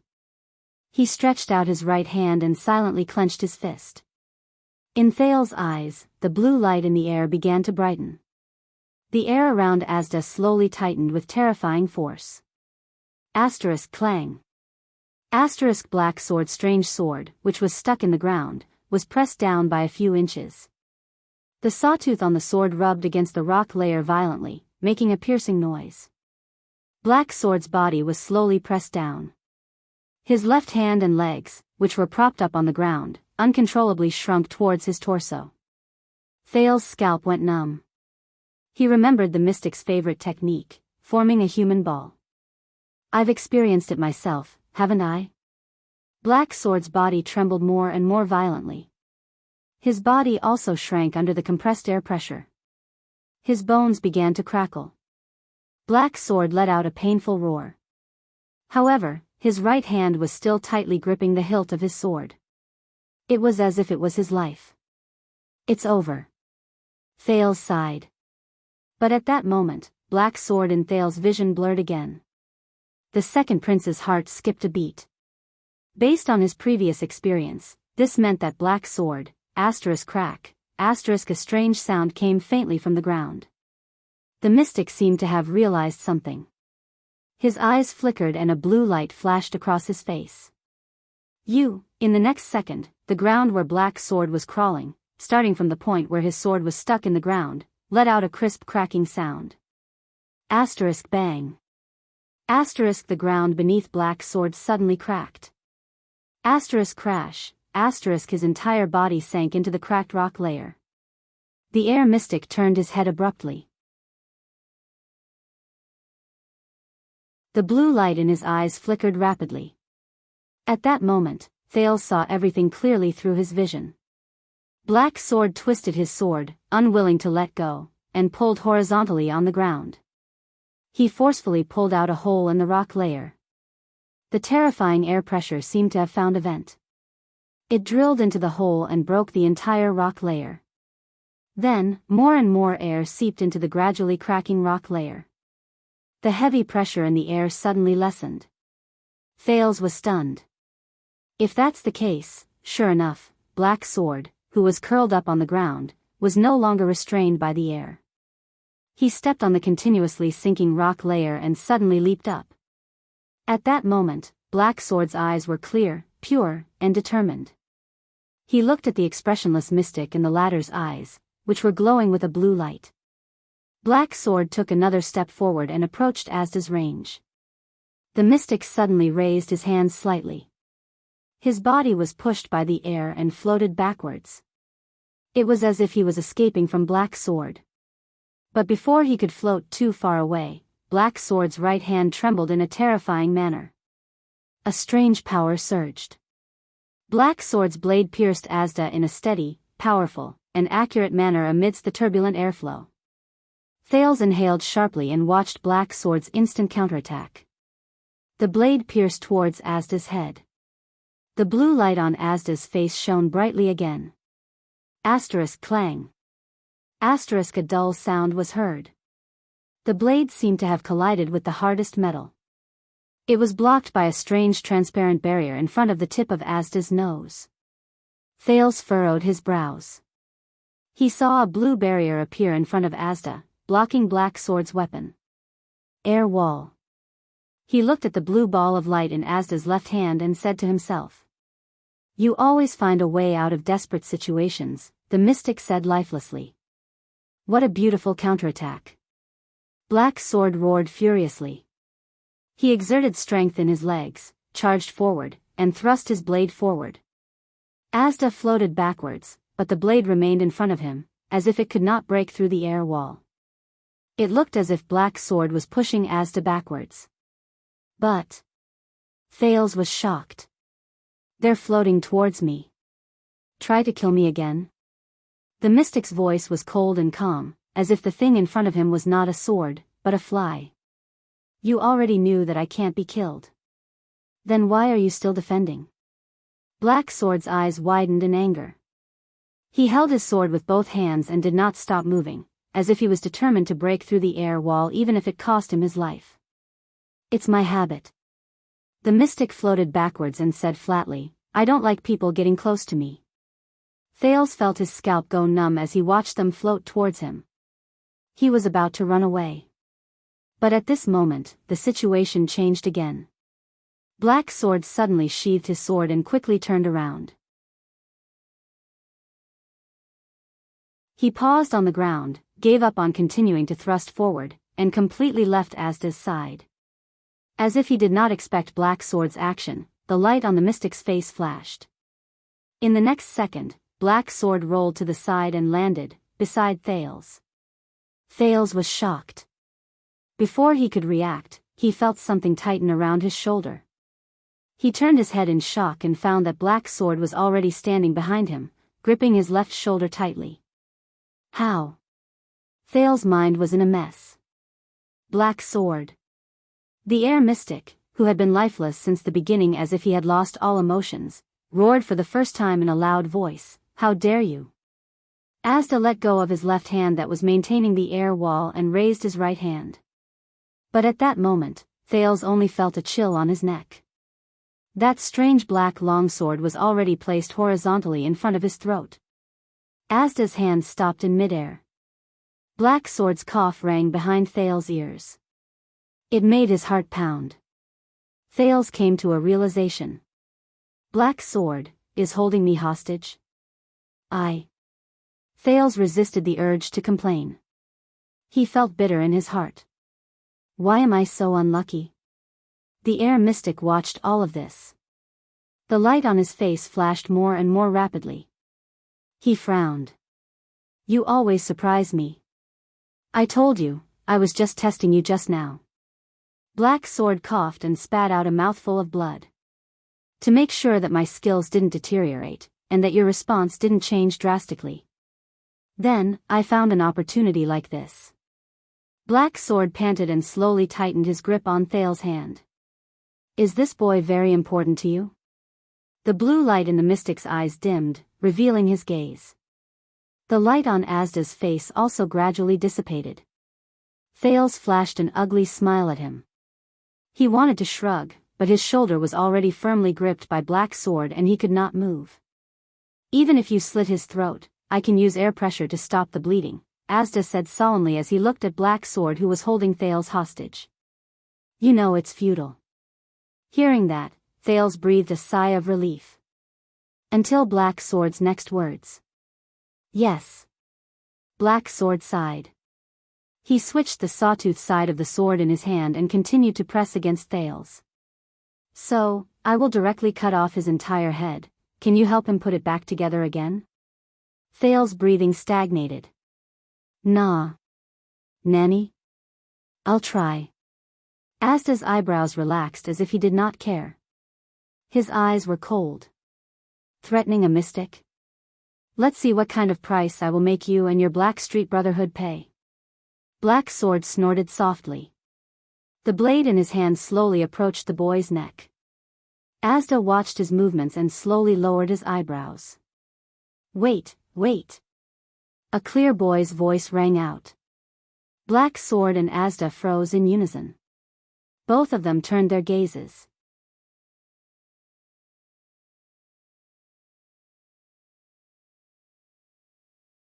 Chapter 167. Mr. Sakern. Beside the blade, Thales tried his best to control his heartbeat and breathing. He looked at the mystic with difficulty. I don't think you want to waste time here. Yes, Asda said flatly. Just get rid of this guy. That's the fastest way. Humph, Black Sword sneered. Same here. Thales felt a headache coming on. Mr. Black Sword? Thales panted and said to the person holding him hostage, You know that this guy can't be killed, right? Behind him, Black Sword's breathing gradually calmed down. Who knows, Black Sword said flatly. Maybe next time, I can kill him. Asda snorted mockingly and stared coldly at Black Sword. The two people who did not give him face made Thales extremely embarrassed. Thales exhaled. I say, I have a suggestion for the two of you. Feeling the chill on his neck, Thales smiled awkwardly. Maybe you, Mr. Black Sword, don't have to cut off my head. Asda narrowed his eyes. His gaze was subtle. Look, you've already exchanged blows. Thales could not see Black Sword's expression, but he knew that it must be terrible. But Thales could only try his best to raise his voice in the cold wind. Mr. Mystic has the upper hand, but Mr. Black Sword, you always surprise us. Asda and Black Sword stared at each other. Their eyes were filled with merciless murderous intent. If you continue to be in a stalemate here, you will only attract Dragon Cloud City's attention.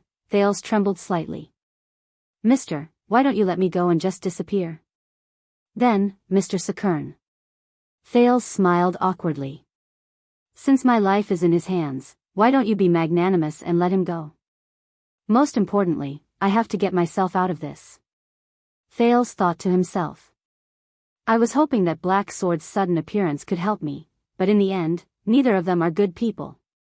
Under the moonlight, the cold wind and the falling snow gradually lessened.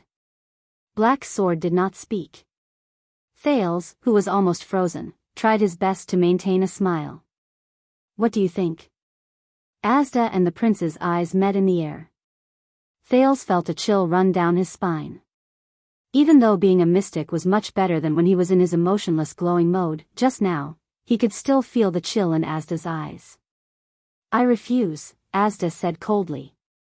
I've had enough of this cat-and-mouse game. He must die here today.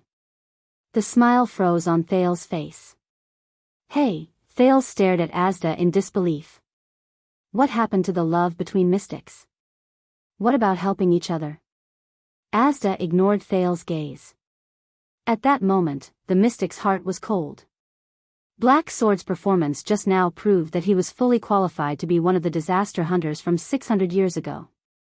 As long as he had a legendary anti-mystic equipment, in the past, the supreme-class fighters who were carefully selected from various races were all terrifying existences who had gone through countless hardships. They held the greatest nemesis of mystics and hid on the battlefield, waiting to deliver a fatal blow. During the Great Purge after the war, they were even more terrifying trackers in the dark. They hunted down all mystics, whether they existed or did not exist, whether they were enemies or not. They did not let go of any faction. If it was not for the great fission and the political division of the various countries after the war, which caused the disaster hunters to fall apart, Black Sword. Asda looked at his right hand, which had just been cut off and then regenerated, and narrowed his eyes. He must die here. Look, of course I can let you go, child, Black Sword said softly behind Thales's ear. But he won't. The leader of the Brotherhood shook his head slowly and sighed slightly. You can only blame your bad luck. Thales sighed in anguish. Asda sneered and said, then let us see how long a mere human can last in the snowy Northland. Yes.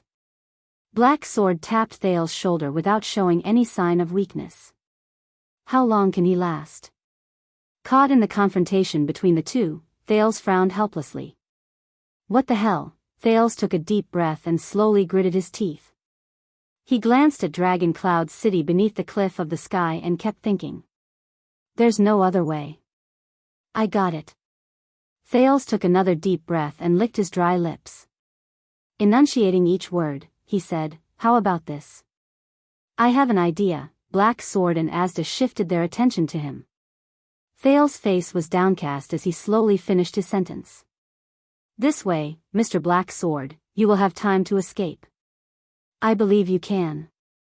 And Mr. Sakern, we can also continue our journey. Listening to Thales' words, Asda and Black Sword frowned. Humph, Asda sneered. Are you helping him? No. Thales felt the force on his shoulder lessen.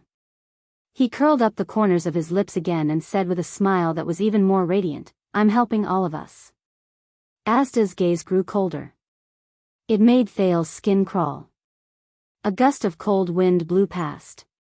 Black Sword sighed softly. I've been looking for this opportunity since the beginning, Black Sword said slowly in his ear. Thank you for your suggestion, child. So, you agree? Thales turned his head awkwardly and pulled his neck away from the cold blade and saw. Black Sword looked at Asda, who did not look too pleased. He patted Thales' shoulder and nodded slowly. Of course, there's only one thing that needs improvement. Thales was stunned. Improvement? I'm here for him. Black Sword widened his eyes. He grabbed Thales and stood up from the ground. I'm not here to escape. Asda's expression changed and he stretched out his right hand. But Black Sword was faster. The Brotherhood's legend moved swiftly and agilely.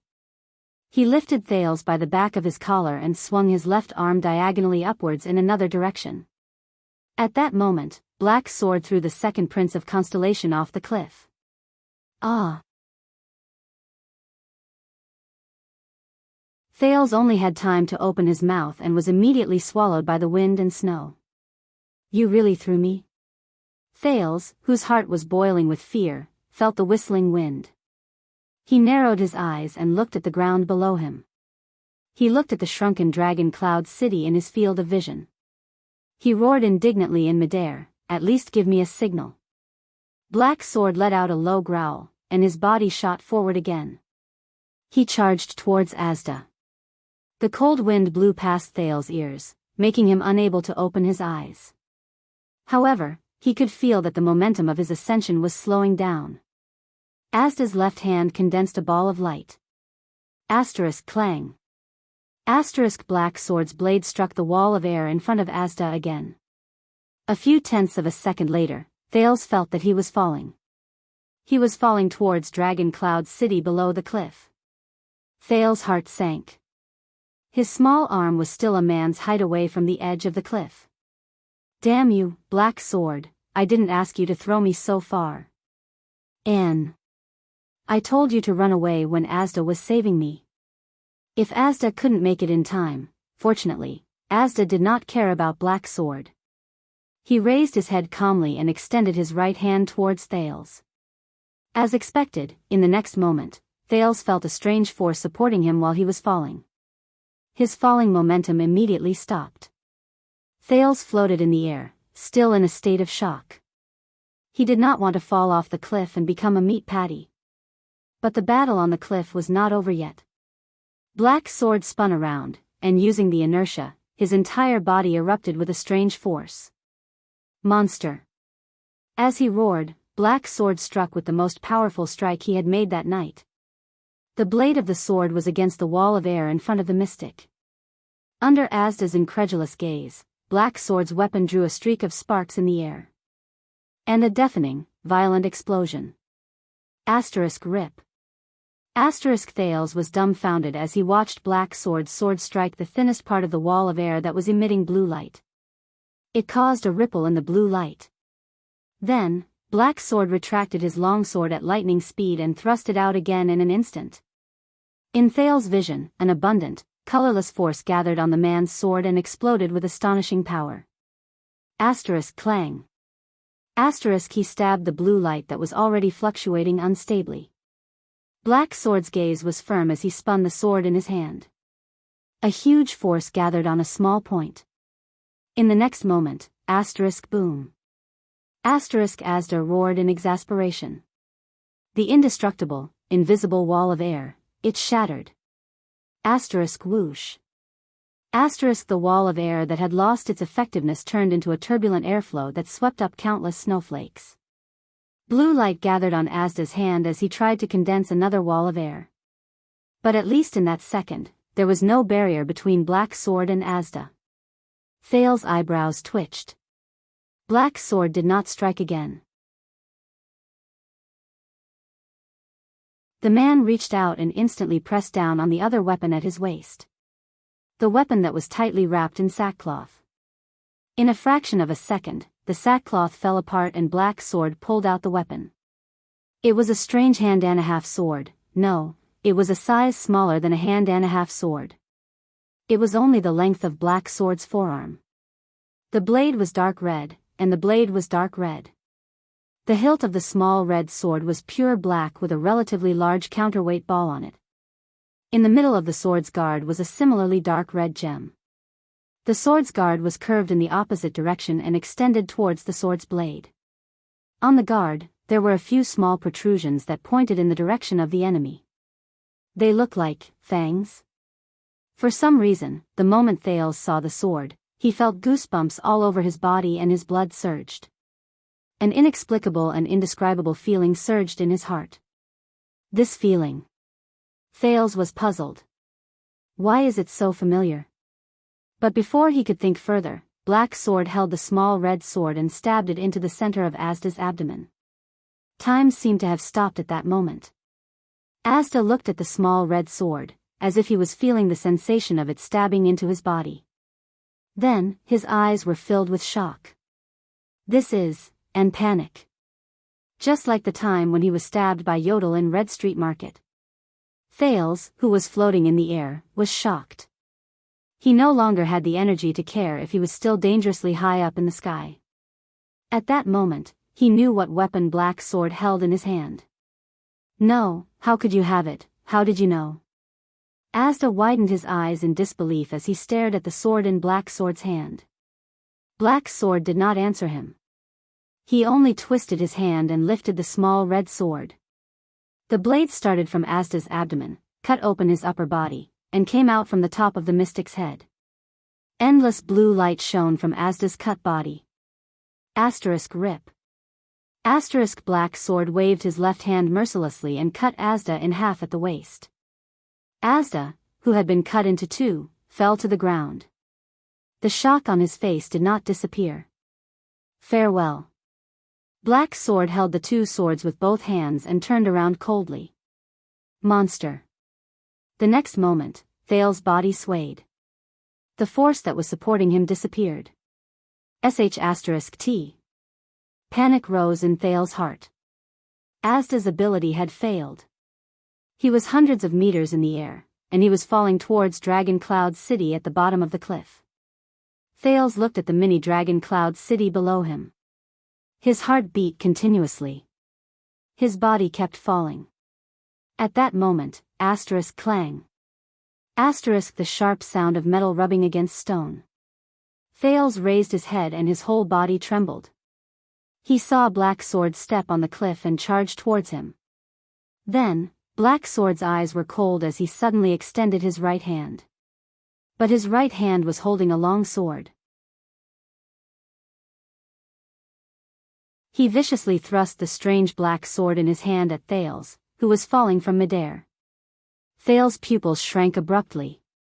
What? The blade did not stop. It went straight for his head. The cold wind echoed in Thales' ears. In a fraction of a second, countless emotions flashed through his mind. Why? Why do you want to kill me? Thales stared blankly at the sword that was thrusting towards his head. In between shock, fear, confusion, and anger, he could only helplessly close his eyes. Rip. The strange sword pierced through Thales' clothes. Thales' eyelids shrank. But the expected pain and touch did not come. The wind howled. Thales trembled and opened his eyes. He was still in midair, and the miniature version of Dragon Cloud City lay quietly 100 meters below him. Thales shivered and turned his head. He watched in shock as the strange blade pierced through his collar and hung Thales on the barb on the sword. Thales hung on the sword and swayed back and forth in the air. The cold wind brushed past his body. He stared at the ordinary-looking man on the other side of the sword, dumbfounded. Black Sword held the small red sword in one hand, and the blade was stuck to the cliff's rock. Just like that, he hung on the edge of the cliff. His other hand stretched out horizontally, grabbed the strange black sword, and hung the tiny Thales on the sword's hook. The ordinary-looking man gritted his teeth and slowly withdrew the sword in his hand. Thales was in a state of shock as he stared at Black Sword in a daze. The latter smiled and said to the second prince in the air, "Before I threw you, I gave you a signal." Thales' eyes widened due to fear and shock, but he could not look away now. He felt the force on his collar and did not dare to look down. He only clutched his chest tightly. He felt the force on his collar and did not dare to look down. He only clutched his chest tightly. It was as if his heart would jump out of his chest if he did not do so. Black Sword's expression did not change. He slowly withdrew his sword-wielding arm in a steady and powerful manner. A few seconds later, Thales looked at the black sword that was getting closer to him. He finally calmed down a little. Ha! He exhaled abruptly. At that moment, Thales only wanted to complain. What the hell? Thales panted violently and said weakly, "Next time, can you?" However, before he could finish his sentence, Thales widened his eyes again. He raised his head in horror and looked behind Black Sword. No way. There, a strange blue light slowly gathered. Under the moonlight, the blue light formed a strange figure. The figure stood on Black Sword's left and looked at the small red sword that was stuck in the cliff with a complicated expression. Thales opened his mouth wide. No way. Hanging on the cliff, Black Sword's expression froze when he saw Thales' expression. Soon, he knew what had happened. Black Sword frowned and slowly turned his head to look at the edge of the cliff. There stood Sakern, who had recovered and was unscathed. Next time. The air mystic's expression was terrible, but his words were still as sarcastic as ever. If you want to scare me, it's best if you find a real legendary anti-mystic equipment, and not a fake with a similar aura. Black Sword's expression changed. He looked at the calm Asda on his left, then at Thales on his right, who was hanging on the sword, not knowing whether to laugh or cry. Black Sword heaved a heavy sigh. Lance. Hanging on the cliff, Black Sword closed his eyes and shook his head helplessly. In a subtle tone, he said, "UF** King tricked me again, legendary anti-mystic equipment, there's even a fake?" Thales furrowed his brows. Asda narrowed his eyes. Black Sword looked gloomy, as if he had eaten a fly. In the cold wind, the three of them were silent for 3 seconds in a strange position. They did not seem to know how to respond to such a situation. "You, child." Finally, Asda shifted his gaze and looked at Thales coldly. His tone was frightening. "You are really naughty." Thales could only put on a sad smile.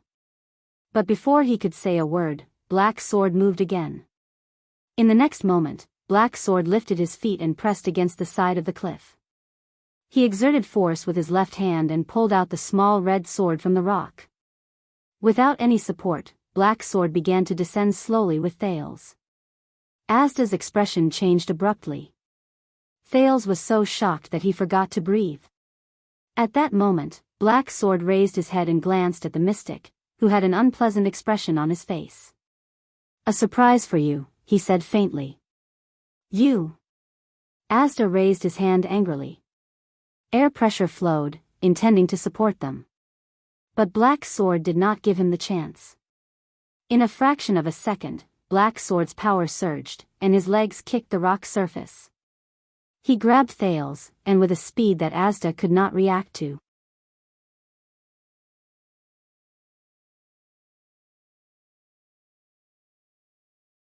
Chapter 168. Thales finally knew what it felt like to fall from a great height. That was, not feeling it. It was because the feeling of weightlessness, having nothing to rely on and nothing to rely on, could instantly take away all one's thoughts and take away one's autonomy and control of one's body. Only panic, bewilderment, and absent-mindedness remained. Cold wind blew against their faces. Whoosh, Thales was held in Black Sword's embrace with one arm. His lips trembled, but no words came out. In the high-speed wind, even breathing became difficult. Thales' mind was blank. At that moment, that strange fluctuation surged through his entire body, and even time seemed to slow down. But this time, that fluctuation did not bring him a miracle. The violent airflow blew past their sleeves. They were still falling. Dragon Cloud City beneath them grew bigger and clearer. And he could do nothing. Thales could only close his eyes and wait for his death with an empty mind. At that moment, Black Sword, who was behind him, suddenly moved. Kiss, the sharp sound of metal scraping against the rock surface exploded in his ears again. Thales felt his body fall, as if gravity had returned. He opened his eyes abruptly. What greeted his eyes was a flash of fire. Thales watched in shock as an arm stretched out from behind him.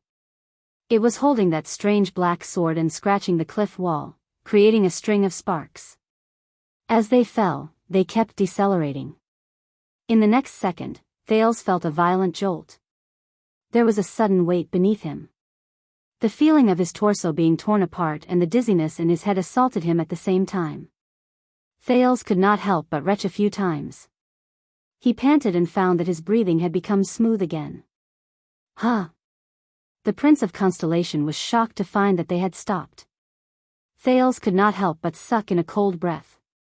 Their falling momentum had been stopped, and they were now suspended on the cliff wall. And he, who was falling head first, was now upside down. I survived? Thales looked up in disbelief and saw the situation in front of him clearly. Black Sword's strange sword was long gone, and his right hand was now firmly gripping a thin rope. The other end of the rope was firmly tied to a thick nail, which was nailed deep into the cliff wall. They, who had no one to rely on, were firmly suspended in midair. Black Sword clenched his teeth, his right hand covered in blood. Clang! The sound of metal hitting the ground could be heard. Thales came back to his senses, and before he knew it, he was already drenched in cold sweat. This rope, the Prince of Constellation asked in disbelief, was prepared by you from the start? Black Sword smiled coldly. We chased Asda here to fight. Black Sword loosened his grip and they slid down the rope at a uniform speed. It was to have a way out. Although the rope in Black Sword's hand was thin, it seemed extremely tough, as if it was specially made for this activity. Thales stared at Black Sword's hand in astonishment. He stared at the blood that flowed out from the high-speed friction just now, but the latter did not seem to notice it at all, as if it was not his hand. Boom! They fell on an irregular outcropping of rock at the edge of the cliff. He looked at Dragon Cloud City below him. He could already clearly see the roofs of many residential houses. He panted with all his might, trying to regulate his breathing. But he should be more worried about the current situation. Thales began to think about his relationship with the person in front of him, as well as his options after he got rid of Asda. How would he deal with her? Does he know who he is? Thales' breathing slowly quickened. If Black Sword was the murderer who killed Crown Prince Midir 12 years ago, Thales thought, that means he is. In Mindy's hall, Gilbert told him that it was the assassins of Shadow Shield who killed the eldest son of the king. In Heroic Spirit Palace, before Archduke Poffert died, he said that Shadow Shield had always desired his life. When he thought of this, Thales' heart skipped a beat. Thales gritted his teeth and glanced warily at Black Sword, whose back was facing him. This person is very likely, but at that moment, the moment Thales stared at him, Black Sword suddenly turned around. Thales was so frightened that he trembled and clenched his fists. His scalp went numb, as if he was being targeted by a powerful hunter. Black Sword gave Thales a deep look. His eyes were filled with murderous intent. Thales did not dare to breathe loudly. He only forced a smile with an ugly expression. Black Sword furrowed his brows and inhaled. When he realized that the person who was looking at him with hostility was just the boy in front of him, the coldness in Black Sword's eyes faded and he turned around expressionlessly. Black Sword picked up the black sword that had just fallen and readied himself. Thales' palms were already covered in cold sweat. Does this guy have eyes in the back of his head? How can he even sense my gaze? Thales lowered his head and clenched his fists. After escaping from Asda, he had to face such a dangerous and terrifying gang leader. The uneasiness in his heart only increased. No, I better not expose my identity. I still have to think of a way to escape safely and return to Heroic Spirit Palace. Thales tried hard to regulate his breathing. However, unpleasant things would always happen. A familiar voice rang in Thales' ears. Why have you been gone for so long? A figure appeared from behind the rock. His voice was full of anxiety. Under the moonlight, Thales saw the person's face clearly. His eyes immediately widened. No way. Am I that unlucky? Hearing the voice, Black Sword did not even turn his head. His tone was flat. I ran into some trouble. Is the rope ready? It was ready 5 minutes ago. You can slide down to Shield District if you follow it. The old man who had just appeared on the rock lay on the edge and stretched out his hand to pull out a similar thin rope. You got yourself covered in wounds again. The old man saw Black Sword's disheveled appearance and frowned. Didn't you say that you were just going back to Heroic Spirit Palace to get something? The old man's words came to an abrupt halt. He saw Thales standing beside Black Sword. The old man's mouth opened wide in surprise. Thales blinked and flashed an awkward smile. He raised his hand and waved reluctantly. Hello, Mr. Ramon. Ramon, the Brotherhood's Black Doctor and suspected inheritor of magic, who was supposed to be in Heroic Spirit Palace and Constellation's diplomat group, was now holding onto the rock wall in a daze and staring at the Prince of Constellation in shock. Thales' heart felt as if it had fallen into an ice cave. This is bad. Is Black Sword here to save Ramon? Ramon knew his own identity very well. And, he's definitely not on good terms with me. Him. As expected, Ramon's first reaction was to point at Thales and turn to Black Sword. His face was full of disbelief. Why did you bring this guy here? Thales shrugged. There was no emotion on his calm smiling face. However, his brain was in a state of panic and thought continuously. What should I do? If Black Sword knows that I'm a Jade Star, if he really was, then he definitely wouldn't be so unresponsive. Thales clenched his fists. I can't gamble on his attitude. The strange doctor sighed. Ramon covered his head and looked like he was about to cry. He's like an eternal oil barrel. He'll explode at the slightest touch. How are we supposed to escape now that you've kidnapped him?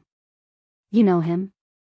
Black Sword grabbed a triangular metal buckle from beside him and seized the time to test the hanging rope. His expression was the same as usual. Who is he? He's, at that moment, Dr. Ramon. Thales suddenly spoke. He seemed to be very happy. Ramon raised his eyebrows.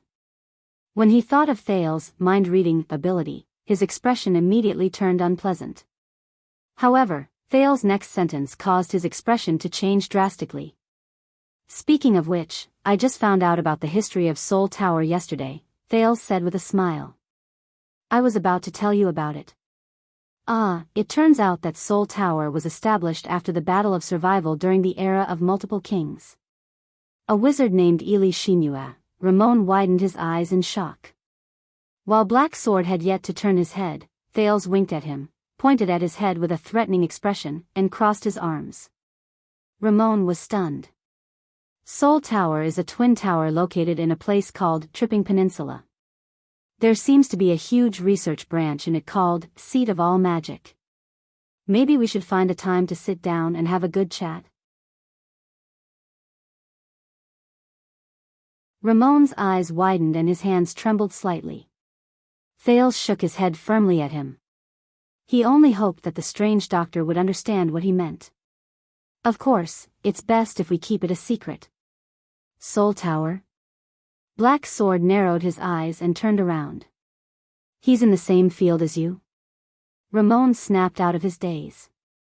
He looked at the nonchalant and energetic Thales, then at Black Sword, who was moving his hands non-stop. This guy, he's... Ramon's expression darkened. As if he had thought of something, he looked at Black Sword and could not help but stop talking. The youngest son of a suzerain in Heroic Spirit Palace. He's interested in magic. Nowadays, it's not easy to meet a noble who knows about and is not averse to magic. Ramon rubbed his hands together and chuckled. I plan to rely on his resources for a long time after he grows up. Thales heaved a sigh of relief and felt at ease. He had experienced Black Sword's perceptive abilities.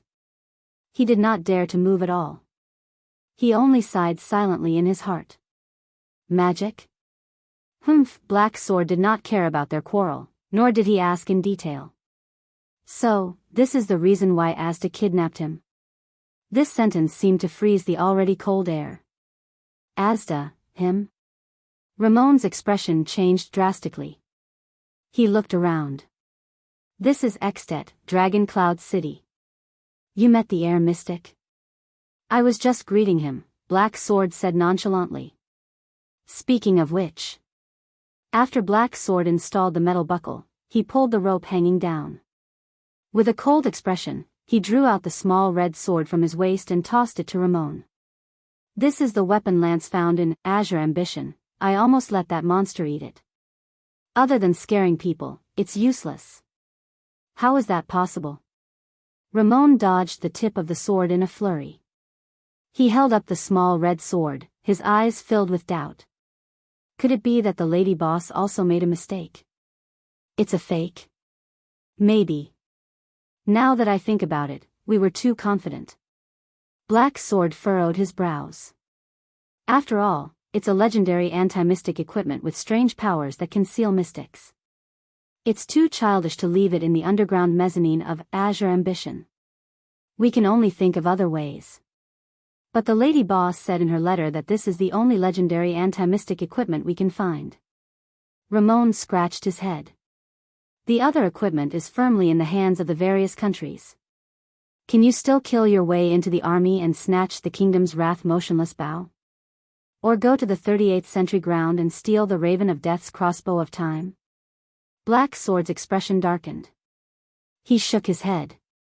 We'll talk about this in the future. Now, we have to leave quickly. Thales saw the small red sword. No one knew that the moment Black Sword drew the small red sword, Thales only felt a burning sensation in his heart. At the edge of the cliff, when he watched Black Sword draw it out, that strange familiar feeling came again. Thales stared at the small red sword in a daze. What's going on? According to them, this should be a fake legendary anti-mystic equipment. At this moment, Black Sword suddenly raised his head. He looked at the sky above his head and his expression became extremely terrifying. Black Sword lowered his head, grabbed Ramon and Thales, and pushed them down the rope.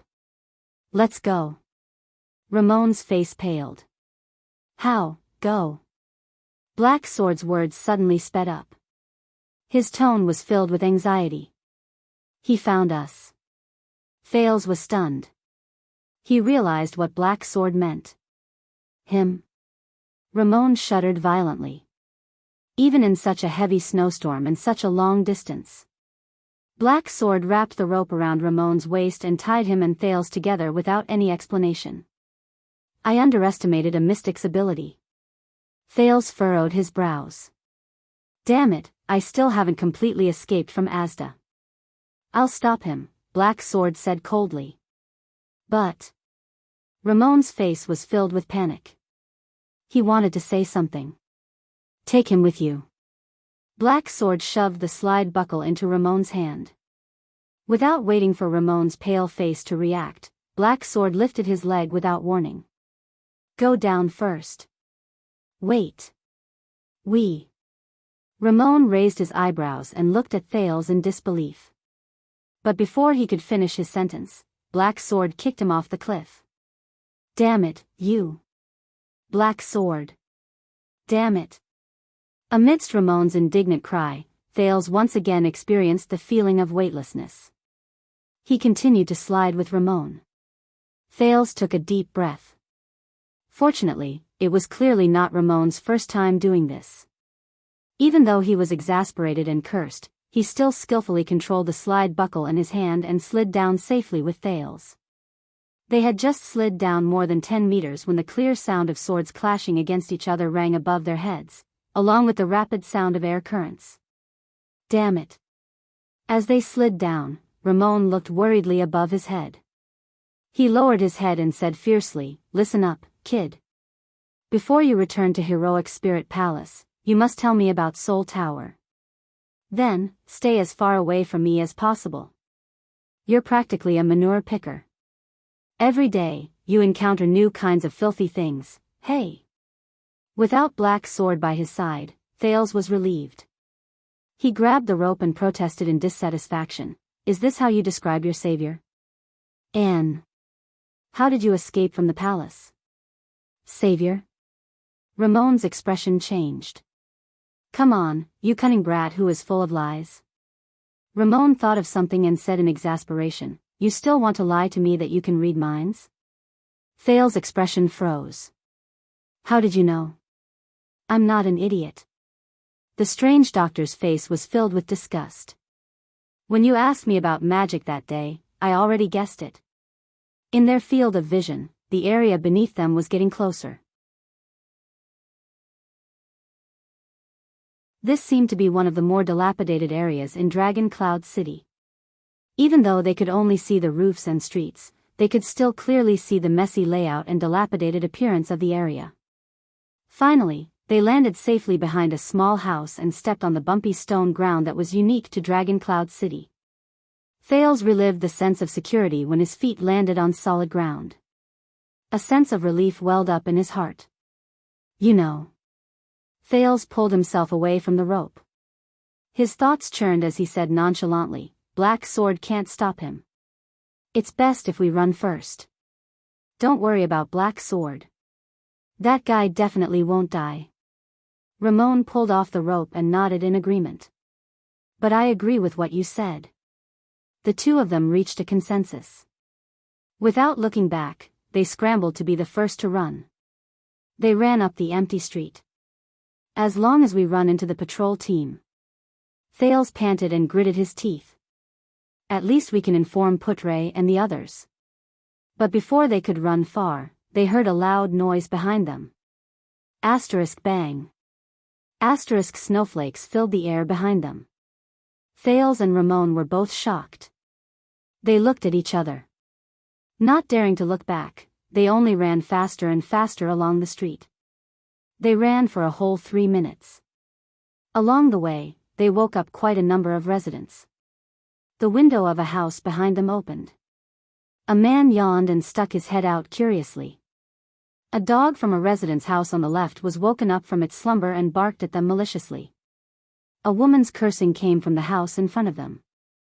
A basin of water was splashed out of a two-story house on the upper left in anger. A wine bottle was thrown out of a shop with a sign on the right behind them. The two of them did not care. They just kept running until they were out of breath. Thales had traversed many streets and alleys in the past. He was not slow when he ran on the chaotic streets. However, a child's physical strength was limited. Although Ramon was an adult, he did not usually exercise. He would start panting after just a few steps. Add to that the poor visibility in the wee hours of the morning, and they inevitably slowed down. Finally, an urgent order came from the front. "What's with the footsteps in front? Follow me.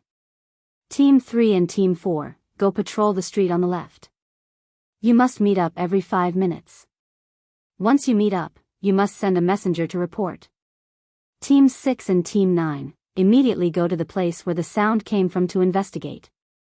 It should be under the cliff of the sky. If any team members, soldiers, or residents report that they are missing, if you encounter any suspicious person, do not let them go. But the first priority is to report back safely. The higher-ups have given the order. If you encounter any inexplicable things or people, these are their exact words, immediately fire a signal arrow. There seems to be quite a number of people."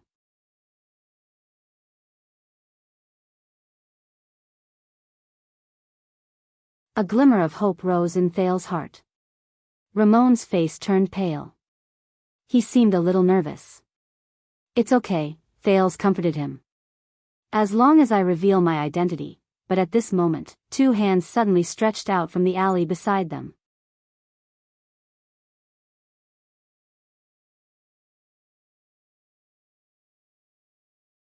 Chapter 169. The two hands that stretched out from the alley covered their mouths with a strength that could not be resisted. Flames shone brightly. At least a dozen patrols hurried past the street outside.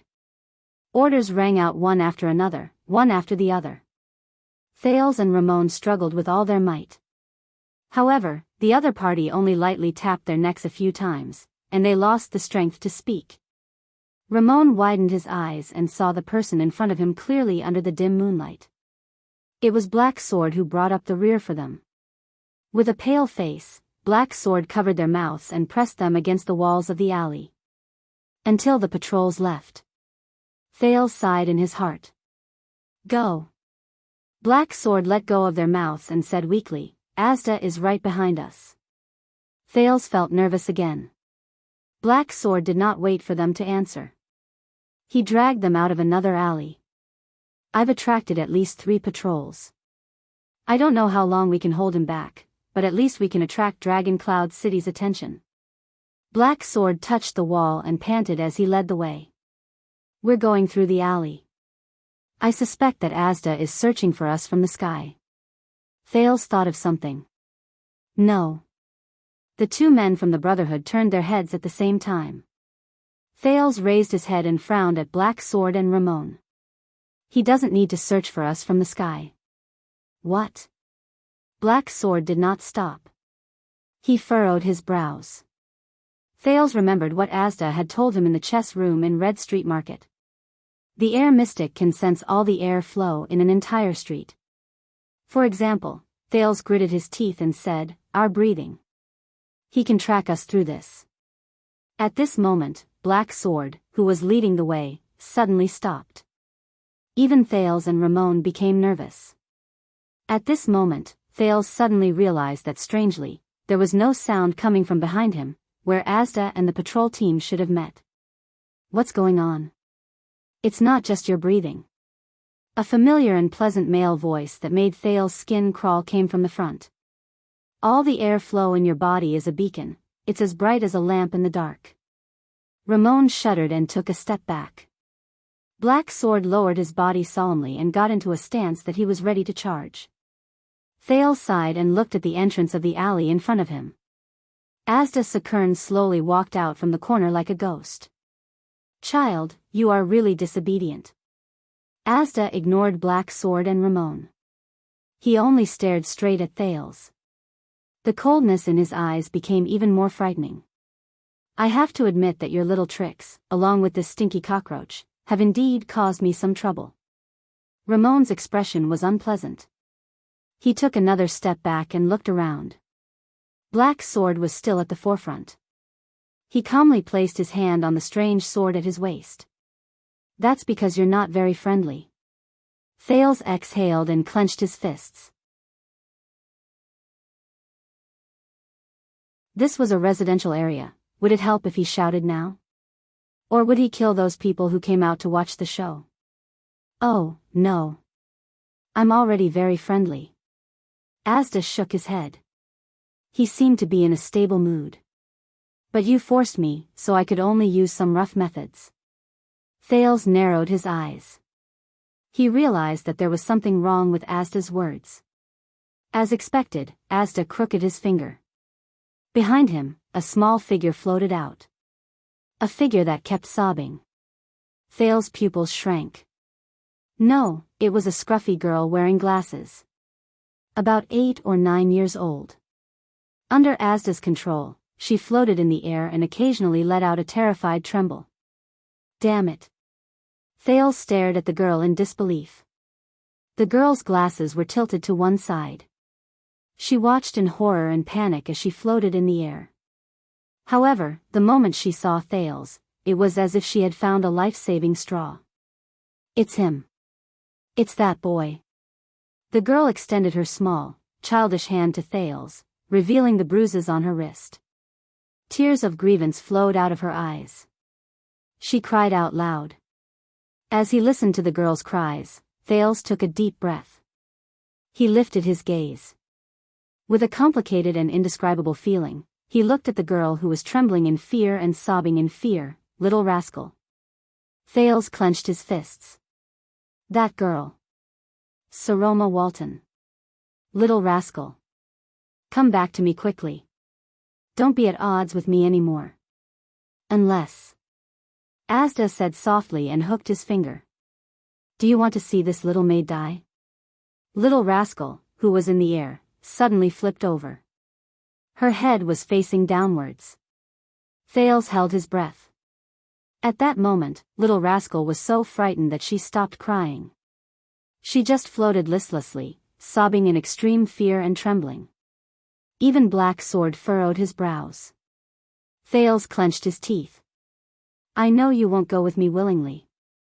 Asda seemed to know what he was thinking. He chuckled. So I took some precautions. Little rascal, who was in the air, turned around again. The girl was already scared out of her wits. Tears streamed down her face, and she could not even speak. This is between us. Thales gritted his teeth.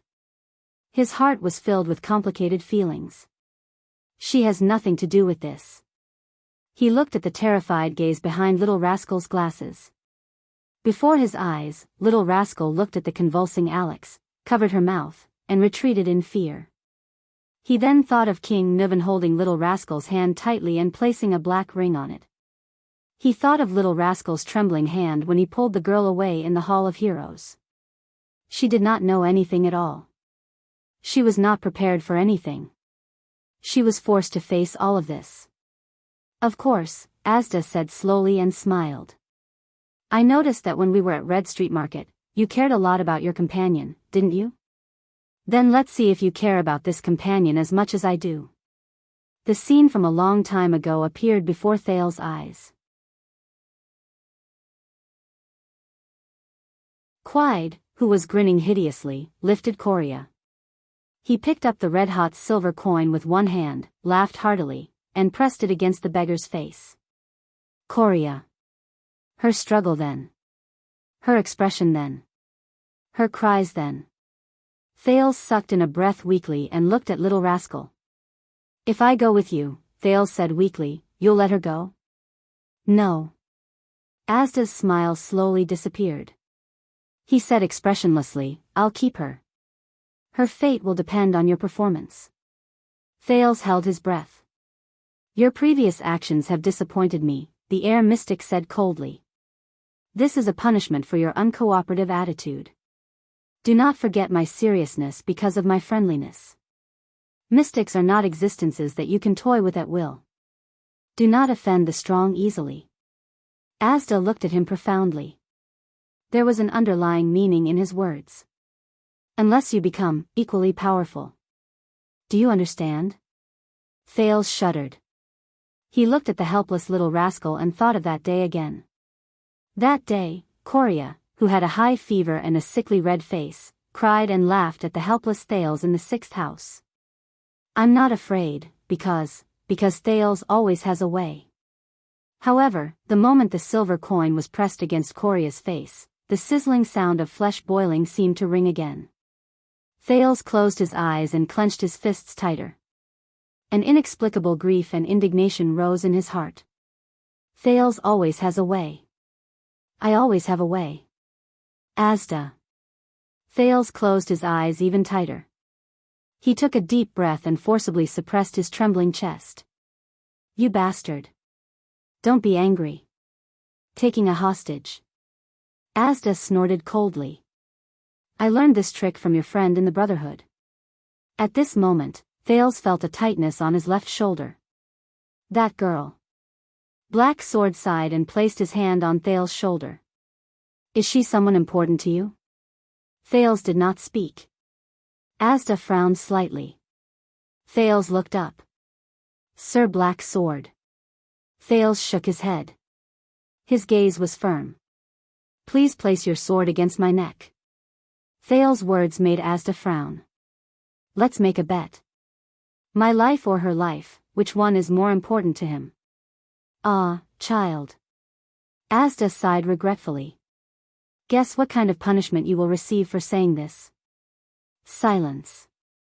Only little rascal's sobs remained in the air. Until that ordinary man broke the silence. Black Sword slowly forced a smile. He patted Thales' shoulder. Black Sword turned his head and looked at Asda. I say, don't listen to that guy, he's full of sh*t. Thales raised his head in confusion. Powerful? Black Sword drew his sword from his waist and said disdainfully, this arrogant immortal monster? Does he deserve to be called powerful? Asda's expression changed. He may seem powerful. But don't forget. Black Sword smiled from ear to ear. His tone was calm, as if the person before him was just an ordinary enemy. In this world, hiding your head and showing your tail in this vast and boundless world, trembling in fear for more than 600 years, I've fled for my life in fear in countless battles. Thales frowned. Asda's expression changed. Black Sword did not place his sword against Thales' neck like Thales had said. He took a step forward and looked at Asda. His eyes were filled with killing intent. The weak should be afraid. Black Sword stepped back and bent his knees. His eyes shone with a cold light. It's you. Calamities. Don't get me wrong. Thales did not speak. Blue light flashed in Asda's eyes. Black Sword raised his sword and pointed it at Asda. Before you find this boy, monster, we haven't settled our score. The air mystic no longer smiled. Do you want my life? Black Sword taunted. Come and take it. You pitiful weakling. Asda narrowed his eyes. Blue light surged in his eyes. Little rascal slowly landed on the ground. Don't misunderstand, child, Asda replied calmly, your punishment will continue. After I kill this cockroach. The two of them stared at each other. It was as if this was the final duel. Thales held his breath. He quickly thought about how he could deal with the different outcomes of the duel. Although Thales was not optimistic about Black Sword. After all, the legendary anti-mystic equipment, at this moment, Ramon's cry of surprise came from behind. Thales turned his head abruptly. He saw Ramon standing a dozen steps away from them with his back facing them. It was as if he wanted to escape quietly. But at this moment, Ramon turned his head stiffly and looked at them. The strange doctor showed the greatest panic of his life. His eyes were filled with shock and fear. It was as if he had seen something terrible. Black Sword's expression changed, and he began to move. Black Sword no longer cared about the air mystic. Without hesitation, he rushed towards Ramon, who had encountered an unknown accident. Thales narrowed his eyes in confusion. What's wrong? Soon, Thales no longer had to wonder. The next moment, a loud noise was heard. Asterisk bang. Asterisk Thales' eyes were wide open. He watched as Ramon, who was still alive, before his eyes, exploded. The strange doctor, who had been alive and kicking just a moment ago, was instantly covered in blood, which scattered into countless pieces in all directions. Thales watched all of this in a daze. The force of the explosion stirred up waves of air and sent the walls on both sides of the alley flying. No! Black Sword roared. He moved past Thales, slashed a flying boulder, and rushed towards the place where Ramon exploded. Thales raised his hands with difficulty to block the flying bricks, wood, and stones.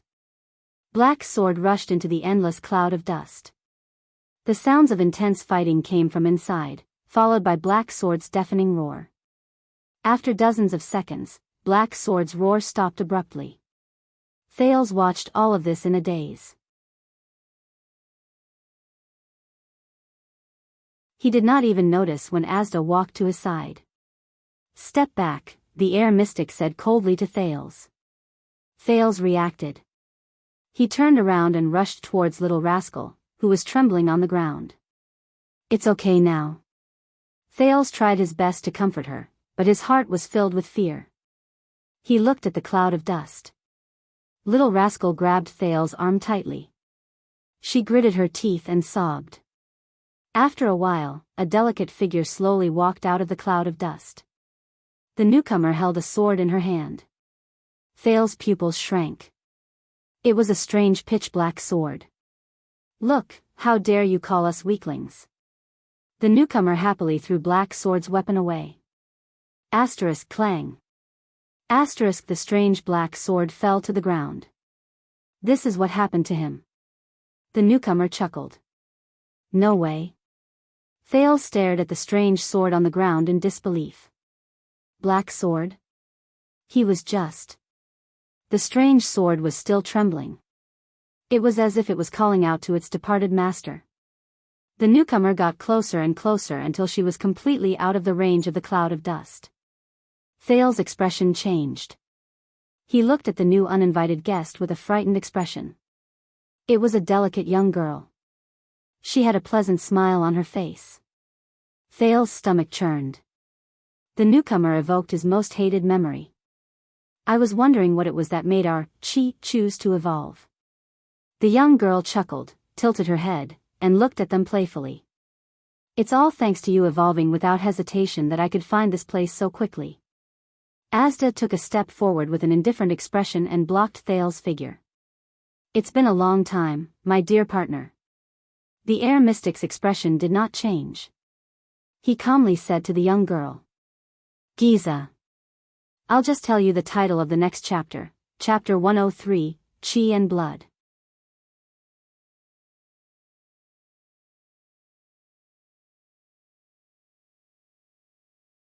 Chapter 170.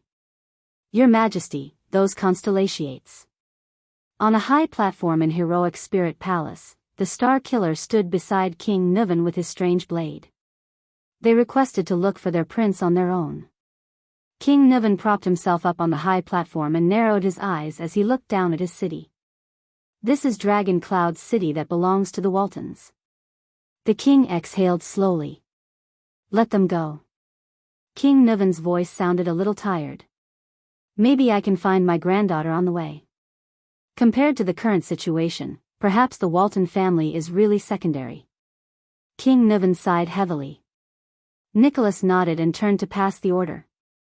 Not long after, the Star Killer returned to the king's side. This time, his expression was solemn. The patrolling team has reported back. We have located the approximate location of the calamity. King Nuvan's expression changed. He turned to Nicholas, and his gaze regained its shrewdness and decisiveness. In Shield District, there were 2 teams that did not respond for more than half an hour. Then, their corpses were discovered. They had been reduced to pieces, the commander of the White Blade Guard said slowly. Shield District?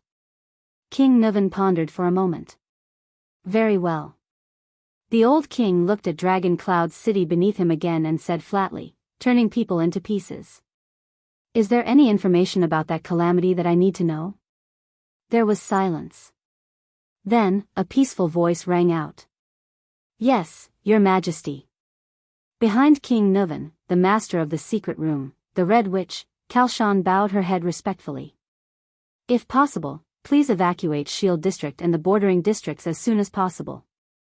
If necessary, you may even evacuate the residents out of the city. Beside her, Nicholas took a deep breath. That much? King Nuvan frowned. I have to evacuate half of the city for a calamity. Please believe me, Your Majesty, Kalshan said slowly, her tone gentle. The price of half of Dragon Cloud City, it's better than the entire Dragon Cloud City. Thales grabbed Little Rascal tightly to prevent her from falling as she trembled in shock. What? What are those things? Who are they? Little Rascal's tears had dried up in shock. The remaining tear stains told of her misfortune. No matter what they are. I'm here, Thales said softly. Everything will be fine. However, his gaze was involuntarily drawn to the two people in front of him. Especially the girl who stuck her head out of Asda's shadow and looked at him with a flowery smile. Child, I've said it before. Like a girl next door, Giza Streelman's eyes were filled with gentleness and pity. We will definitely meet again. Thales felt his hair stand on end. The explosion caused by Ramon's death had collapsed 2 walls and turned the alley into a circular flatland. Many of the residents in the surrounding area had been affected. Such a huge commotion could no longer be concealed. My God. My legs are pinned down. What happened? Help. Someone help me. Hurry up and find him. Where's the disciplinary officer? Did the house collapse? From time to time, injured civilians could be heard wailing in the ruins around them. More and more Northlanders woke up from their sleep and walked out of their houses. After recovering from their shock and panic, they went to help the injured. There were about 100 people. Who are you? A few Northlanders noticed the 2 mystics who were confronting each other. Puzzled, they approached them. What happened just now? Hey, young lady, did you see the explosion just now? In Thales' eyes, a short, sturdy, and older man approached them with a solemn expression. He first stared at the handsome Asda with a suspicious expression, then said to Giza, who had a subtle expression on her face, Are you in trouble? Thales' heart skipped a beat. But Giza and Asda still stood quietly, as if they did not hear the noise and clamor around them. It was as if they were the only 2 people in the world. I'm glad to see that you've recovered, Giza, Asda said softly. I heard some things about you from that child, and your attitude towards him. That's great. Giza flashed her usual gentle smile and clicked her tongue. Then I don't have to repeat it again. Asda's expression was slightly cold. Perhaps there's some misunderstanding between you 2. Thales slowly gulped. He turned his head, looking for a chance to slip away, but he only saw more and more residents approaching. *T, Thales' heart froze. Hey. Both of you. I don't know if you're quarreling or putting on a show in Dark Knight Temple. The short, sturdy man impatiently pointed at the injured all around them. But right now, everyone needs help. It's best if you don't just stand there, but his voice was interrupted. A group of heavy footsteps came from afar. A team of patrolling soldiers came here with torches in their hands. They split into a formation and approached while vigilantly watching everyone on the street. Thales shuddered. Dragon Cloud City's patrolling team.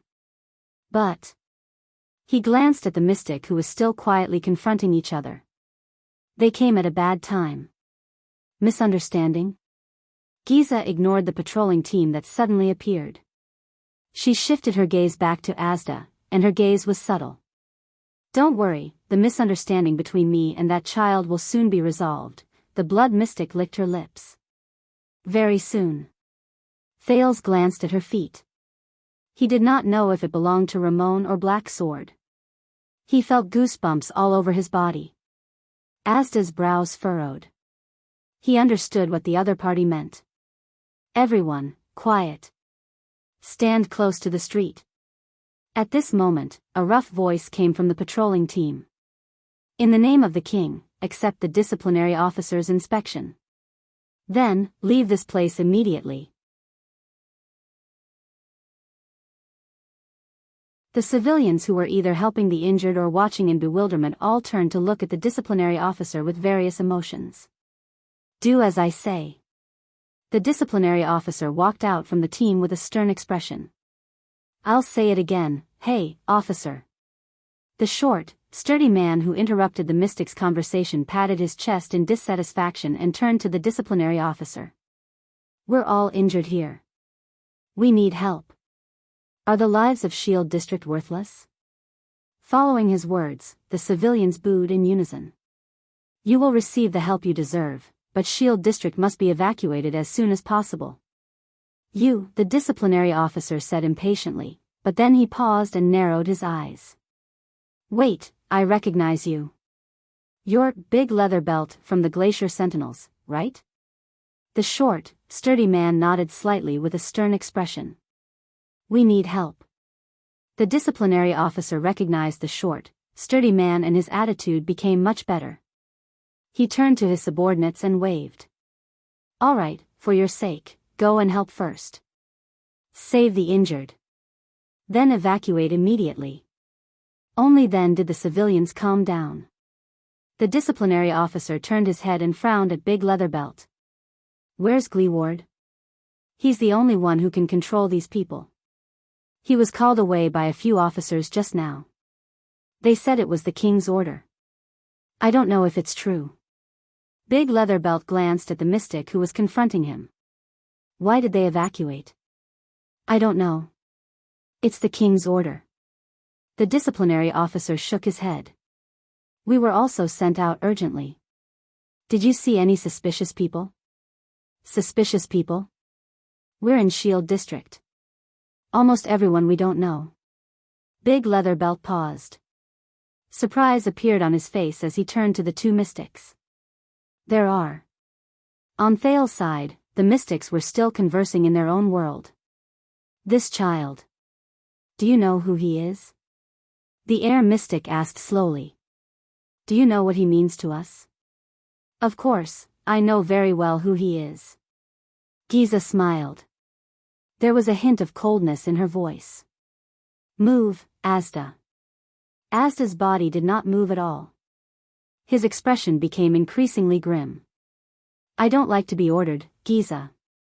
*T, Thal's expression changed. Both of you. And those two children over there. The disciplinary officer brought a few soldiers forward and approached the mystics. Looking at their thin clothes, his face was full of suspicion. Where did they come from? What's going on?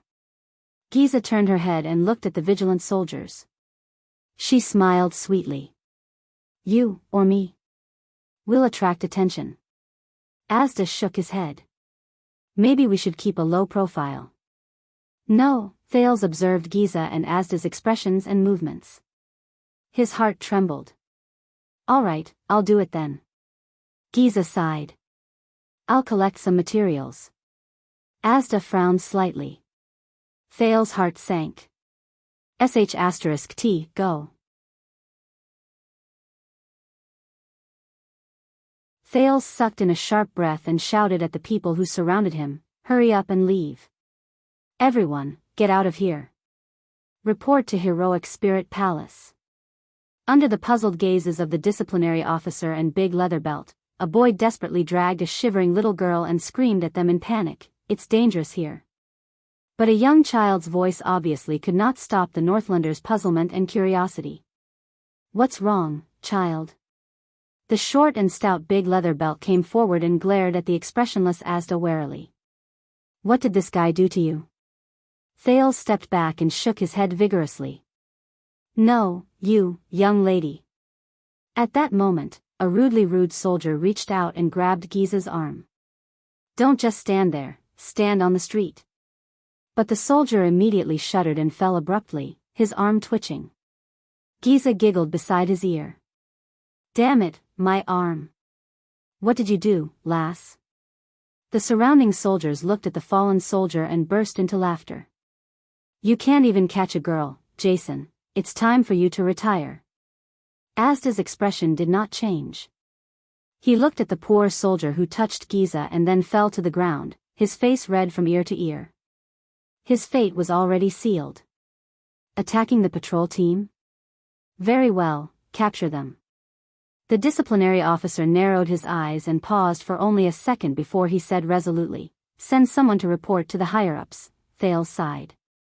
He knew it was too late. The patrolling soldiers laughed and surrounded the two mystics. Giza turned to them and flashed the warmest smile. At that moment, Thales pressed Little Rascal to her knees and pulled the pitiful girl into his arms, blocking the girl's line of sight. Don't look. Thales' eyes were cold as he said softly.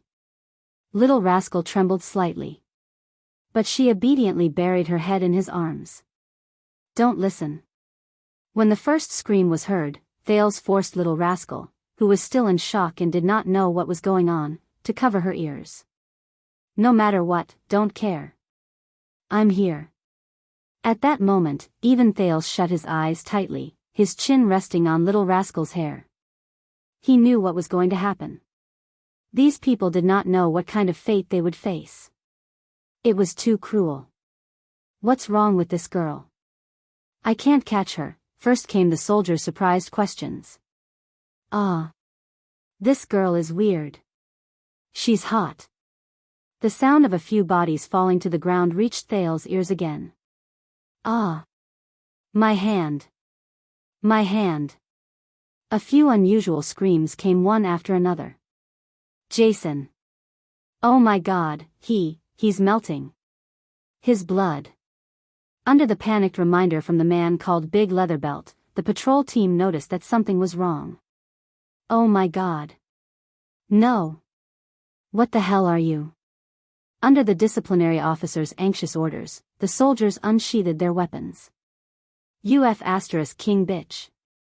I don't care what sorcery you're using, King stop. Or else I swear I'll kill you. This was the disciplinary officer's furious roar. But the screams grew louder. My back, there's something moving on my back, it's moving. Robbie. Hang in there. Hang in there. I'm going to chop this thing off right now. Boss, hurry up and kill her. There was a loud explosion. Bang. Thales, who was holding Little Rascal tightly, shuddered. This was the sound of flesh and blood exploding again. This caused the surrounding commoners to cry out in fear and surprise. No. A heart-wrenching scream came. The body is moving on its own. Is that City's hand? Oh my God.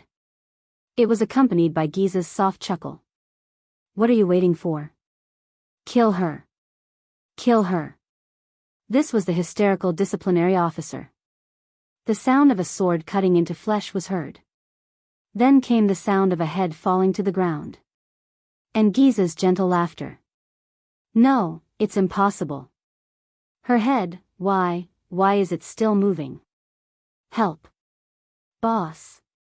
The thing sticking out of her body, monster, it's a monster. Oh my God. Don't go near that thing again. Step back. Everyone, step back. The man called Big Leatherbelt roared madly. Thales clenched his teeth and tried his best not to imagine everything around him. Little Rascal was in his arms. Even though she could not see or hear, she was trembling slightly. He had seen those nightmarish scenes in the birch tree forest in Constellation's northern territory. Retreat. Everyone, retreat. The disciplinary officer's voice finally began to tremble. Fear seized his brain and overpowered his courage. It was not just the patrol. Realizing that they were facing an unexplainable unknown and that the patrol could not control the situation, panic finally spread among the crowd. The people began to flee in terror. But it was too late. The sound of earth and rocks being broken could be heard. Watch out for the ground. What's coming out of the ground? Ah. Nina, don't worry about me. Take our son and run. Are these tree roots? I can't cut them. No, father, no. Don't. Stay away from me. Ah. Countless men and women cried out in fear. Boss. Boss. What do we do? These things are everywhere. As the soldiers screamed hysterically, the disciplinary officer's voice was drowned out. Thales shut his eyes tightly and bit his lower lip. His hands, which were holding little rascal, were trembling. The frantic footsteps gradually diminished. What replaced them were countless screams, countless sounds of being dragged, countless sounds of weapons falling to the ground, and countless cries of despair. Wait, where's the signal arrow? Fire the arrow and inform the higher-ups. Big Leatherbelt's voice came with difficulty. At the same time, there was the sound of him being dragged on the ground. The sound of the crossbow's mechanism rang out. However, in less than a second, a clanging sound came from the sky. The arrow can't be fired. It's like there's something in the air blocking them. It was the soldiers' panicked cries. Thales clenched his teeth tighter and tighter. The next moment, a cold male voice hummed in the air. Humph, Thales felt the air around him move. Asterisk crack. Asterisk a dozen crisp sounds came from both near and far, as if human bones had been crushed in an instant. The sound in his ears quieted down. The silence lasted for more than 10 seconds. Occasionally, there was the sound of flesh being dragged, and even the creepy sound of rustling. It sounded like a beast feeding. Thales tried his best to suppress his trembling. Finally, everything around him returned to silence. You said you don't want to, in the end, you still interfered. The blood mystic's languid female voice rang out. How boring. Strangely, Giza's voice sounded as if it came from underground. What answered her was Asda's faint, cold snort. Thales exhaled deeply and slowly opened his eyes. Unexpectedly, his surroundings were extremely clean. There was no blood, no corpses, no disgusting severed limbs. Of course, there was not a single living person. There were only weapons all over the ground, shoes that had fallen off, collapsed walls, and shattered ground. It was as if everyone had run away in that instant. Thales panted softly. He turned his head and felt his stomach churn.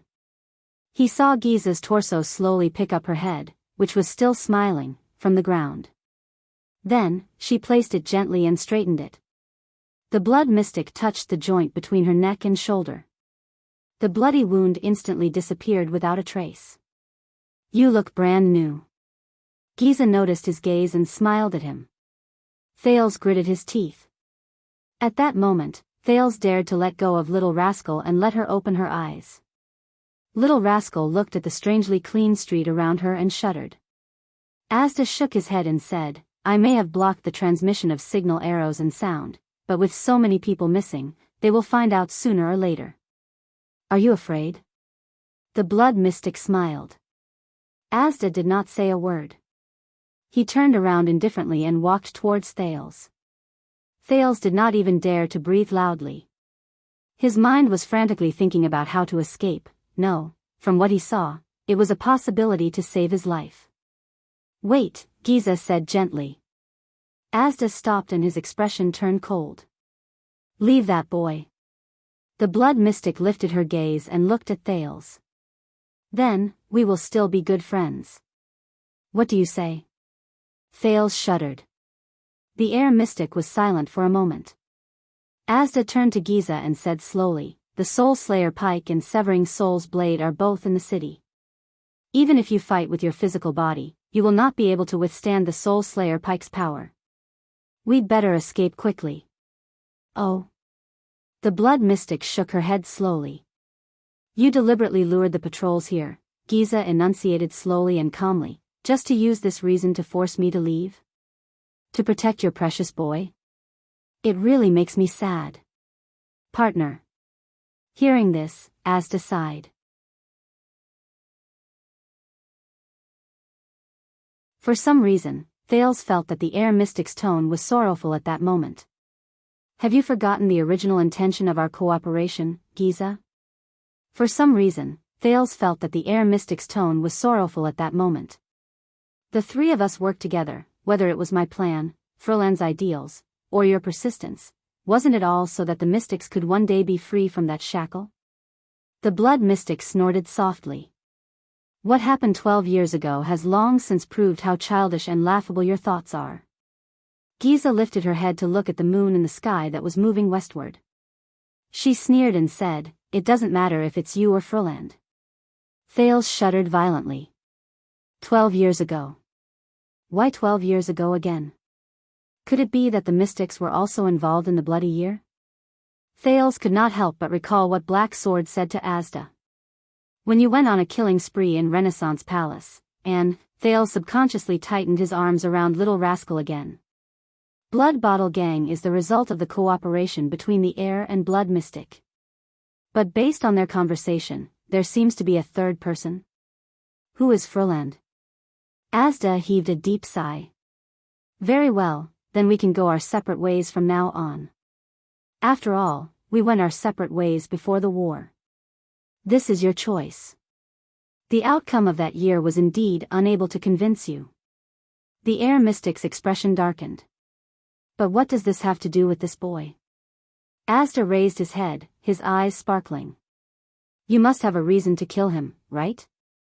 Of course. This time, Giza answered readily. His bloodline. I made a promise a long time ago. A bloodline that must be killed? Asda turned his gaze and glanced at Thales. Do you know his mother? Thales suddenly tightened his grip on Little Rascal's hand. But this time, Giza flashed a gentle smile. Why don't you take a guess? This reason cannot convince me, Asda said coldly. The blood mystic sighed slowly. All right, and one more thing. I don't want him to suffer like we did, to suffer all sorts of torture. Thales' face paled. Suffer? This reason still cannot convince me, Asda repeated stubbornly, his expression darkening. Don't worry, I only want his life. Giza smiled and shook her head. Asterisk bang. Asterisk in the next moment, 6 blood-red thorny tree roots suddenly shot out from the ground around Thales and stabbed towards the Prince of Constellation from all directions. *T. Thales was startled. He could not react at all. Thud. Thud. The 6 tree roots stopped abruptly a few inches away from Thales. They were blocked outside by a transparent barrier. Asda raised the light ball in his left hand and stared at the blood mystic. Blue light flashed in his eyes. Don't, Giza, he whispered. Thales panted in shock as he stared at the terrifying thorns in front of him. Giza chuckled again. The tree roots moved as if they were alive. They shrank back and stabbed forward again. Ah! This time, Little Rascal screamed when she reacted. Asda snapped his fingers. Bang. A few powerful air currents swept out from around Thales and broke the tree roots. Really? Giza? The air mystic said coldly with a stiff expression, the battle of eradication has already caused us great losses. It was not easy for us to get to where we are today. Don't ruin everything. The broken tree roots trembled and grew thorns again. They shrank back to the blood mystic's side. Humph, what a joke. At that moment, Giza suddenly giggled. How dare you mention the battle of eradication? You make it sound like you're proud of it. Hearing that, Asda frowned slightly. We are one, the air mystic said seriously. Dividing ourselves into factions will only harm each other. It will not benefit the whole. One? Giza snorted. Her voice turned cold. One. The blood mystic walked forward slowly. The tree roots beside her followed slowly. There seemed to be flames dancing in her eyes. When we were bathing in blood and fighting for the future of mystics, where were you cowards? When we were locked in battle with the obscurants, where were you deserters? When we were cornered by the two empresses, where were you vermin? L. Bane, Lebla, B. Eric. When we fell one by one, where were you so-called moderates? 1. Bah. He listened to Giza's words in a daze. He memorized all these names, titles, and nouns one by one. They might be useful in the future. Even though he was facing perhaps the most dangerous enemy in history. Asda's expression turned cold. Don't put your label on us. The air mystic's tone was cold. We are not moderates. Of course, this is the name Lebla gave to your faction. Giza's smile grew brighter. Before this, B called you Taurus's lapdog. Asda's expression became increasingly unpleasant. Does this mean that there is no room for negotiation? Asda took a deep breath. We are collaborators, after all. Yes. Giza nodded and smiled sweetly. You will cooperate with me, won't you? Asda sighed and closed his eyes. When he opened them again, they were filled with coldness. I have had enough of you people. B. The air mystic snorted coldly. It's that fellow, that lunatic, who led all of you into unreasonable, irrational, and wild dogs who only know how to bark. There was a moment of silence between the two. But Thales felt that it was more like the calm before the storm. B taught us to accept ourselves and get rid of our shackles. As expected, a moment later, Giza's eyes shone with a terrifying blood-red light. And you, a domestic dog from the Magic Tower and Taurus's follower, feel uncomfortable without a collar, don't you? I knew it. Asda did not show any weakness. The witches of the third ring can't teach any good students. He snorted coldly. You're a bastard. Giza did not speak. The lovely young girl was silent for 3 seconds. But 3 seconds later, the words she spat out caused Asda's expression to change drastically. What exactly is chi? The blood mystic said slowly. Something that flows, fills, and exists everywhere. Or is it something that sustains, maintains, and is as light as nothing? What does the existence of chi represent? What will the disappearance of chi bring? Giza said nonchalantly. Is chi pure, or is it a mixture of all things? Is chi permanent, or is it ever-changing? Are you chi? Or is chi a part of you? For the first time in his life, Thales watched in horror as Asda Sakurn's face began to contort. What is chi? Thales' heart skipped a beat. Then, he remembered what Asda said to him in shock. The first pact of mystic energy. Do not investigate each other. He stared at Giza in disbelief. No way. She's. The blue light in the air mystic's eyes grew brighter. Why? Shouldn't you be more familiar with the 3 great covenants that Taurus bestowed upon you than with your own name? The blood mystic's words made Thales' skin crawl. Little puppy Asda. In the next moment, without waiting for Asda to react, Giza opened her mouth like a beast and slowly raised her head. At that moment, Thales felt something gush out of her body. In his field of vision, Giza's red light grew brighter. A bright, blood-red line appeared on Giza's neck and gradually spread to her face. The blood-red line immediately split into several branches and slowly became thicker, like blood vessels, until it covered Giza's face. The blood-red lines seemed to have a life of their own. They slowly changed, moved, and trembled on Giza's face. It was as if they were breathing. Asda's expression changed. He walked to Thales' side and glanced at the Prince of Constellation with a frown. What? Thales opened his mouth awkwardly, but the moment he spoke, he was interrupted. Don't say anything, Asda said coldly. When I tell you to run later, run. Don't look back, don't stop. Thales stared at Asda in surprise. He could only nod helplessly. Judging from his tone, even Asda doesn't have the confidence to protect me? Little rascal curled up in Thales's arms and trembled. Giza, whose face was covered in blood-red lines, took a deep breath, as if she had just woken up from the most beautiful dream. She grinned, and there was madness in her eyes. Her originally gentle and pleasant smile turned into the most beautiful, terrifying, and enraged laugh. Ah! The blood mystic seemed to have opened the valve that controlled her emotions. She tilted her head and laughed without any scruples. It feels so good after so long. Asda stared at her solemnly. You're taking a risk by evolving at this time and in this place. Why? You don't dare to evolve? The blood mystic smiled beautifully. That's true. After all, you're a coward.